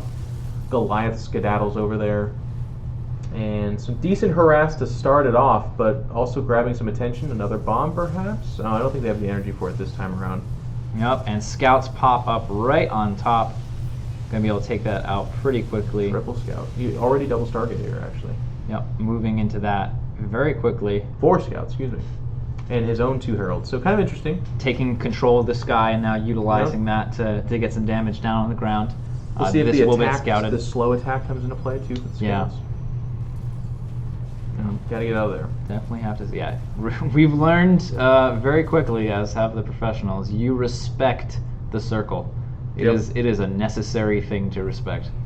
Yep, absolutely. So, QXC and BCQ do some decent harass, going up to 5 bases as a team. Oh, and here's what I was talking about before. Similar to the Wraith, you have this air superiority fighter with a slight ground attack, but Not these are a lot of Marines. Yeah. Kind of went after the gas, but 2 just idled, so a little bit of a mistake. And that is the kind of thing that is happening. He was microing somewhere else. It's not like he was sitting there being like, nope, I want the 2 of them not to do anything. Pushing the high ground, though, jumping on top of the production, but there's so much here that I imagine they're just kind of... Oh, but it's just a distraction for landing 2 Herald bombs. Fantastically done. That's going to cripple the economy of QXC and Beastie Cutie. Ambush bunker going down. Ambush bunker jumps off, and it's going to kind of secure the retreat. Exactly. How much Zelnog energy? Is it 50 or so? Yeah, I believe so. It's 50 or 60 for that one. Cool to see that. We actually haven't seen that very much, but now we're seeing it. And Vulture's coming out to continue harass Lucanine and Space Marine. But I never seen him attack the cannon. They're pretty tanky, I guess? They're about the same as StarCraft 2. Okay. We see a lot of players tend to focus on the workers. Wraiths just absolutely denying all of this and killing the drop with every Vulture in it. It's going to definitively shut down harass for the time being. And now QXC and Beastie Cutie starting to show some pretty good life here. They're going to get up to 5 bases as a team. There's a lot of aggression coming out from Kebab King and Space Marine. So their expansion for themselves a little bit slowed down. They're on, it looks like 4 bases going to 5 themselves, but they were in the driver's seat, so the fact that they're only just now taking the 5th is a little bit alarming, I think. Yeah, it's a little bit tough to see. We'd really like to see a 6th base out of them by this point in the game, but they've taken a lot of harassment, and it's pretty tricky. And we're starting to see the siege tank. We haven't seen it in quite some time. Okay. Take a look at that range as the units start moving in. It still does splash, but it cannot be picked up by Medivex. Okay. And, oh wait, excuse me, it can be picked up by medevacs, but it drops in tank mode. So you can use it as a retreat, but not as any sort of harass shenanigans, pulling it all over the place. Okay, working on the rocks here to get at that base, but the tank's spotting this. Maybe looking to siege up there on the other side. No, they're just going to kind of back away. Space Marine looking doing a lot of harass to try and claw their way back into this game. Another great bomb landing there, killing about 3 or so workers. Yeah, I think it's a little bit surprising for QXC to see that, because he's like, I got these wraiths, what are you doing? But they do get off a good shot, going after the main construct here in the middle, and it's actually going to be interrupted. A little bit of a Dota 2 Roshan moment going on here. And this is going to be a big fight, but the siege tanks in the background going to zone them away. They're not going to be able to push them there. Yep, siege tanks do outrange the Diamondbacks. So but position 1 here, and this base it focused on should die almost immediately. There's a lot of bio there. They're thinking about it. They're gonna let it go, and it might be the right choice. Fighting down into that low ground would be really rough, especially against those Diamondbacks if they decide to siege up. Yeah. Yep, and with the siege tanks there, it's tough to make it. Ooh, here we go. Never mind about that. Some zealot run-bys, some going over into the other base as well. Not being microed, so they're getting pulled by the aggro. In the meantime, we do have some harassment going over here. We're really getting into this multitasking area of the game. In the bottom center, the zealots are getting pushed away as well. But the winner here, the winner of all this, I think, is QXC with those wraiths. And this has been, I mean, you might as well just take a picture of this and talk about the story of the tournament for them. He's just always these 4 wraiths. It's a hit squad. Behind this, he allows BCQD to be really greedy. I mean, but this time QXC's throwing the game on his shoulders. He's got the most massive army and is doing the most effective harass. The weight of the world there for him, and BCQD is now moving up to 4 bases. QXC only on the 3. He's been focusing on that army, but they're just looking so good. They're definitely in the front row here. Yeah, Kebab King and Lily King there, trying to get a little bit of harass done. You can see they're on this very low economy kind of a unit composition. Templar, Zealot, maybe mix in some Archons. They're going to have to land some really good storms to try to get back into this game as another base is pushed away. This army getting trapped is nice, though. I mean, it was off by itself, and this is a thing we've talked about quite a bit, that these armies, when they get by themselves, get put down pretty hard. A nice use of the Phoenix protocol there to make them, or no, is it Phoenix that makes them invulnerable? Yes, yeah, it is. Yes, it is. So that was good. Got a little bit more distance there, canceling a base over here, winning position for QXC. Nice little storm does go down there. And the Diamondbacks, if exposed and not allowed to siege up, could die here. Oh man, a lot of Diamondbacks getting picked off. They are giving chase, and another one falls. Yeah, so about 3 or 4 there died. But the Wraiths, they're still going. That'll transfer control of the center for a while to Lily King Space Marine, but like you said, the Wraiths just doing so much damage in the background of all of this. The multitasking of QXC. He's also the one with all these Diamondbacks having to have them siege, using the Marines to protect them. They're a very babysitting type of unit, so he's got to have that attention all over the place. Wow, 5 carriers already. I mean, with their impact is felt. The moment they step out there, it's just Marines for the most part. There is a couple of Archons we can see they're starting to take shape. But again, it's specifically carriers backed by Diamondbacks that make it really difficult. So like Dragoons trying to get in there, even Marines, they just get thinned out to an ineffective number, I find, pretty quick. Yeah, absolutely. We do have, though, a couple of splitting of the armies there for BCQD. You'll have to be relatively careful, especially as more anti-air starts to come out. And especially those Goliaths are going to be key. Getting that Goliath count up is a big way to deal with carriers. All right, they feel confident they're going to give chase here. It is a lot of bios, so you're going to be able to shoot down a lot of those interceptors, especially behind the defensive tower. But here comes QXC's army throwing up those liberation zones and saying, nope, you're not going to come near this. And that is the Zeldnaga construct there as well. Yeah, right in the middle. Not being aggroed at the moment. Okay. He is. He only attacks when he is attacked. He just kind of hangs out there. He's a peaceful giant. Very good. But both players kind of negotiating. The map getting split here. I mean, again, it's still wildly in favor of QXC and BCQD in terms of economy. The harass has just been better on the side of QXC and BCQD, but it can waver. It can slide back over. Kebab King and Lil Cannon here do have a lot of bases themselves. Absolutely, and you saw there some of the Zealots getting a little anxious, getting into the battle a little bit too early. Nice pickoff over here. That is not a conventional place to place your expansion. Yeah. Should be able to lift off, but very great scouting and map presence and awareness from Beastie Cutie to take that out. Good upgrades coming in, by the way, for Lil Kanan. It's worth noting. It's going to have 3 attack and 3 armor, so that's something going for him. It looks like there's a lot of attack upgrades across the board for everyone else, but not armor. So one of the things I haven't asked you, pro gamers in this game so far have focused on attack upgrade, but armor, is that, I mean, it's obviously very important as well. Yeah, it's definitely still important. And keep in mind that we've adjusted the cost as well as they pick off another base. This is just deja vu. On this map, we saw the same strategy from QXE and Beastie Cutie, making it happen. They do take out Zelna Contract. Oh, but they're caught on siege. This might be a moment, but he's forced back. Yeah, there's just not enough there. Storm's going to step forward. You can see that smaller radius is a little bit less effective. But of course, if you sit under, that's going to do massive damage. It's just harder to pull off. And both these players putting on a show. Kebab King and Lil Keenan not wanting to go quietly into the night. They are behind, but they still have a massive army. Keep that in mind. Supply is actually kind of similar for both teams, all things said. It's just those carriers give me a lot of concern because I feel like Kebab King and Lil Keenan kind of doubled down. They're like, oh no, well, there's some Vikings. Tell me about Vikings. Quite a few Vikings. They're a little bit shorter range, but a little bit harder hitting than we're used to in StarCraft 2. Okay. And they hit hard in StarCraft 2, so they must hit very hard. Yep. So it's a very strong counter to that carrier, and the fact that you can navigate the same kind of airspace and terrain makes it a big deal. If you can split that apart, pick off the units when they get out of position, like right now, the carriers aren't with this force; they're not being protected by the Marines. They're right there in the background now. They're sharking around. Yep. Templar are going to step forward and just test the waters of those Diamondbacks. It turns out they're very effective.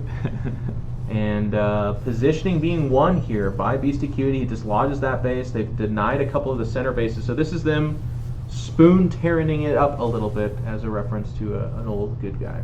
Yeah, and we have that base for Lilicanine might have been happening over in the bottom right. Nice storms go down, and Arbiters are looking for stasis. They do get one. Huge chunk there. The carriers, though, don't have too much as far as anti-air around them. You got to be careful. More stasises are going down, and the armies are cut into pieces. Battle cruisers coming in as well. This is looking like a strong... But all those Diamondbacks are stuck behind the Sim City. Yeah, so they're not really contributing with that too much, but I felt like just partitioning off parts of that army was a huge win, and that's going to be it. 4-0 in the finals. QXE and Beastie Cutie are going to be your Vanguard Invitational 3 champions, taking home $2,500. Yep. And all the glory. All the glory. Yep. Just incredible performance by them, only dropping, I think, 2 maps in the entire tournament. In one series. Yeah. So great job to everyone. Thank you, of course, Jeff, for joining us casting. It's been a lot of fun. Shout out to Coulter. Coulter's behind the desk over there, scrambling like a maniac, trying to get all this audio working. Hopefully you enjoyed the production a little bit more today and tomorrow. We try to make some improvements for you, so I hope you enjoyed that, the videos and such. Javier does a lot of the graphics in the videos for us as well. But we're going to get into a little bit of question and answer with the dev panel, but Jeff will be departing us. Is there anything you'd like to say, or like questions you have, or something you want to talk about before you get going? No, just it was fun testing this out and seeing it and hanging out with you guys. They're a passionate group. You're going to see that when they kind of talk to you guys. I've been working and talking with them for a little while, and I'm excited to see where this game goes. The real, I'm just going to say it, the real one for me is I want to see it come to reality. It's nice to make a really cool game in StarCraft 2, but the big hurdle is going to be making an actual game, and I think you guys got what it takes, so it'll be fun. Thanks so much, Jeff, and we'll be right back. All 4 of us here, not all the developers, but most of us will be hanging out, answering your questions, looking at Twitch chat, so get your questions ready, and we'll see you in just a second.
Hi. Sorry about that, everyone.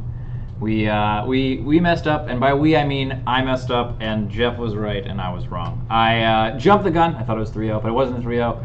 4-0 there was a 3-0, and so we are not done yet, and we're going to get directly into our next game. It's on the map Karina, and we have the correct score up 3-0. Except it's Beastie, Cutie, and QXC that do have the 3-0, so do keep that in mind. Oh, oops. There's no way to set that back to 0.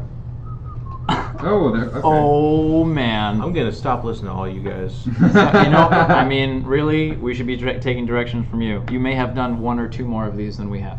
Well, yeah, the scoreboard thing. Anyways, this is truly Game 4. Truly, for real, we promise, Game 4. A little bit of forward stuff, but it seems to be a little bit more tentative and more defensive as opposed to offensive. We have Lil Kanan with a forward barracks and delaying his second town hall structure, but it's coming, and this is going to be the most passive game of the best of 7 so far. The other 3 games have been very aggressive early on. Yeah, and I think that the teams now are sort of recognizing that safe way to play the game. It was initially thought, oh yeah, it's totally safe to just take a base right away, no problem. It is not the case. You need to open up as a team with at least 1 unit producing structure as you go out for that scout, and then make your decision as the game opens up. And we're starting to see that now, gateways and barracks and such coming in, unit producing capabilities for our team who's behind 0-3, and they need to make this happen right here, right now, or else it's all over. And it's interesting too, because I feel like they've been thrown for a little bit of a loop, because at least in that last series, the semifinal before this, the way they dictated the pace was to be the aggressors, to throw the meta for a loop. And then they felt they kind of met their match, I guess, in the finals here between QXC and BCQD. They were also willing to go against the grain and not just shoot up the 4 bases and go for the mid-game stuff. So now is that adjustment period. They've got nowhere else to go. It is 0-3. If they don't make some pretty severe adjustments, they will just fall out, and that's it. Take second place, which is still great, but you want first. Yeah, we absolutely do. And a couple of ships passing in the night there. These Marines are going to get in, potentially, if they go for it, with very little to stop them. Not prodding forward there may have cost them a bit of free damage. They would have had the tower to contend with, but they could have, run by, got some damage done, and now we're seeing that happen. A lot better attack path over here by Lil Cannon, getting into position. He'll be able to, in the bottom right, push off the mining of this base, maybe take the gas out, being very aggressive, moving across, just chasing those workers down, trying to get anything done. And there is a cooldown on all Xel'Naga abilities, right? So if I call in a trap bunker, but I have 500 Xel'Naga energy, I can't make 3 or 4 more, right? Or could I? There is only a cooldown on the commander's specific ability. Oh, okay. So everyone's got that healing structure. They've got the towers. They can take them as often as they want, as long as the energy. As this does get cleaned up, nice defense there. But the immortality, the ambush bunker, the range tower, all of those commander-specific spells are on a cooldown. Okay, interesting. And we do have a couple of heralds popping out here for Beastie Cutie, going to go to that harass. We've saw the ups and downs of the herald. It has not yet been used to contribute to a fight, really. It's been completely harass-oriented. But if you're not paying attention, massive damage. If you are paying attention, annoying. Definitely annoying. And definitely dealing damage in attention, which I think is like an important concept to consider, especially in this game, which is so multitask heavy. Nice little bit of attack here from Space Marine, going to get into fantastic position and probably keep things alive. We're gonna be able to see here. He does have enough energy for Immortality Protocol. If he can. Cancel. Wow! That's a kill. That's pretty big. That is a kill. Both players sitting there probably looking to take a little bit of a gamble. The Zealots, of course, do get cleaned up, but getting that kill is, 400 mineral? 400 kill? minerals. Yeah, it's a lot. No matter what race you play, a Town Hall is 400 minerals in Vanguard. Nice little repair there. See the Cyclone with that ground-to-air defense. And here but he's going to see the Heralds. Instant Nicely done. I think that bomb was queued up a bit. I don't think he was babysitting it too much. Yeah. So, to the victor, to the higher attention giver goes the victor. And that will be it for those heralds too. By the way, they died an unglorious death as they are chased down by just a hodgepodge of anti-air, some Marines, as well as those scouts. Yeah, and something that you had mentioned earlier.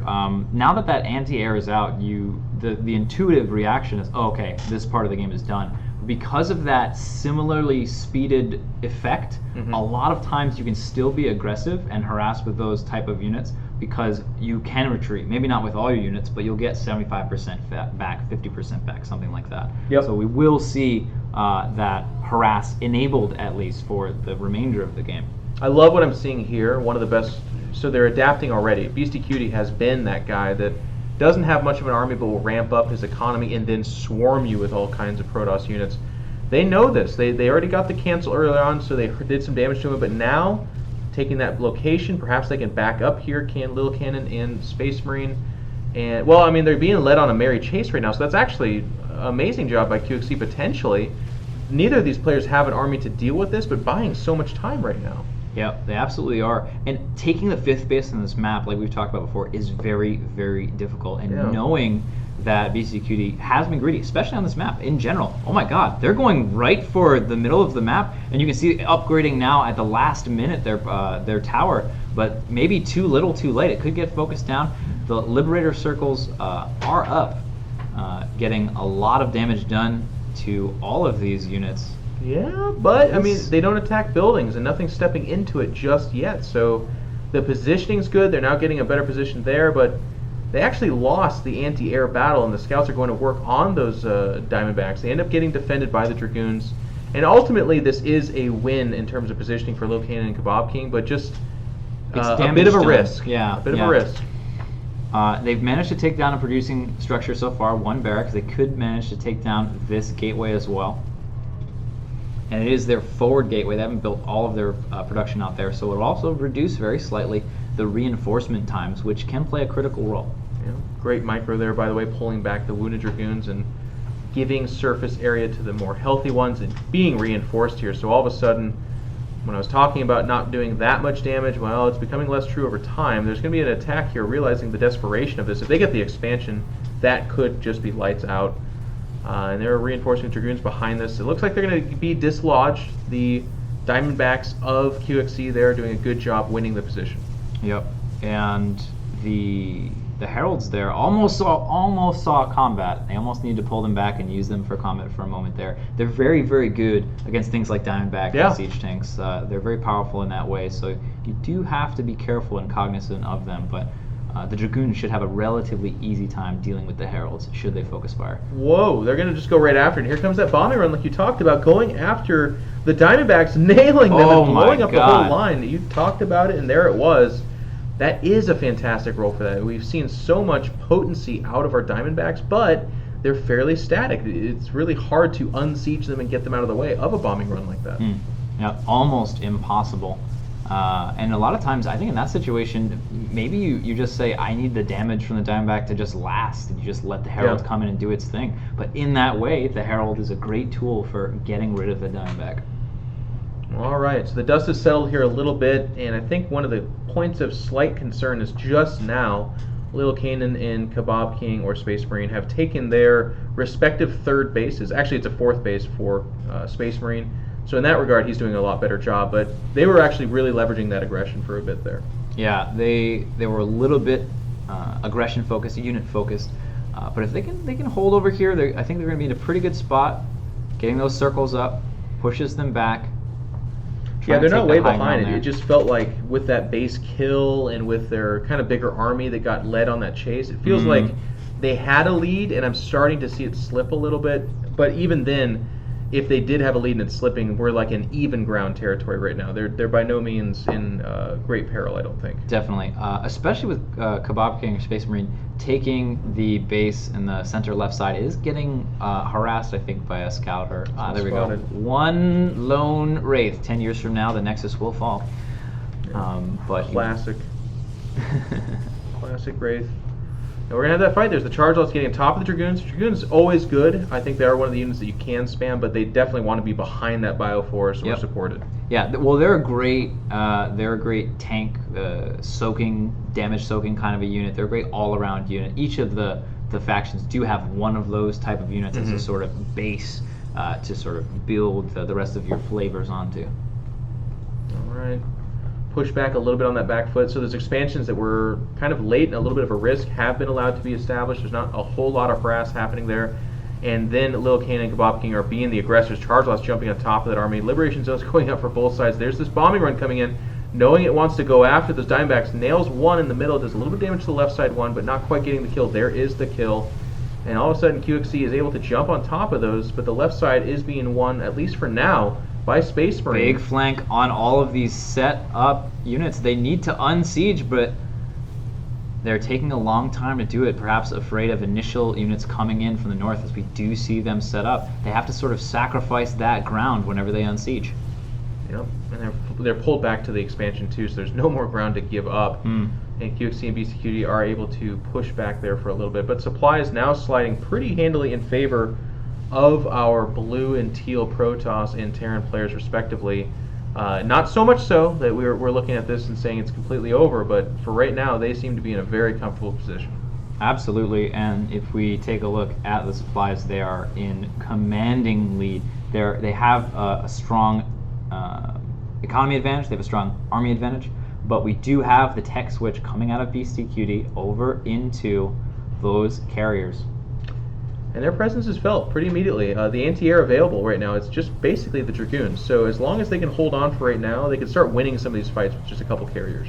And the Dragoons do an excellent job at dealing with carriers in low numbers, but only in low numbers. Once that mass gets high enough, you're going to need more of the dedicated anti-air tools like the Havoc, or in this case the Venerator, which we haven't seen yet. Not at all. And there they are. The carriers show up. They say you have got to get out. Great use of the Phoenix Protocol, by the way, to stop that storm from doing any damage to those Diamondbacks. And the expansion's held. The carrier's presence has been felt. And look at that production tab. What do? They go to Wraiths. So they're going to add additional Starport and more Wraiths. We've seen actually Damaga and Bradoke win their series against Innovation and Classic earlier today off the backs of a mass swarm of Wraiths killing carriers.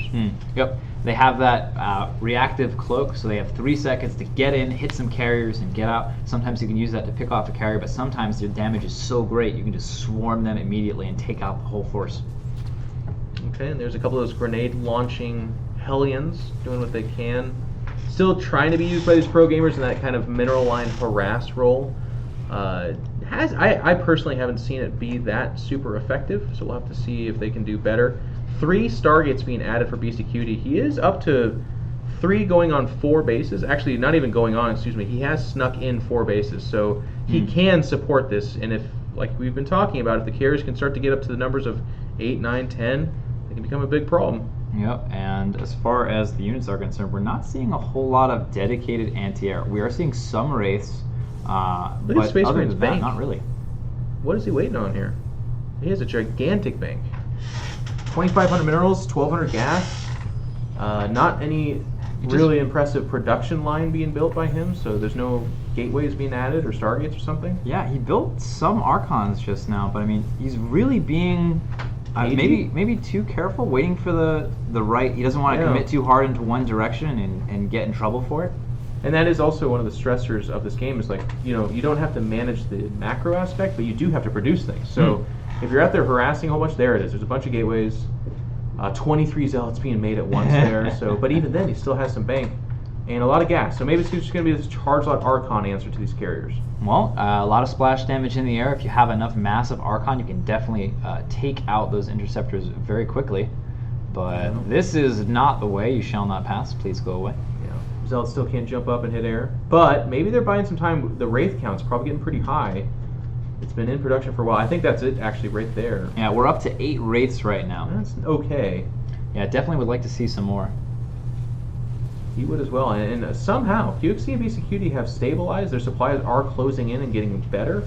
Their position's getting better. And again, it's the presence of those carriers. Just they come out.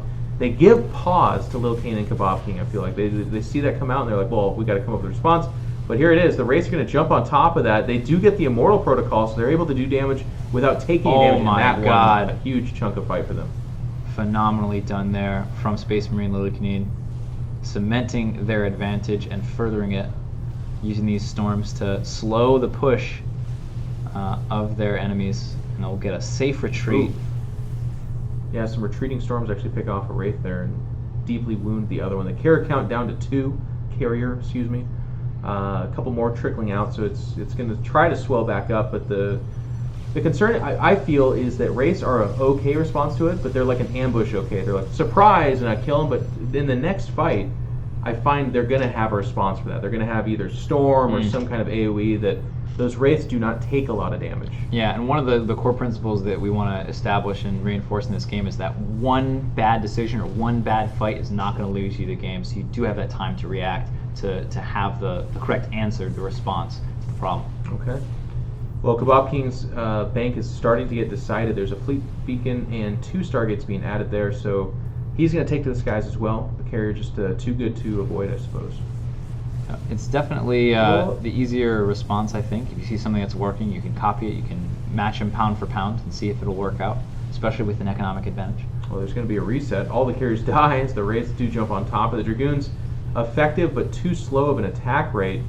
And I was just about to talk about how QXC and BCQD had got themselves into a fantastic position, and as I do, they lose this base. They're getting into some trouble here. Yeah, that base got up and it managed to net them a reasonable amount of economy, but not for, I think, long enough to make them feel really comfortable. They are making their way back. We're getting close, and oh man, this is tricky. They lose that base, and they have to take this very vulnerable central base. It's going to be hard to hold on to. If they can manage it, it will happen. We are starting to see those main bases mine out, and we're reaching that stage in the game where cost efficiency and the banks of each player becomes very important. Straight to Arbiter for Space Marine, actually. So he's going to skip the capital ships for right now and go right to Arbiter. That's stasis, very powerful. We haven't seen a recall yet. No, we haven't seen a recall, and it does work in the way of Brood War, where the units recall to the Arbiter. Okay. So you can just toggle something anywhere on the map and then recall them there. Yeah. Maybe a cool anti-air ambush, perhaps. We'll have to see. A couple of charge lots being lazy on the job. They're looking to harass that base. Harass everywhere going on right now. A lot of SCVs did die there, and now even the town hall itself being targeted. Yeah, we've got units moving in every direction right now.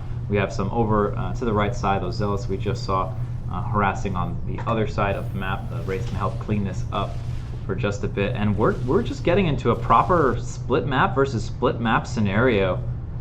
This is QXC and BCQ fighting for the tournament, fighting for their lives here. Their lives in this game. They're up 3-0. Yeah. So I'll take their position. Thank you very much. Lil Keenan and Kebab King or Space Marine. This is actually a bit of a gut check moment, because there's moments in this game where I felt like it was their game to win inside of a couple of minutes, but it's just seesawed back and forth. I still like their position, don't get me wrong, but this base on the right side gets shut down. The Bio's making its way to the north. They're going to have to pull back a significant chunk of their army to deal with that, and in doing so, look at the position that's being won. Yep. This central base is hard to hold, but having your forces in the center means that it's the shortest distance to move, and it's hard to get out positioned. So they are gaining that there with a lot of stack defense as well to deal with counterattacks, and they're starting to move over towards the freshest bases of our blue team here. And it's that army positioning. It's done so well for them all tournament long. Like, they're here, the liberation zone behind us, making it really hard to move in on that army. Their own carriers are starting to show up, so they're going to have a bit of that composition. Some Arbiter versus Arbiter. Actually, they're going to fight over the space. They're just going to pull them over here. Stasis being dodged because there is. Oh, he actually freezes all of his the opponent's arbiters there. Right, yeah, we had some stasis trading back and forth there, and look at this.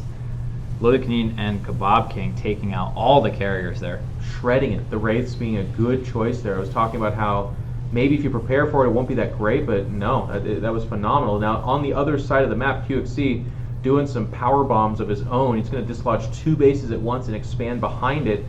He's got a good force, by the way. While the Wraiths were really cool against the carriers there, they are not great against ground. So this Bioforce becomes a problem. It's actually going to jump on top of the carriers, which are also unsupported.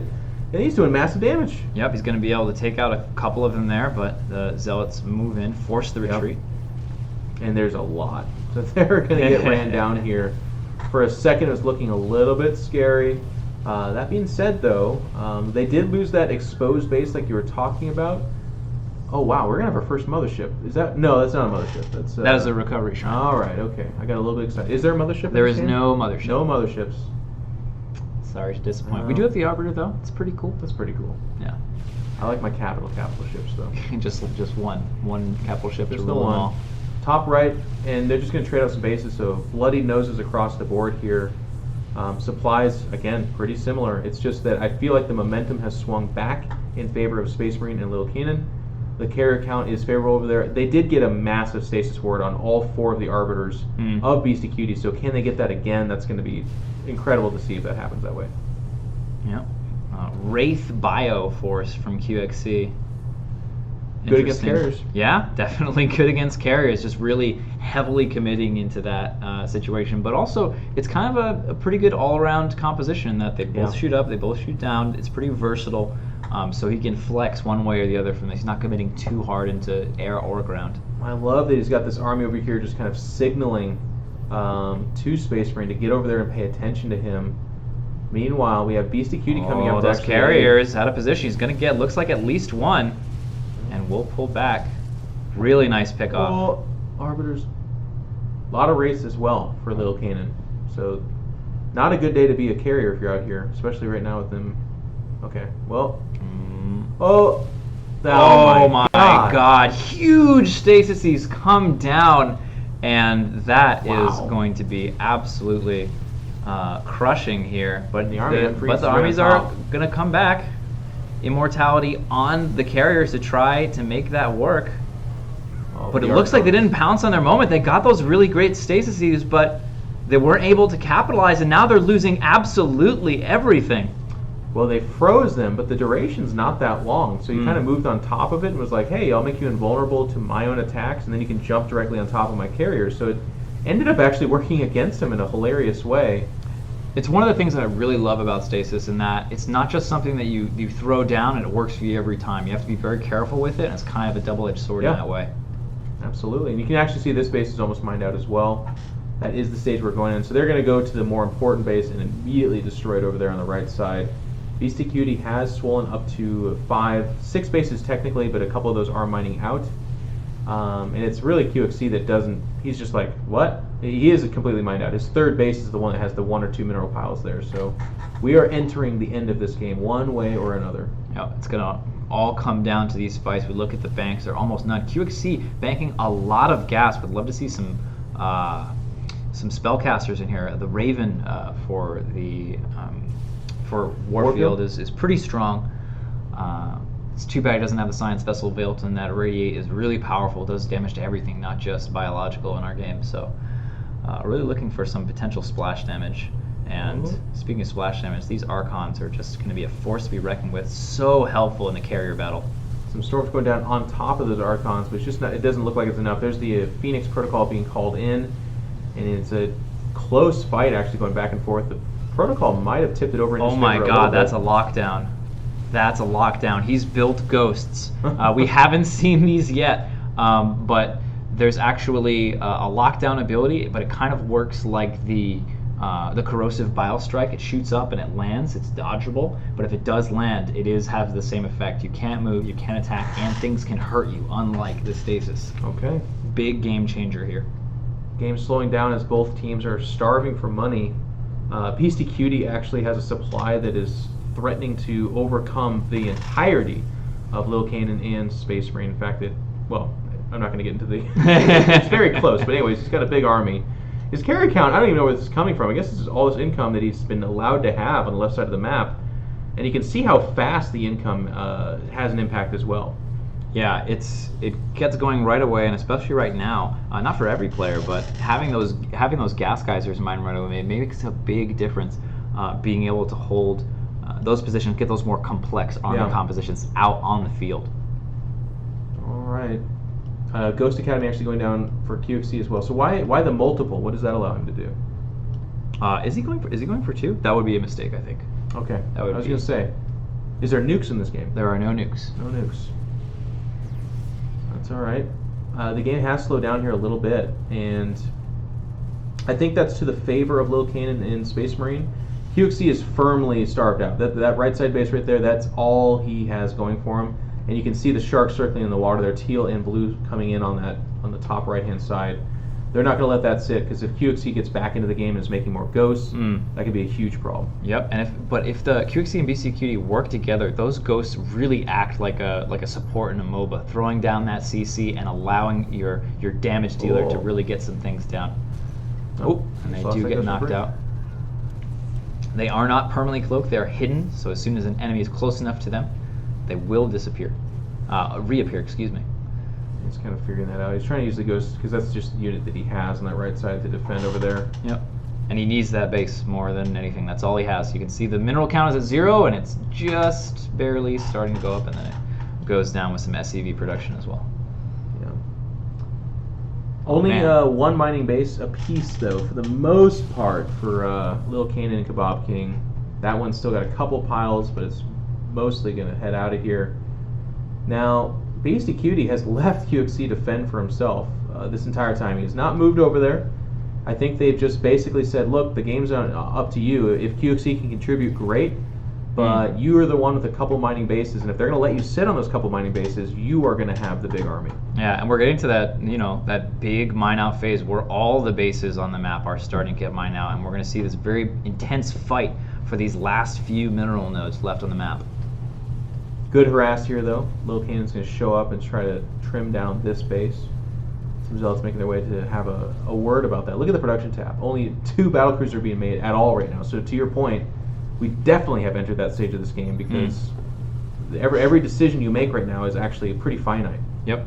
The income's incredibly low at the moment right now. We do have Awakening with the best income at 700 or so minerals a minute, but everyone else is around 300 or 400, and QXC is hanging around 100 only. Yeah, I guess that makes Zelnaga resource pretty interesting because it constantly comes in, I guess, so you can find value from that, right? Yeah, even if everything that you have is dead, you still generate Zelnaga energy, and you can still use your commander abilities to assist your opponent, your ally, excuse me. Hopefully not assisting your opponent. Well, there are the ghosts sitting underneath. A scan to confirm that. There's Templar there as well. Oh, that army is so bunched up. You got to be careful. He's going to use one of his powers there. Oh, a couple of storms going down, carpeting those wraiths, just making them. And there it is, the Phoenix Protocol. Feedback's going down as well. Where is the lockdown? Oh, there's the stasis. Nice stasis ward, but again, that kind of just delays time a little bit. Yeah. But they've got the surround. The wraiths are in position. They'll have the cooldown off on their cloak, so they're going to survive for quite a while, deal quite a bit of damage as well. We do have those lockdowns coming in, but I just don't think they're hitting enough. No, it doesn't look like it. The Ghosts trying to contribute what they can with the battlecruisers, and just 2 carriers of the opposing team pushing forward. But BCQD still with that better income. It's now being matched actually by Lil Cannon and Kebab King, so that's maybe where this is switched over into their favor. He still has the supply lead, but he has a stunt of a partner right now. QXC is not really mining. And we've actually reversed the situation. Right now, Kebab King has 0 income. He's mined out his last base, and QXC is actually mining a little tiny bit. Oh, wow. So this is, we are getting down to the very scrappiest of the scrappy. Okay. At this moment in time, we can start to see QXC begin to produce a few things. They're going to show up to one of the healthy mining bases. The Battlecruisers are going to do a lot of the tanking as best as they can. And they're going to jump on top of that mineral line here in a second, but look at how careful BCP is being. Yamato Cannon is powerful, 300 damage. A couple of those will kill your carriers. You have to be very careful about that. Oh, but here come the Ghosts. Can they offer some support? Some lockdown would be key here. Try to shut down a couple of those units. He's being very careful, very cagey with his energy. He understands that he only has a couple of those to go. They bought time, though. That's worth noting. The Nexus is not dead. Not yet. And they really only lost, what, a factory, I guess? Which isn't a big deal because QXC can barely use it. Yeah, at this point, that's not a particularly valuable piece of equipment at the moment. Trying to get some lockdowns. Is that the animation? Is it hitting the ground like that? Yeah. It's like an artillery strike. Cool. They gotta be careful. They're actually they've chased them to the left side of the map, which is where these bases are. And they've just decided, again with that chasing, that if they can't get results, they'll just turn it around, go after these bases. Yep. and just kind of go for the trade at the moment, which they are going for. It does get a cancel though, so it could have been worse. Man. And really, it's all that top right side base, right? Which Well, yeah, and Kebab King, that one base that he was rebuilding, that was Kebab King's only income. Okay. That was it. That's all he had. So Okay, he's that base- back down to 0. that base in top right, and top right's not long for this world. And they're going to leave bottom left, which is a really interesting choice. They're going to come back over here, but in doing so, they're going to lose this base. Yeah, Kebab King and Lily King are chasing right now and losing all their bases instead of trading. Yeah. They're going to have to crush this army to get value out of that decision. Because lower left is just mining unperturbed at this point in time. And they're gonna go. They're gonna jump on top of. I mean, that was meaningless. It doesn't really matter. So really crunch time. This is base trade situation. Final army versus final army. Ooh, and a lot of ghosts are going to make a big difference here if they can land some of those stasis lockdowns. Excuse me. You know? Oh man, it does take a long time to drop. So it's more of a zoning thing, I think, or if you're standing there and fighting. Oh, are they gonna do it? Oh, he kind of just whiffed on that one.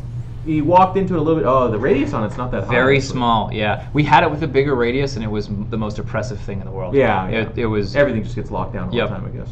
Because the ability does allow for them to get shot while in lockdown, so Yes. you can't have it hitting everything. That'd be ridiculous. Yeah, it's a very tricky thing to balance. Okay, and I think the positioning was won by BCQ to QXC there. I really like that. Still able to mine down there. QXC is just sneaking away on that base. Like, there's nothing defending that right side about 3 o'clock expansion, but. Yep. Well, and they're done. Lily King and Kebab King have no income, 0 right now. Frozen in time. Yep. So they have to go after these attack. expansions. Yeah, they have to expand. They have to attack And win in a big way. They can't even just trade. Yeah, absolutely, because their banks are so small. Yeah. Where are all these? Oh, boop! He gets one. That's 1/3 of his army essentially. Huge deal. Oh, and here some come nice more. zoning ones as well. Does pick off Oh, a second carry out of the yeah. fight, but Immortality coming in clutch and a bunch of lockdowns as well. Oh my god. Every spell is being used. All the Zelnaga energy is being drained. He wipes the army. And Oh with my that, god. What a That's fight. it. That's it. No supply. Almost no bank. That is the end for reals for reals. That's how it ends. It is a 4-0. No, isn't it 3-1? BCQD and QXC just Okay. won. You got to. I'm trusting I gotta Jeff stop, on yeah. this one. Jeff, All what's right. the score? It's 4. That's why they said congrats. Okay, gotcha. Yikes. Well, that was actually the longest game I've seen as well. 32 Yeah. minutes. I think Innovation Classic had a long one against Amaga Yeah. and Braddock, it looked like. It was around for game 26 or 5. so. Yeah, so Yeah. that was great. And I liked it. I like what you guys did with the lockdown. Like we saw when it first showed up, it was, I think it was jarring even to the players in game. They were like, holy cow, because it locked down like 5 carriers or something like that. But in the last couple of fights, they were doing such a good job avoiding it.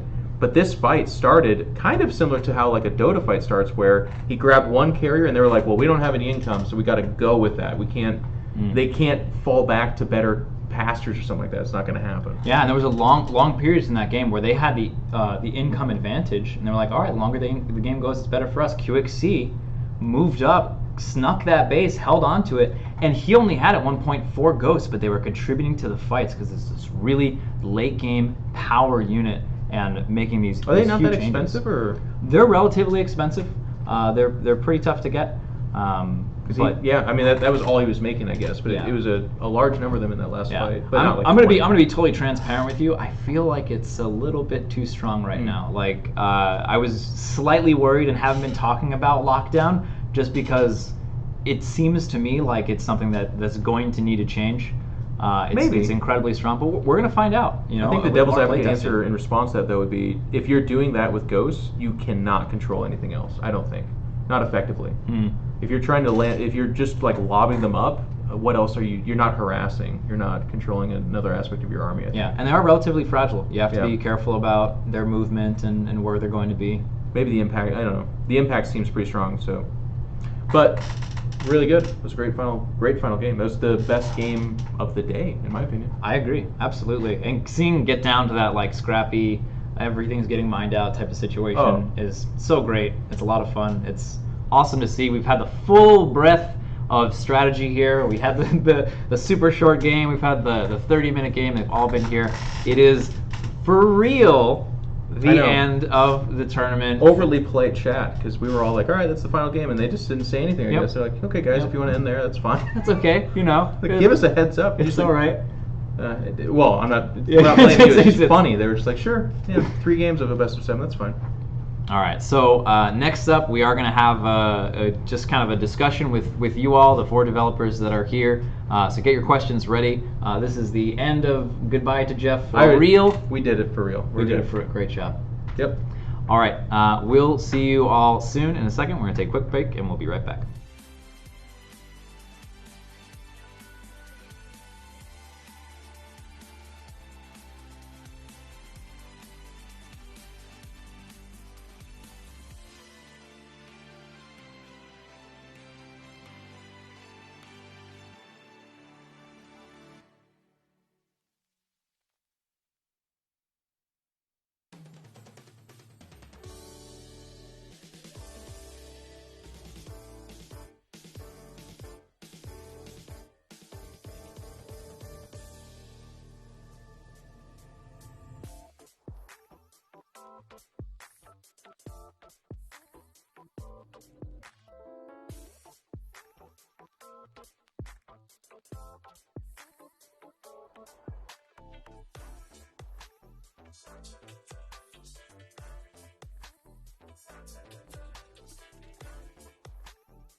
Hello, everybody.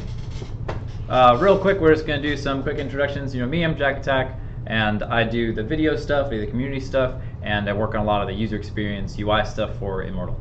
Yeah. I'm Coulter Hochsteller. I do tons of user experience stuff and try to, from top to bottom, make the... Am I scooting this way? Yep, just a little bit. Okay. To make the experience great from top to bottom of the skill set, and that is like what I do, and I live and breathe. Yeah, the term for that is the design lead. Anyway, I am the, well, now I'm going to forget my title. I'm the creative lead, as I said earlier yesterday. I'm responsible for marrying the mechanics to the lore, and I'm part of the design team. And you know, as anyone who's in the startup phase of a company, I wear many hats, just like these fine gentlemen here. Okay, so questions are going to start to roll in. Please ask your questions, but starting things off, how did you guys feel about the tournament? What did you like? What didn't you like? What were the cool moments for you? That final game was amazing. Oh man, I was on the edge of my seat pretty much for 14 minutes straight, 15 minutes. Like I thought they were going to close it out several times, and then QXC. I don't know. I've never seen a guy make so much of a difference with so few units in Vanguard. He's so good at that. Yeah, for me, I think my favorite part was just how the entire experience showcased the width and breadth and depth of so much of what we've been working on. We got to see a lot of the different variety of units early on when everyone was doing 4-base, and then we got to see how we had worked very hard to make sure that kind of greed could be punished, and we can keep people on the edge of their seats from the time the game starts to see how things unwrap. And then we got to see a low econ game to that very extreme late game in the most perfect game to pick it for. So. Oh man, the tenacious QXC was just hanging on his one base. He had it, he didn't have it, he had it, he didn't have it. He's got 100 minerals a minute, just like, I've got 4 ghosts, I'm gonna make them happen. He's like, oh man, all the stuff's coming together. It was an incredible game. He was squeezing pennies out of a piggy bank. Yeah. That was nuts. Yeah, no, he was definitely my favorite to watch. All right, well, we got a question from Hoplite1. He says, I'm totally new to Vanguard, and you guys say you're starting a new company. Does that mean you have plans to monetize it? Will it be a standalone RTS one day? Who wants to handle this? I got it. All right, bud. Yes, we're absolutely planning on doing our own thing, and we've tested a lot of design principles in the Vanguard you saw today, but we're not going to be doing one-to-one transfers of this at all. But a lot of the principles that are there are going to be in the standalone game, and we are monetizing it, and we intend it to be free to play. Yeah, and one of the things that I mentioned a lot in the cast, it's so tricky to achieve these goals of like the idea that having a diverse unit composition is better than just massing one unit. It's really easy to say, yeah, we want our game to do that, but getting the game to actually do that, to perform that way when in the hands of really skilled players is incredibly difficult to do. So being able to test this, to take these lessons and then use them to apply to Immortal, we get to start out, way further along in the process. Absolutely, actually, and this is something that I'm always blown away by Coulter, because he had the vision pretty much from day one of the project, establishing key unit combinations as the foundation for gameplay going into Immortal. And it's one of the things that really committed me to this project all those years ago. Yeah, and Immortal is the name of the new product, of the one that we're developing. That's the concept art we've been playing during the breaks and things like that, so you can see the worlds slowly begin to take form and develop, and we're really excited to be doing that. But free to play monetization options, microtransaction type stuff. There's a lot of options, there's a lot of ways to go with that, and we're really open to different directions to take. So if you have feedback, if you have ideas of what you think is good, what you think is bad, best practices and things like that, share them with us.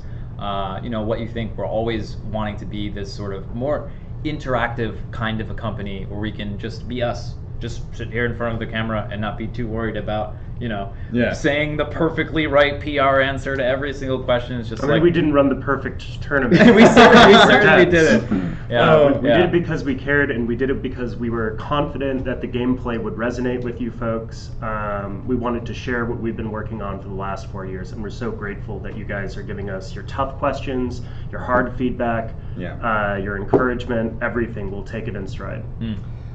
Expanding on that, Ingvi asks, how many factions are there going to be in Immortal, or is it too early to say? So 1 million. 1 million. Factions. Yeah, so we think it's been proven pretty clear that part of a vibrant esports scene is continuous content release. Keep refining the game, keep making it amazing, and add new things and strategies for the players to explore. So we're going to start with more factions than StarCraft. As you can see, we have 6 factions in this game, and each of those factions in Vanguard we have 6 factions. Each of those factions have 1 commander. We're going to be testing the commander system coming up. We're going to be adding more commanders to those factions. And commanders are a great way to add variety to a faction. You change a few of the units, you change the commander specific ability, and it can help sharpen the strategies in what way you want to go. And so we're going to be embracing a lot more commanders. I think Jeff mentioned at one point, 21 commanders is an ideal release target for what we're going for, and we're going to start with at least 4 factions, and we're not going to start with more than 9. We're going to explore to see what we can support and what is going to be a balanceable state, and then we'll grow from there over the years as we add content and grow the experience. I actually can follow up briefly on that. As a creative lead and as part of the design team, I'm personally really confident we can hit 15 factions with 3 commanders each. Yes. Within a few years of release, pretty confidently, and that's because of how we've designed these factions. As you can see, Nerazim and Kala, Overmind, and Kerrigan, even though they're part of the same quote-unquote race, those factions share things like tech tree structure. Their units fill similar roles, even if they do so in different ways. And that lets us standardize enough design that we can actually produce an enormous amount of compelling content that enhances the game. Yeah, they're faction families, which helps with it not being overwhelming to new players, just too much shit going on all the time. So yeah, it's definitely something that we're confident that we can execute on. And a very quick follow-up with that, Hoplite1 asks if you've played Company of Heroes 2. They also embrace Commander system. Oh, absolutely. Commander systems aren't new to RTS at all. It's a pretty well-proven concept. What matters is execution, and that's where a lot of playtest time on our end has come. We don't want abilities that completely break open the core game experience. We want them to add to it. So that's a difficult and intensive balance to strike. Perfect. Moving on, Frost900 says, have you thought of a gameplay solution for a player that dies in the early game? Team games have respawns, but an RTS doesn't. Yeah, so those games built for respawn, it's a really core part of the experience, but in strategy games, it's so much about holding and claiming. And when you take those risks early on that lead to that early death, that is an important part of the experience. That's what keeps you honest in the early game. And so ultimately, we think it's the right decision to let the game come to an end there. If that one player can't carry it all on his back, and it's going to be very rare that he does, they have taken risks, they haven't done the right thing, they have been outplayed, and it's time for the game to come to a close, even at that early stage.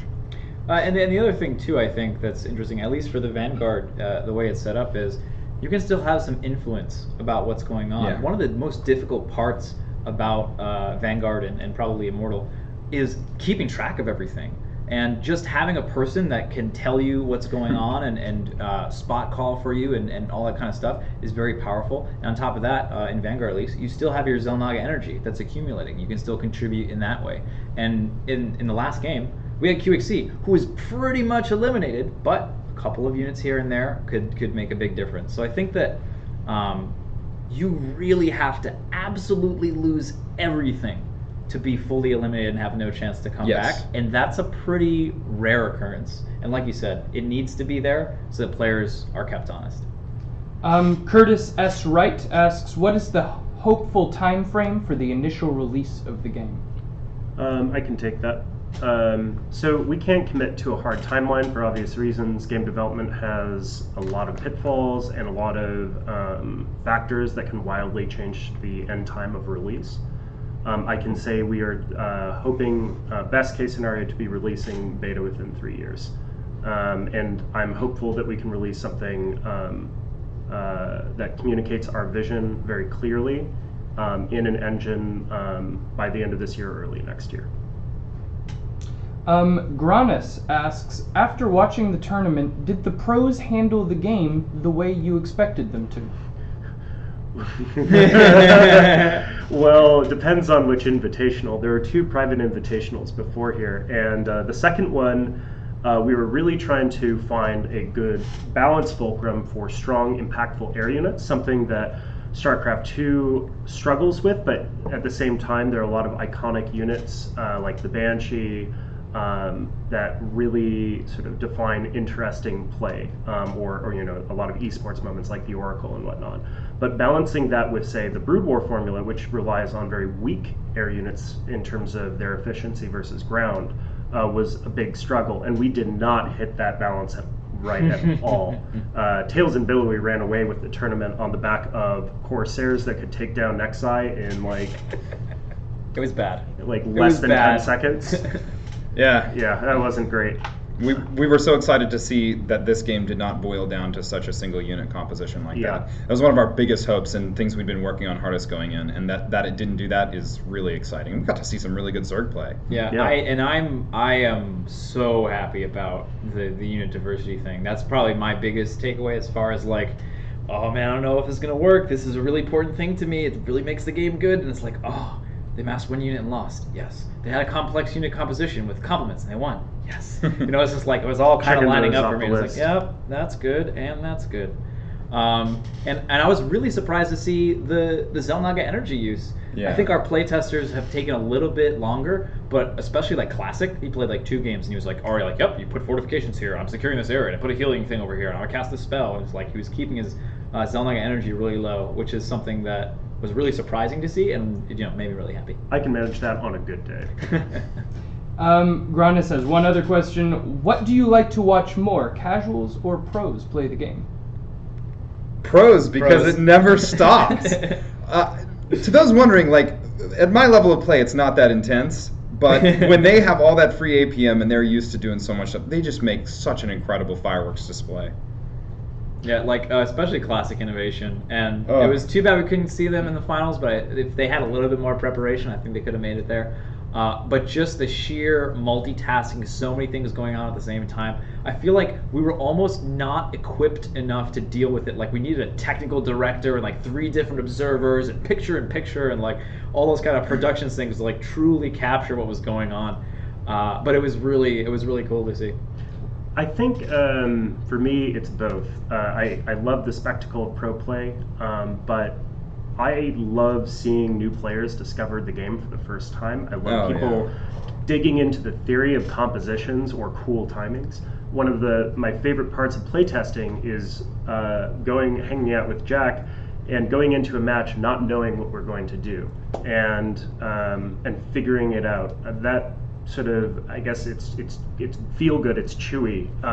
It's hard to describe the experience exactly, but watching players discover the fact that they can make a big difference on their own and with their friend is nothing short of magic to me.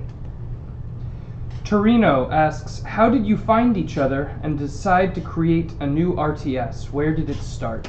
This guy. It started with this guy. Yeah, so I was spending 11 hours a day watching StarCraft in 2011, and I was like, what does the ideal esport look like? What's the camera angle? And I just started tearing it apart and doing my best to craft it. And he did a post on how StarCraft 2 Protoss are like tricky elves compared to the honorable, powerful warriors of StarCraft 1, and how the thematic experience, especially the we cannot hold at any little bit of an attack. And so I saw that post, I connected with it, and I reached out to him and said, dude, let's make something together. And it's just grown from there as we've added awesome people. I'd worked with Jack on the core before, the keyboard layout, and then we just kept bringing excellent folks together to make what we're doing here. Some of the mechanical magic really started taking off when the Starbow team started falling in rank with this vision. And Travis's work, December Calm's work on unit pathing and he's so good. Carrier micro, resurrecting Vulture micro, and mind SC2, Brood War mind dynamics. All that stuff made it into this prototype, and we're carrying these lessons with us into Immortal. Cobra Venom asks, do you hope to be acquired by Blizzard, or how do you plan to finance the projects long term? I can take this too. We cannot actually say who we're talking to, but we're talking to a lot of people, and there's a lot of interest in seeing a competitive RTS flourish. Simply because there's not too many games in town, and designing an RTS is incredibly hard. So we're not worried about our future, but we can't say. Yeah. Cantuva asks, what plans do you have for the Immortal campaign? I have heard that you guys have some cool things cooking up on the Immortal universe. Uh-oh, somebody's been talking. That's almost certainly me. Go for it, man. So this is definitely a bit more my wheelhouse. Functionally, we want the early campaign elements to be facets sort of UI and certainly user experience. One thing that Brood War and StarCraft 1 did very well, and Warcraft 3 for that matter, is using campaign as an intuitive and immersive tutorial for each faction. Yeah. And we're definitely doing micro campaigns for each faction with specific scenarios that highlight the strengths of whatever commander you happen to be playing. And dramatic points in the faction's history to tell the powerful moments of their story. Absolutely. So what we'd like to do, if we have a lot of extra money going into a post-release scenario, is we'd like to build a powerful, immersive sort of overworld where you can pick your faction, pick your starting point, and ride it to victory. And that the key thing here that I'm trying to address as creative lead is to not pick favorites, which is a problem that every developer in these sort of multi-factional IPs struggle to do. It's a huge problem to solve. Every dog has to have its day if you have one continuity. And Granis asks you to expand on that, saying campaigns for 15 factions? Yeah, so when we say a tutorial campaign, we mean about 3 missions. So that's pretty small potatoes. It's when you get into, and this is sort of why we want a modular sort of overworld style mega campaign, where you do all the hard work once, and you give specific advantages and specific incentives and agendas to each faction, or maybe even each commander. That way, if you want to be this omnicidal, Zerg-like faction and consume the world, you can. And it's no ruffled feathers. Yeah. So, yeah.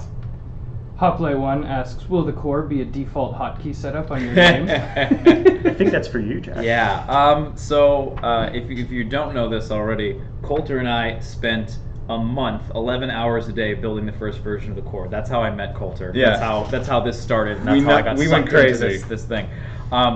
So we so much are focused on making this game really efficient and really easy to pick up. Yes. You're gonna have different options for maybe some easier to learn hotkey type setups and some more efficient hotkey setups. Something like that will come by default. I don't think it will be the core exactly. I think we'll have similar shapes. We've learned a lot. Yeah. From developing the core, researching into ergonomics and how the hand works and things like that. And so we're gonna take a lot of those lessons and apply them to just a control scheme that's simple and intuitive and easy to use. Yeah, because that's not the core. So we'll have an intuitive one, and then we'll have one that we've worked hard to optimize that maybe pro players want to learn if they want to take it up a notch. Expanding on that, do you want to talk a little bit more about the UI for the game and how it will integrate these features and social features? Can we talk about? Okay, I'll tell you a little bit. First of all, we think that when you log into our game, the opportunity to have social experiences, to have your clan chat automatically pop up and be in a permanent position where it's not something that you're incentivized to hide away or exit out of, is very, very important. And we think that delivering theme even inside the menus is very important. We've got some really cool features to do on that. But most of all, the in-game UI, we were focusing so much on making it where when a new player sits down, he's not presented with an overwhelming amount of things.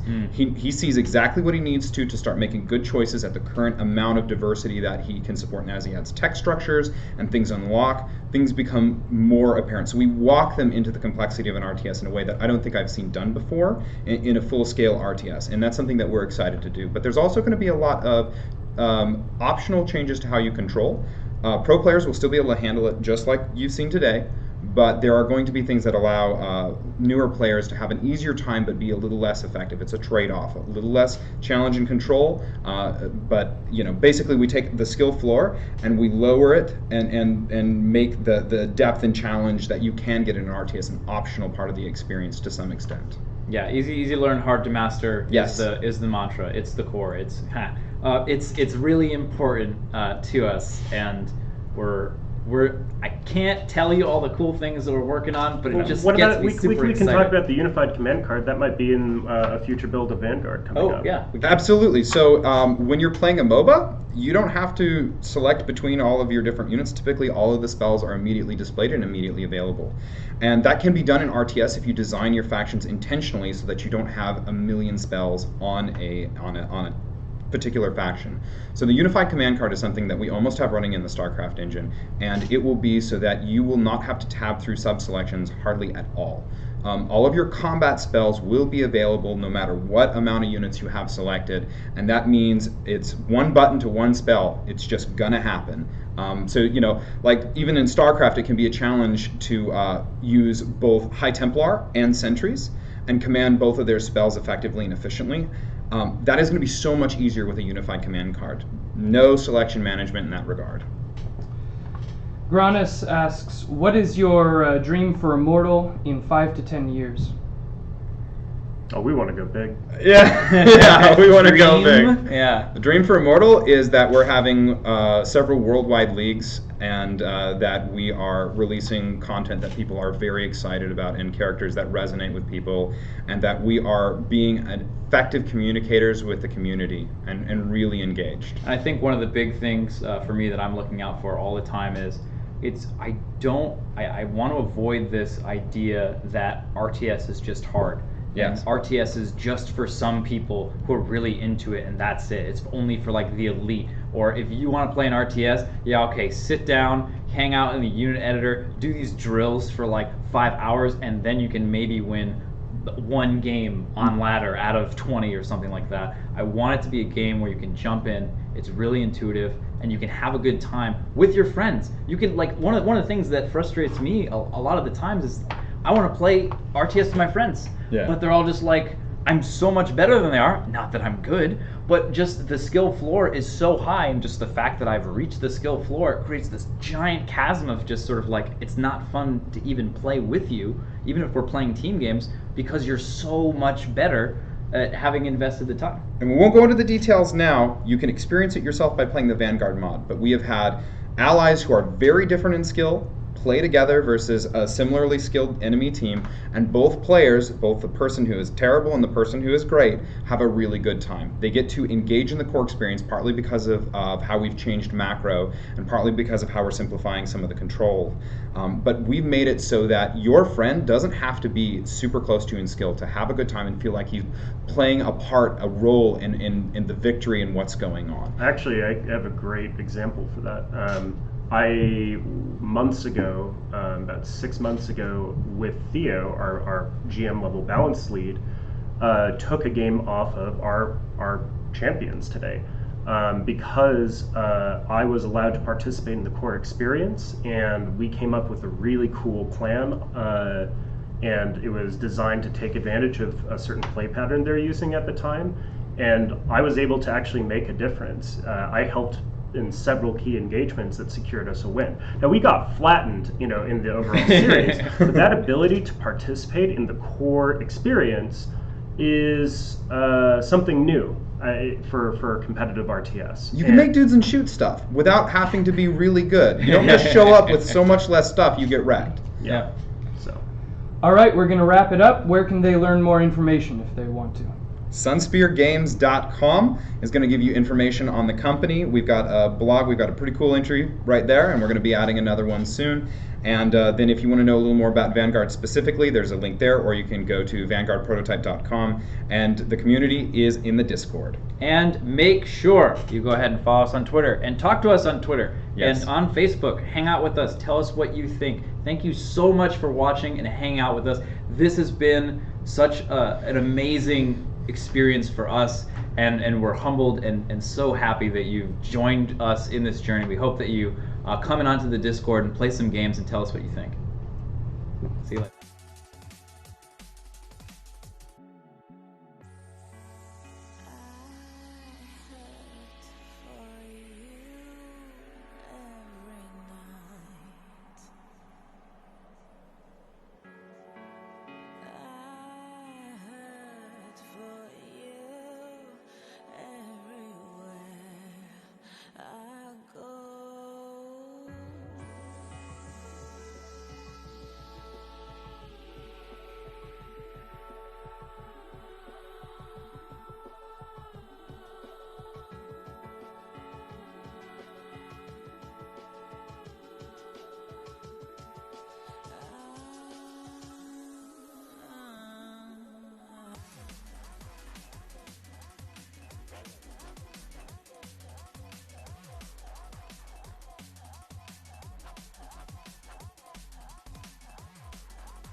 Feel so out of line every time that you call my name. I want to make your move, but I'm scared to say it. It's taken a while to get this far. I'm caught in the way. It's taken a lot to get this close. We're one and the same. Chasing colors after dark in your heart. I believe in you the way you pull me in. Can't pretend we're a work of art. After dark in your heart. I believe in you the way you pull me in. Can't pretend I'll be chasing colors.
Bye.